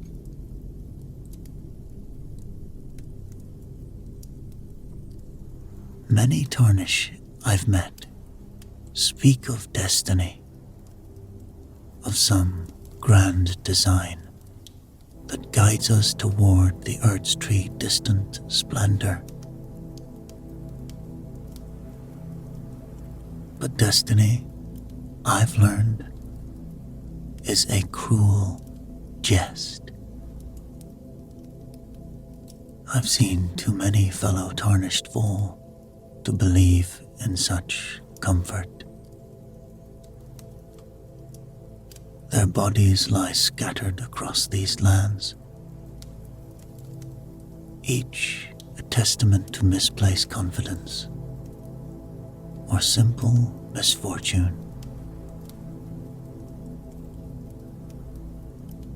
And yet, here I persist. Here we persist. Something more than mere destiny drives us. Something born of desperation and determination in equal measure. The faint trails of grace may guide our steps, but it is our will alone that carries us forward.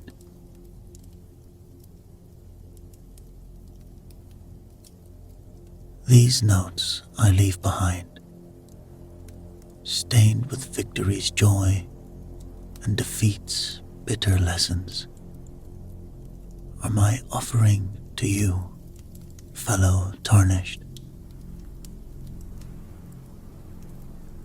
May they light your path when grace proves fickle, and may they grant you the wisdom to survive what lies ahead. For in the lands between, survival itself is perhaps the greatest victory of all.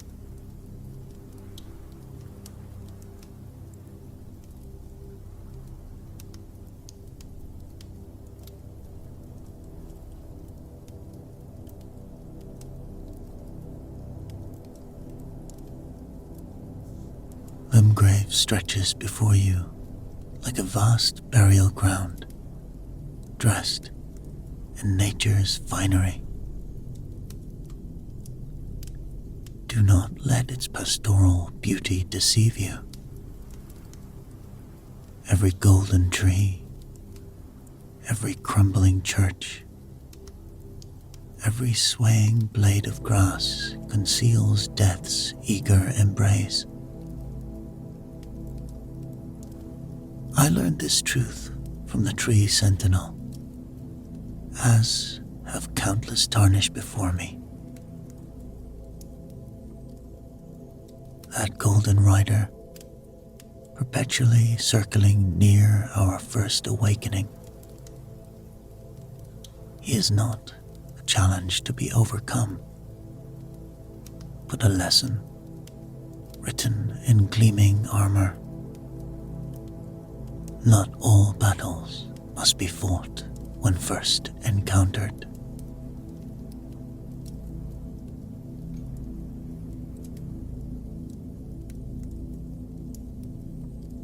The art of survival in these lands begins with humility.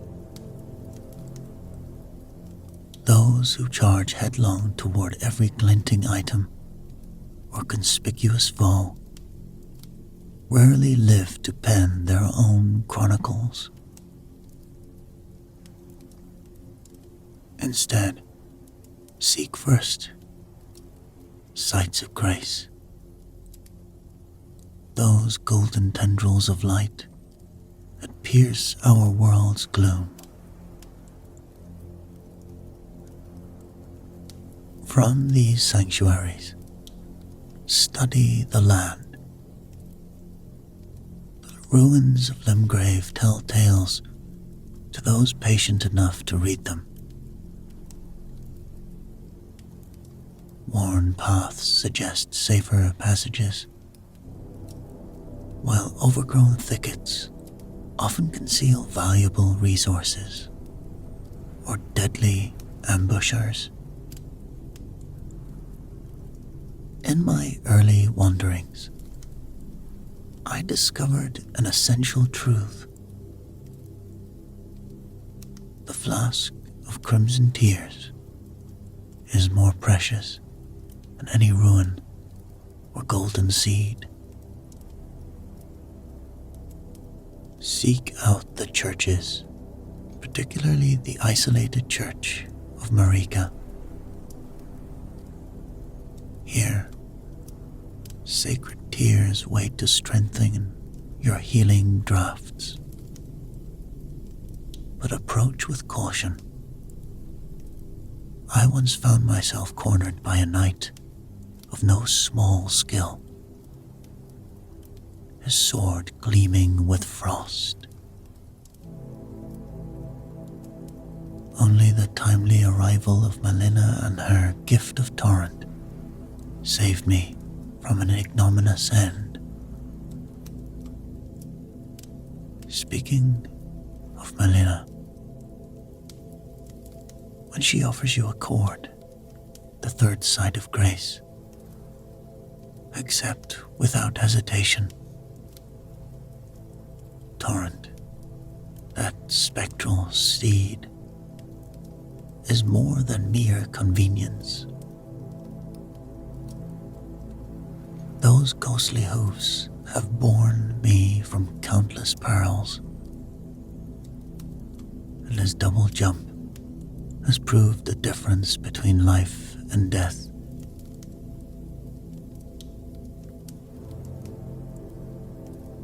A word on the gathering of ruins.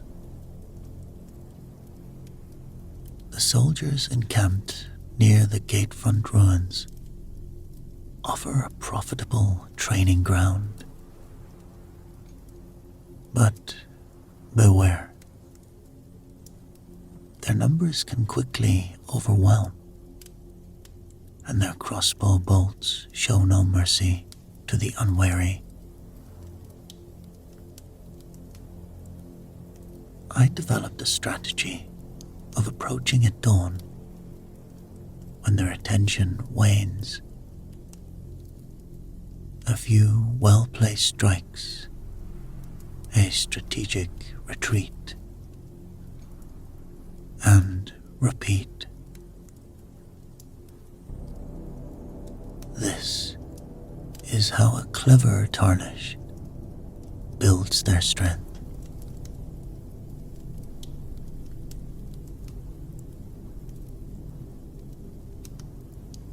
The caves that dot Limgrave's landscape beckon with promises of treasure.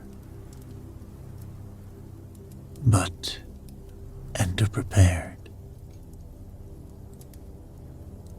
Torch in one hand, weapon in the other, and always maintain an escape route.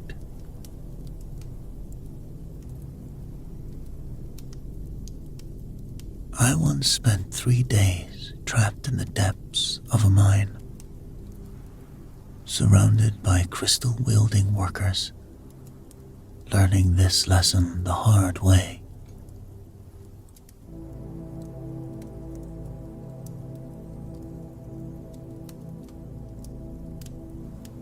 For those who heed these words, Limgrave can transform executioner to teacher.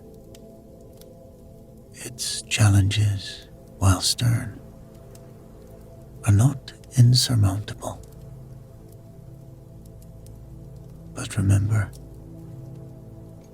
there is no shame in retreat, in circling back when better armed or more skilled. After all, we Tarnished have the luxury of time, if little else.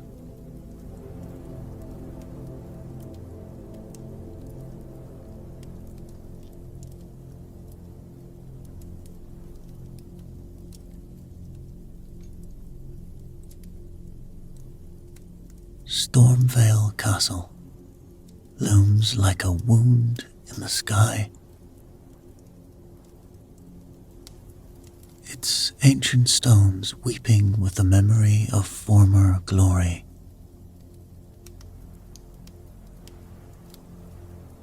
Here, where the winds howl through arrow slits, and the mad experiments of Godric echo in forgotten chambers, I learned that even walls have stories to tell. If one survives long enough to hear them, that is.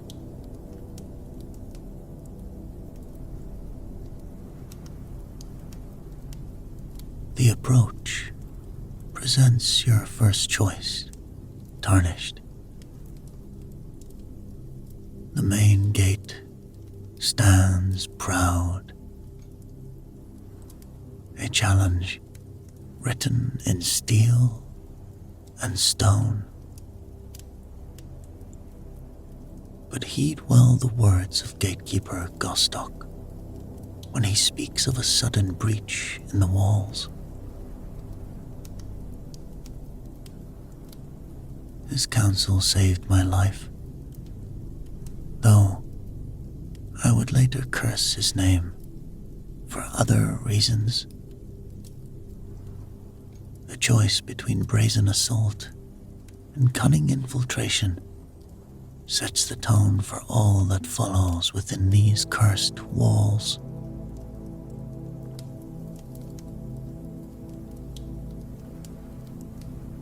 Should you choose the siege approach, know that the ramparts bristle with more than mere soldiers.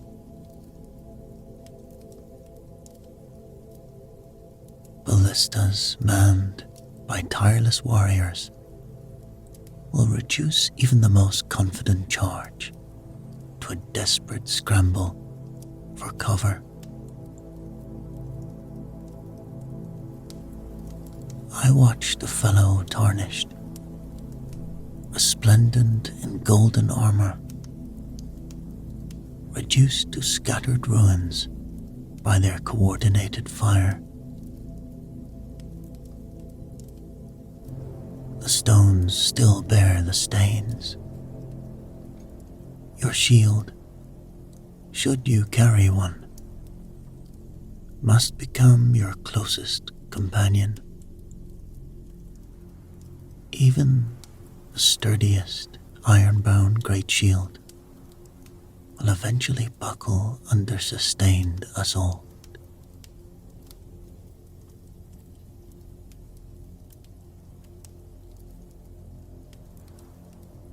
The hidden path through the cliffs offers its own horrors. Grafted scions lurk in shadows, their many limbs twitching with ancestral memory. I lost 3 fingers to one such creature before, learning to recognize the sound of their skittering approach. The trick lies not in facing them, but in timing your movements to the rhythm of the patrolling knights above.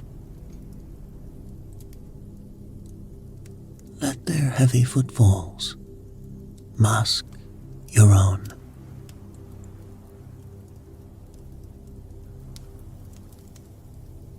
Within the castle proper, every corridor branches like the limbs Godric so covets.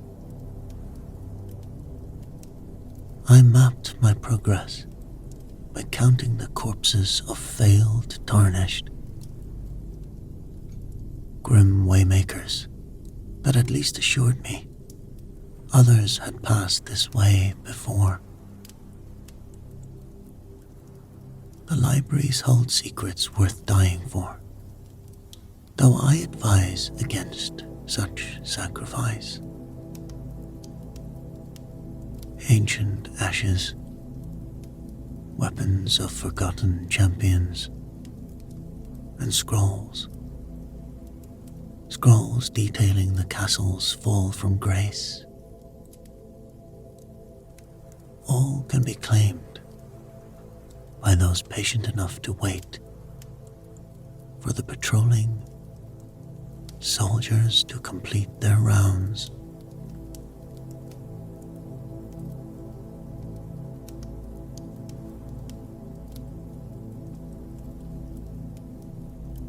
In the depths, I discovered the true horror of Godric's obsession.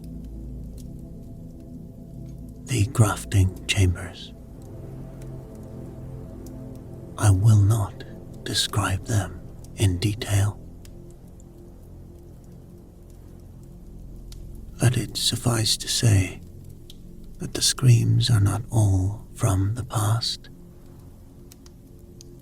and the servants who tend these bloody workshops are best avoided entirely. Keep to the shadows, and should you hear the wet sounds of their work, find another path.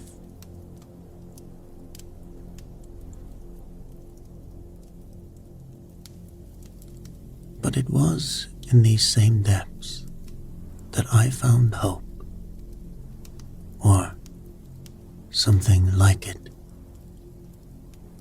Ancient tunnels, remnants of an older castle perhaps, offer safe passage around some of the most heavily guarded sections. One such passage, marked by 3 successive candlesticks, leads directly to the chapel where I first glimpsed Godric himself.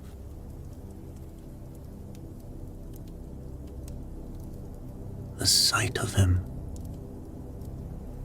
No amount of preparation truly suffices. His many-limbed form is an affront to sanity, a testament to power sought without wisdom.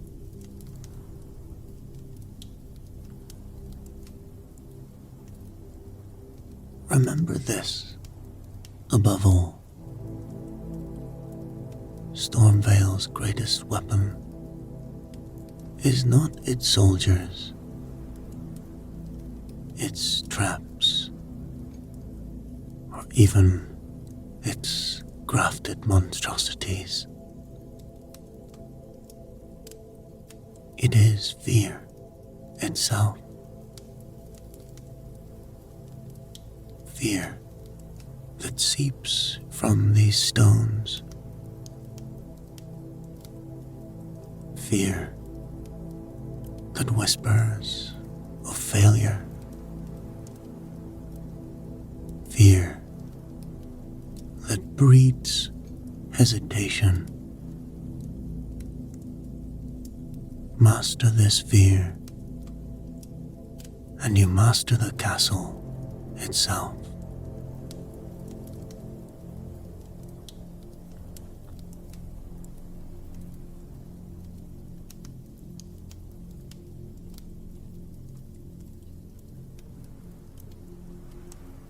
The mists of Liurnia part like a funeral shroud, revealing waters that mirror the stars even in daylight. Here, where sorcery still rules and reality bends like light through crystal, I learned that not all dangers announce themselves with blade or claw. Some simply wait, patient as the deep, in the form of beautiful lights or promising treasures.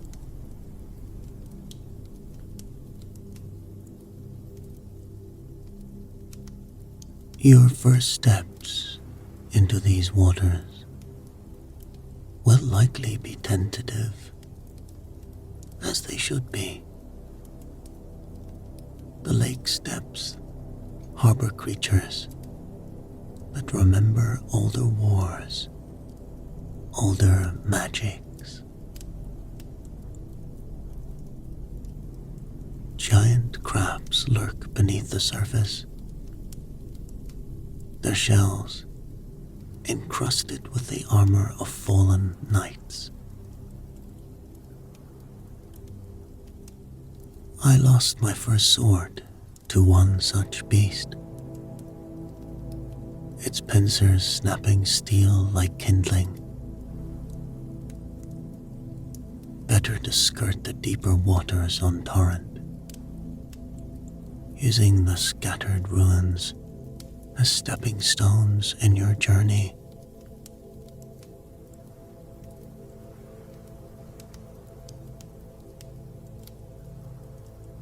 The very air here tastes of sorcery. Metallic, sharp, like lightning before the strike. Watch for the glintstone sorcerers who haunt the mists. Their spells can pierce you from distances your eyes cannot penetrate. I learned to listen for the chime of their staves, to count the seconds between the sound and the deadly flash.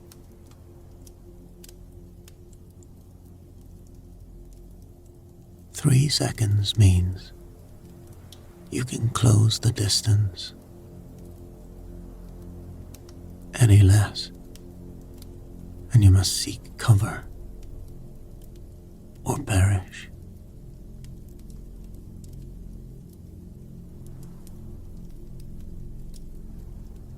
Among the ruins, you'll find the remnants of noble houses who once served the academy. Their gardens still bloom with strange flowers, and their libraries still hold fragments of arcane knowledge. But beware. Many are guarded by enchanted knights who never tired of their eternal vigil.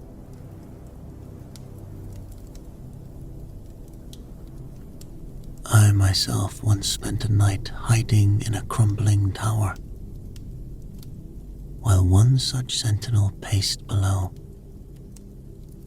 its armor creaking in endless patterns.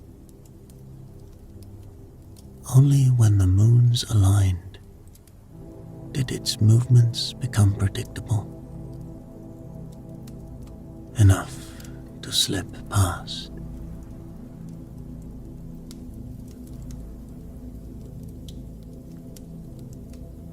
The most treacherous aspects of Liurnia are its illusions. What appears to be solid ground may dissolve beneath your feet. What seems a safe passage may lead to a sorcerer's trap. Trust the messages left by other Tarnished. Their bloodstains tell truer tales than your eyes.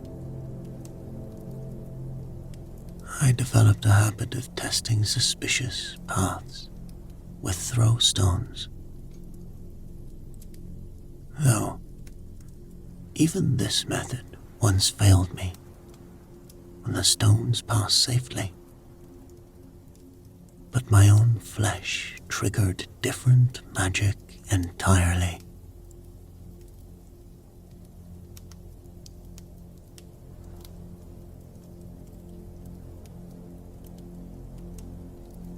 The village of Laskyar holds particular dangers.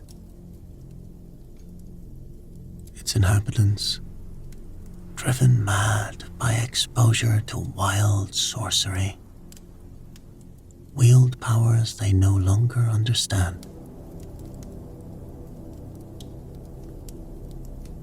Yet among them, I found an old sage who traded spells for silence, knowledge for discretion. Sometimes the greatest discoveries come not from combat, but from patience and observation.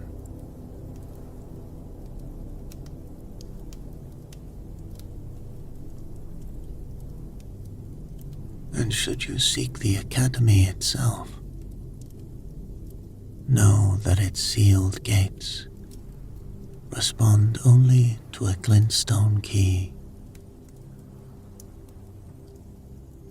I found mine in the jaws of a dragon, though I suspect there are less dramatic ways to obtain one. The real test isn't acquiring the key. It's deciding whether you're prepared for what waits behind those gates.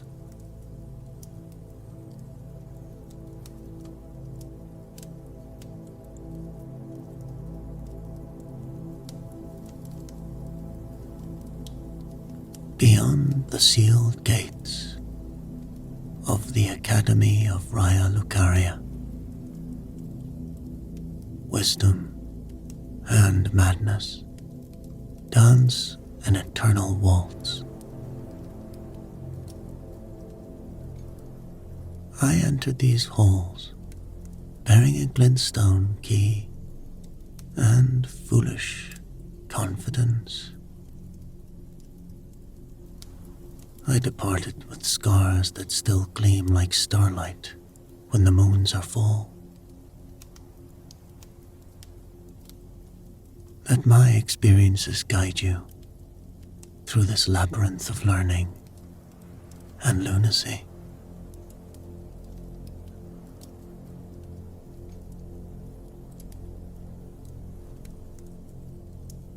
The courtyard's welcoming silence is the Academy's first deception.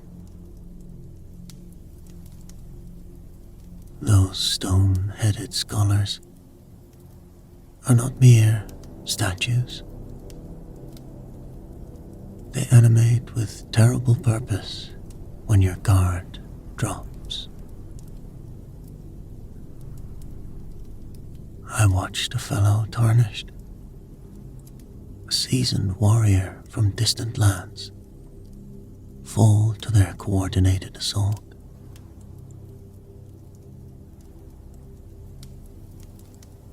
His last words were cut short by a dozen glintstone pebbles, each perfectly aimed. Keep moving. Always moving. And remember that in these halls, even the furniture may harbor murderous intent.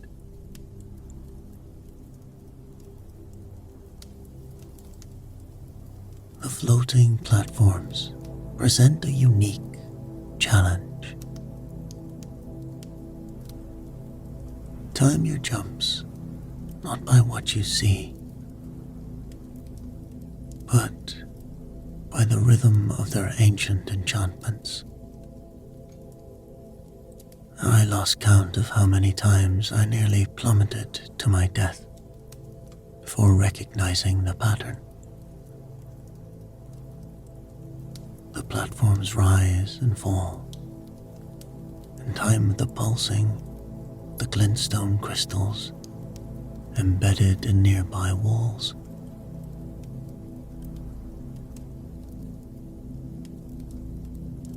Three pulses, then jump.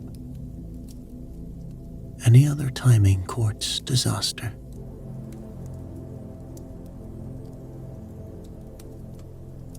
Within the grand library, knowledge itself becomes a weapon. Books fly from shelves like startled birds, her pages sharp as razors. The burger-wielding priests who tend these halls care nothing for literacy, only the preservation of their arcane order.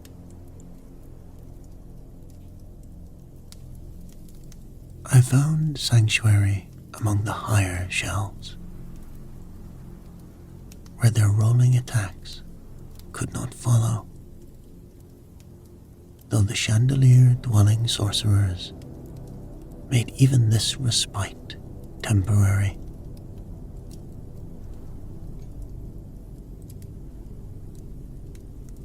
But it was in the debate hall that I witnessed true horror. Here, where young scholars once argued magical theory,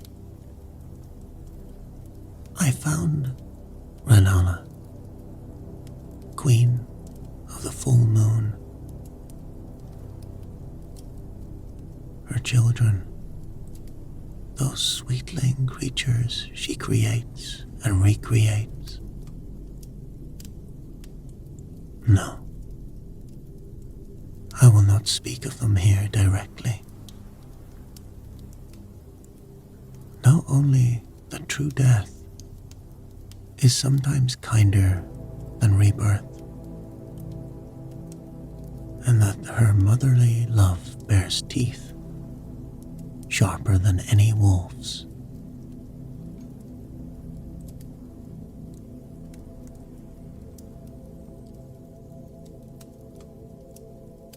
Some wisdom I gained at great cost. The chandeliers, precarious as they seem, offer paths less traveled by the Academy's defenders. The iron maidens that line certain walls approach them with care, for some contain warriors trapped in eternal torment, while others offer unexpected sanctuary. I once spent 6 hours hidden within one such device, listening to the wheel-bearing priests roll by, their weapons scraping against the floors like prophecies of pain.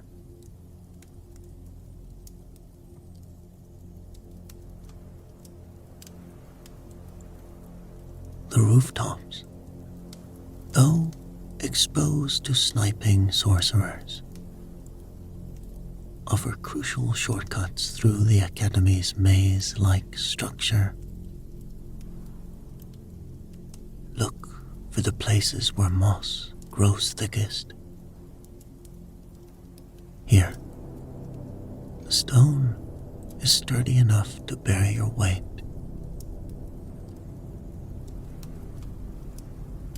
I mapped safe passages by tracking the patterns of fallen leaves, though I doubt they remain unchanged.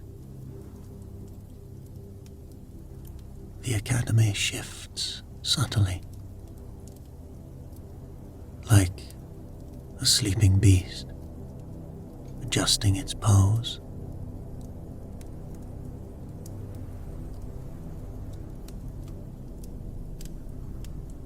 Remember this truth above all others. In Raya Lucaria, knowledge is currency.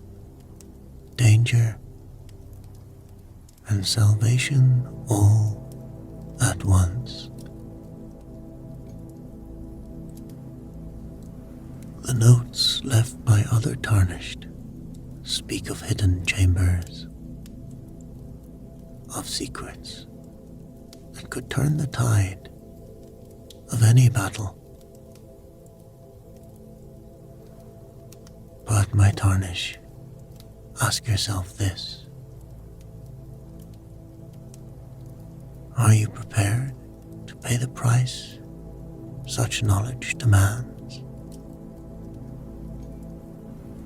For in these halls, every lesson is written in blood,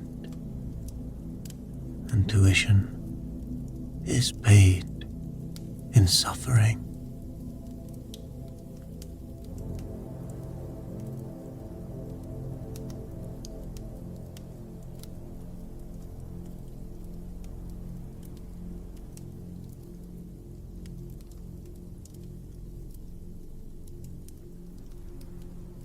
The crimson sky of Caelid bleeds eternal,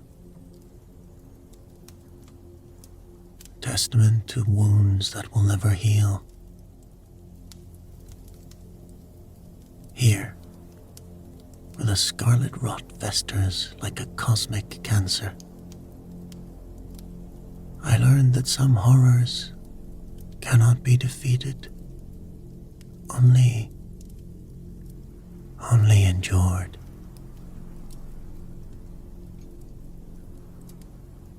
If you value your sanity, Tarnished, prepare well before crossing these corrupted lands.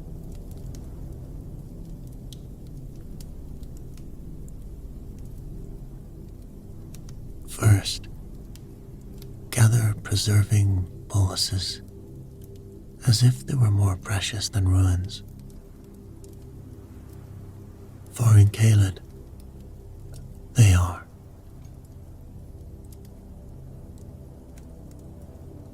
I watched a proud knight, veteran of 100 battles, dissolve from within when the rot took hold. His screams, they haunted me until I learned to sleep with cotton in my ears. The merchants in Limgrave's churches trade these life-saving remedies. No, never enough. Learn to craft them yourself. A cookbook is worth any price.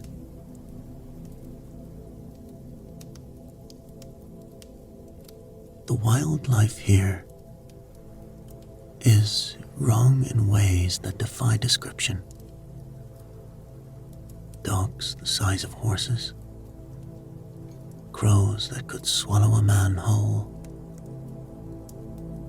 These are but the most obvious mutations. I developed a rule. If it moves, assume it can kill you. If it doesn't move, assume it's waiting to kill you.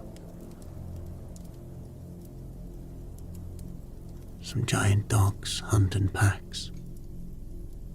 their rot-ridden flesh hanging in strips. Yet they move with terrible speed. The trick is to listen for their breathing. It comes in ragged gasps, wet with decay. When you hear it grow louder, seek elevation immediately.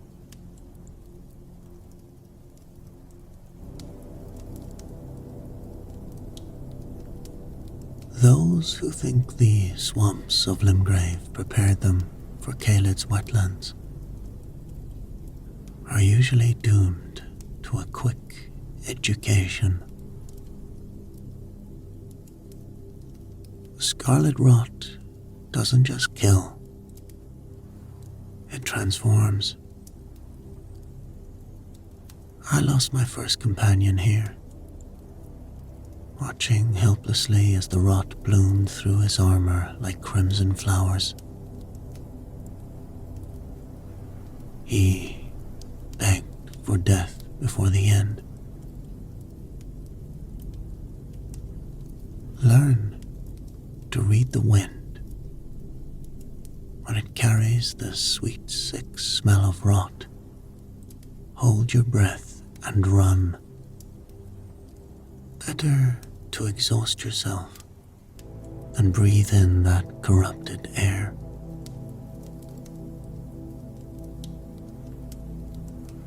The ruins of Caelid tell a story of a fall from grace. Once, this was a proud land under General Radan's banner. Now, his very soldiers rot where they stand, still maintaining their posts in death.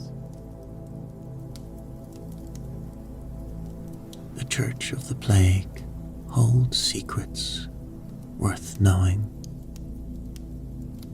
but approach it only at night. The darkness hides you from the things that circle overhead, their wings spreading rot with every beat.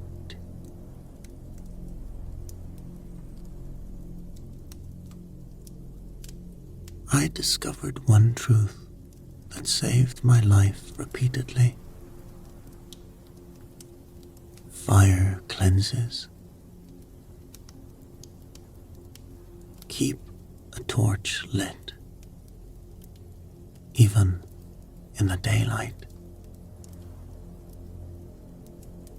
The smaller rot creatures fear it, and the larger ones at least pause before attacking. The flame arrows sold by the nomad merchants near the dragon-burnt ruins are worth their weight in gold. Use them to create barriers of fire when retreat becomes necessary. And retreat will become necessary.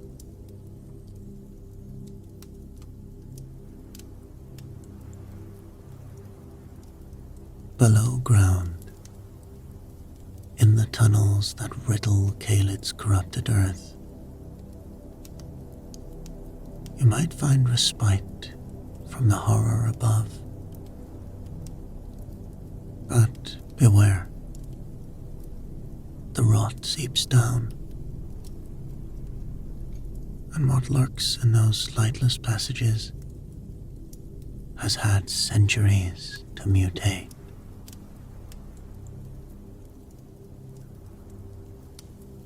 I found chambers where the air crystallized with scarlet rot,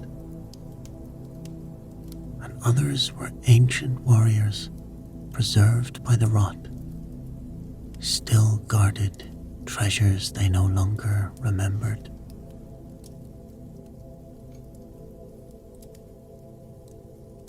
Remember this.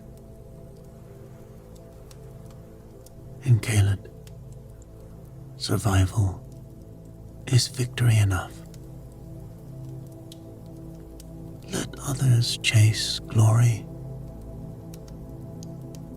The wise Tarnished knows when to avoid battle, when to run, and most importantly, when to never return to a place marked by death.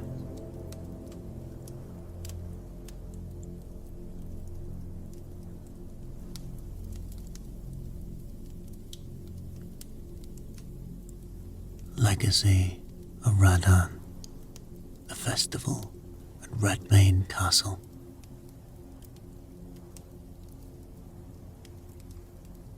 They call it a festival, though no celebration I've known has reeked so strongly of death. Redmane Castle stands defiant against Caelid's corruption, its ancient stones echoing with the sound of warriors gathering for what must be the strangest tournament in all of the lands between. A festival of slaughter, where victory means killing a hero who's already lost everything but his life.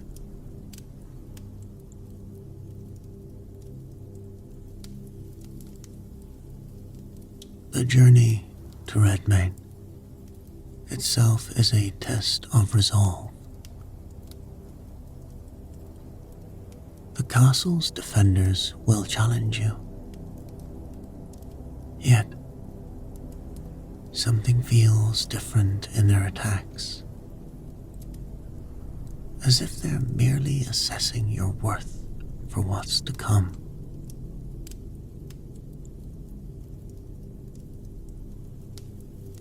I learned to recognize this for what it was. Not a true defense, but a culling of the weak. Those who cannot survive the approach have no business participating in the festival proper.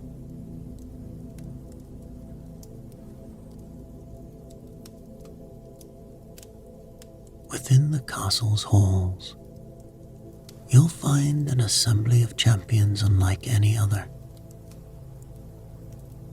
Blade the half-wolf, his sword arm as legendary as his loyalty. Iron Fist Alexander, whose ceramic frame houses a warrior's spirit I've grown to admire greatly. Each participant harbors their own reasons for attending this grim celebration. Listen to their words carefully. Each offers insights into the battle to come, though few speak plainly of what awaits below.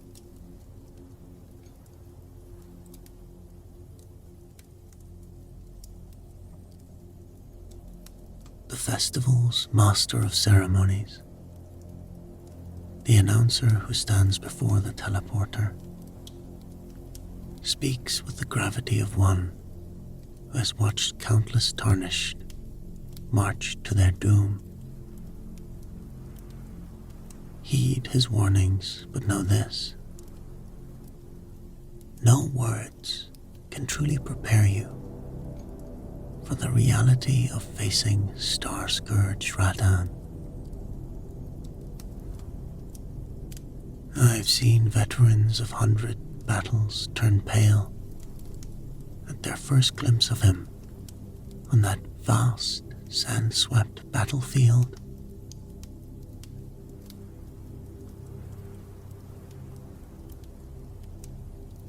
Some practical wisdom earned at great cost. Summon your fellow champions. This is no time for warrior's pride. Radan's mind may be gone, but his martial skill remains terrifyingly intact. The great general fights like a force of nature,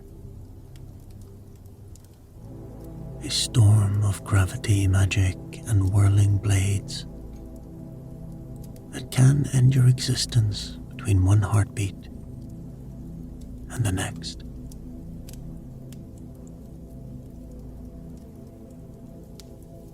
I watched him pull a fellow Tarnished into the sky, only to have them return as a crater in the sand.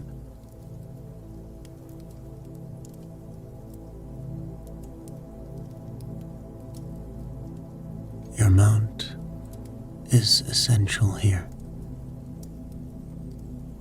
Torrent speed may be the only thing keeping you alive when Radan turns the dunes into a storm of arrows,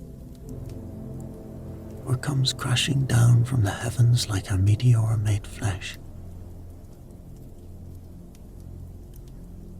The battlefield is vast for a reason. Use its full expanse.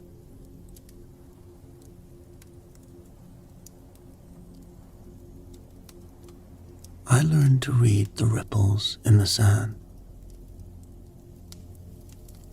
to anticipate where he would emerge from his gravity-defying leaps.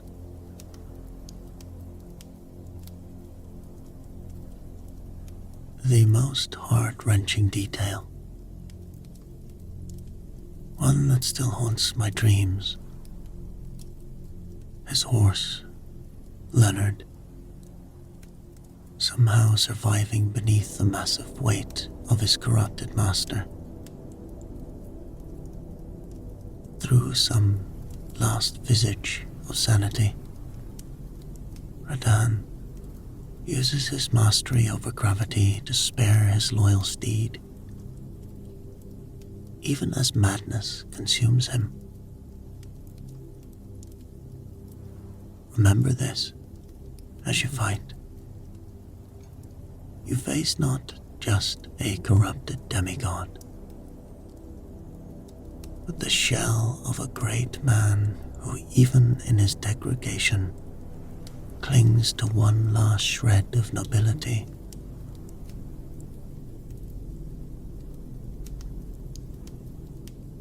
Should you achieve victory, take no joy in it. Stand silent as the stars he once held back rain down upon the empty battlefield. We come to this festival not for glory, but to grant mercy to a fallen hero. In ending Radan, we both free the general and the lands between from a fate worse than death.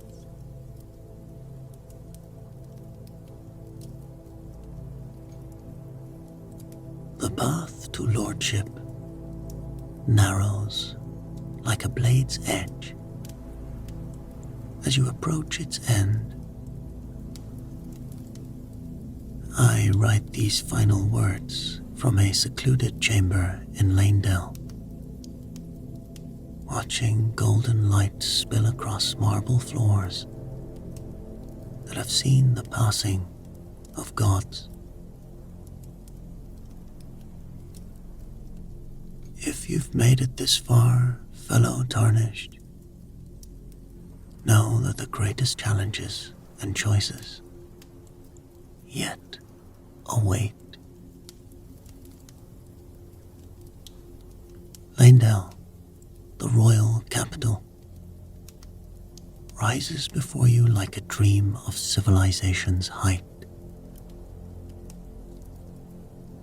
Its spires pierce the clouds. Wraith-like sentinels patrol its streets, and every corner holds echoes of the Golden Order's fading glory. But do not be seduced by its splendor. The capital's beauty is as deadly as Caelid's rot. It merely wears a finer mask. The Erdtree knights who guard its approaches are no mere soldiers. They are living embodiments of sacred law, and they strike with divine purpose. I learned to time my advances with the setting sun. When their golden armor betrays their positions with reflected light. The sewers below offer safe passage, though safe is a relative term in these accursed lands.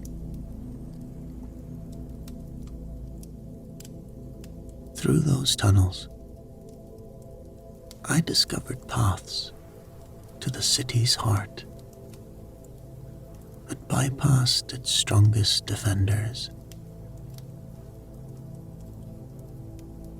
Yet, what lurks in those depths?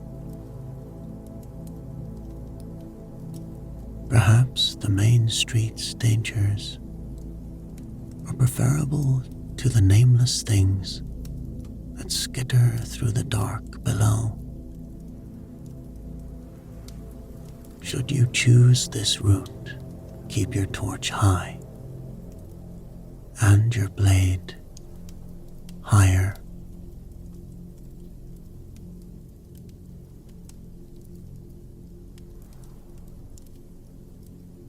Beyond the capital lies an even harsher truth. The mountain tops of the giants. Here, the very air seeks to end you. The cold burns deeper than any flame, and the howling winds carry voices that would drive lesser minds to madness.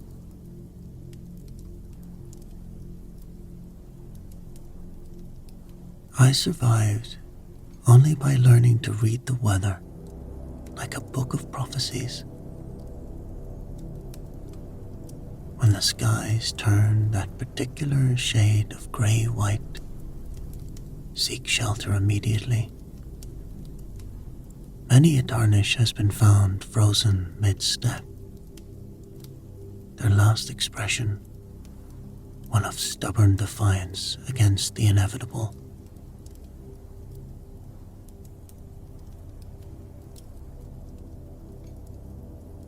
The giants themselves, their very existence, is a rebuke to our ambitions. Ancient guardians of a flame that could change everything or end it all. Watch for the signs of their passing. Great depressions in the snow, trees felled in patterns too deliberate for avalanches. I once spent 3 days tracking one, only to realize too late that it had been hurting me toward its kin. Remember, they are not merely large, they are ancient, and their cunning matches their size. But all paths, all trials, lead eventually to the foot of the Erdtree itself. Here, where grace and madness intertwine, where the very roots of reality sink deep into mystery, you must make choices that echo through ages yet to come. I've seen the tree's golden light make mockery of the strongest spells, watched its holy radiance turn ancient ornaments to dust. Whatever you think prepares you for this confrontation, double it, triple it, then accept that it still may not be enough.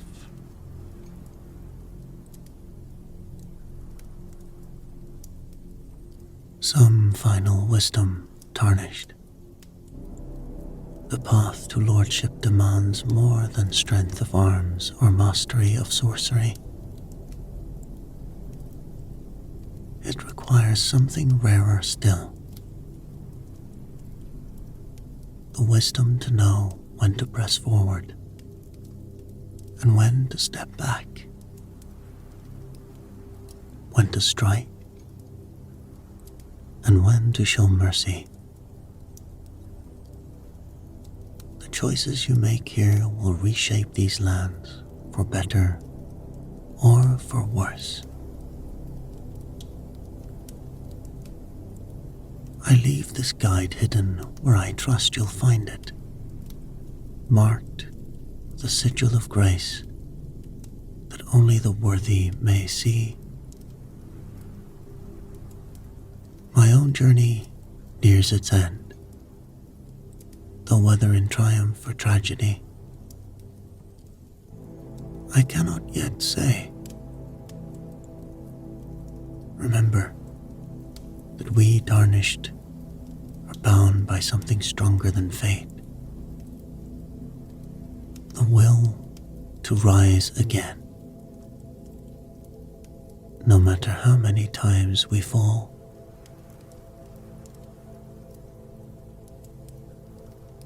May these words light your path when grace proves dim, and may you find your way, your own way, through this beautiful, broken realm.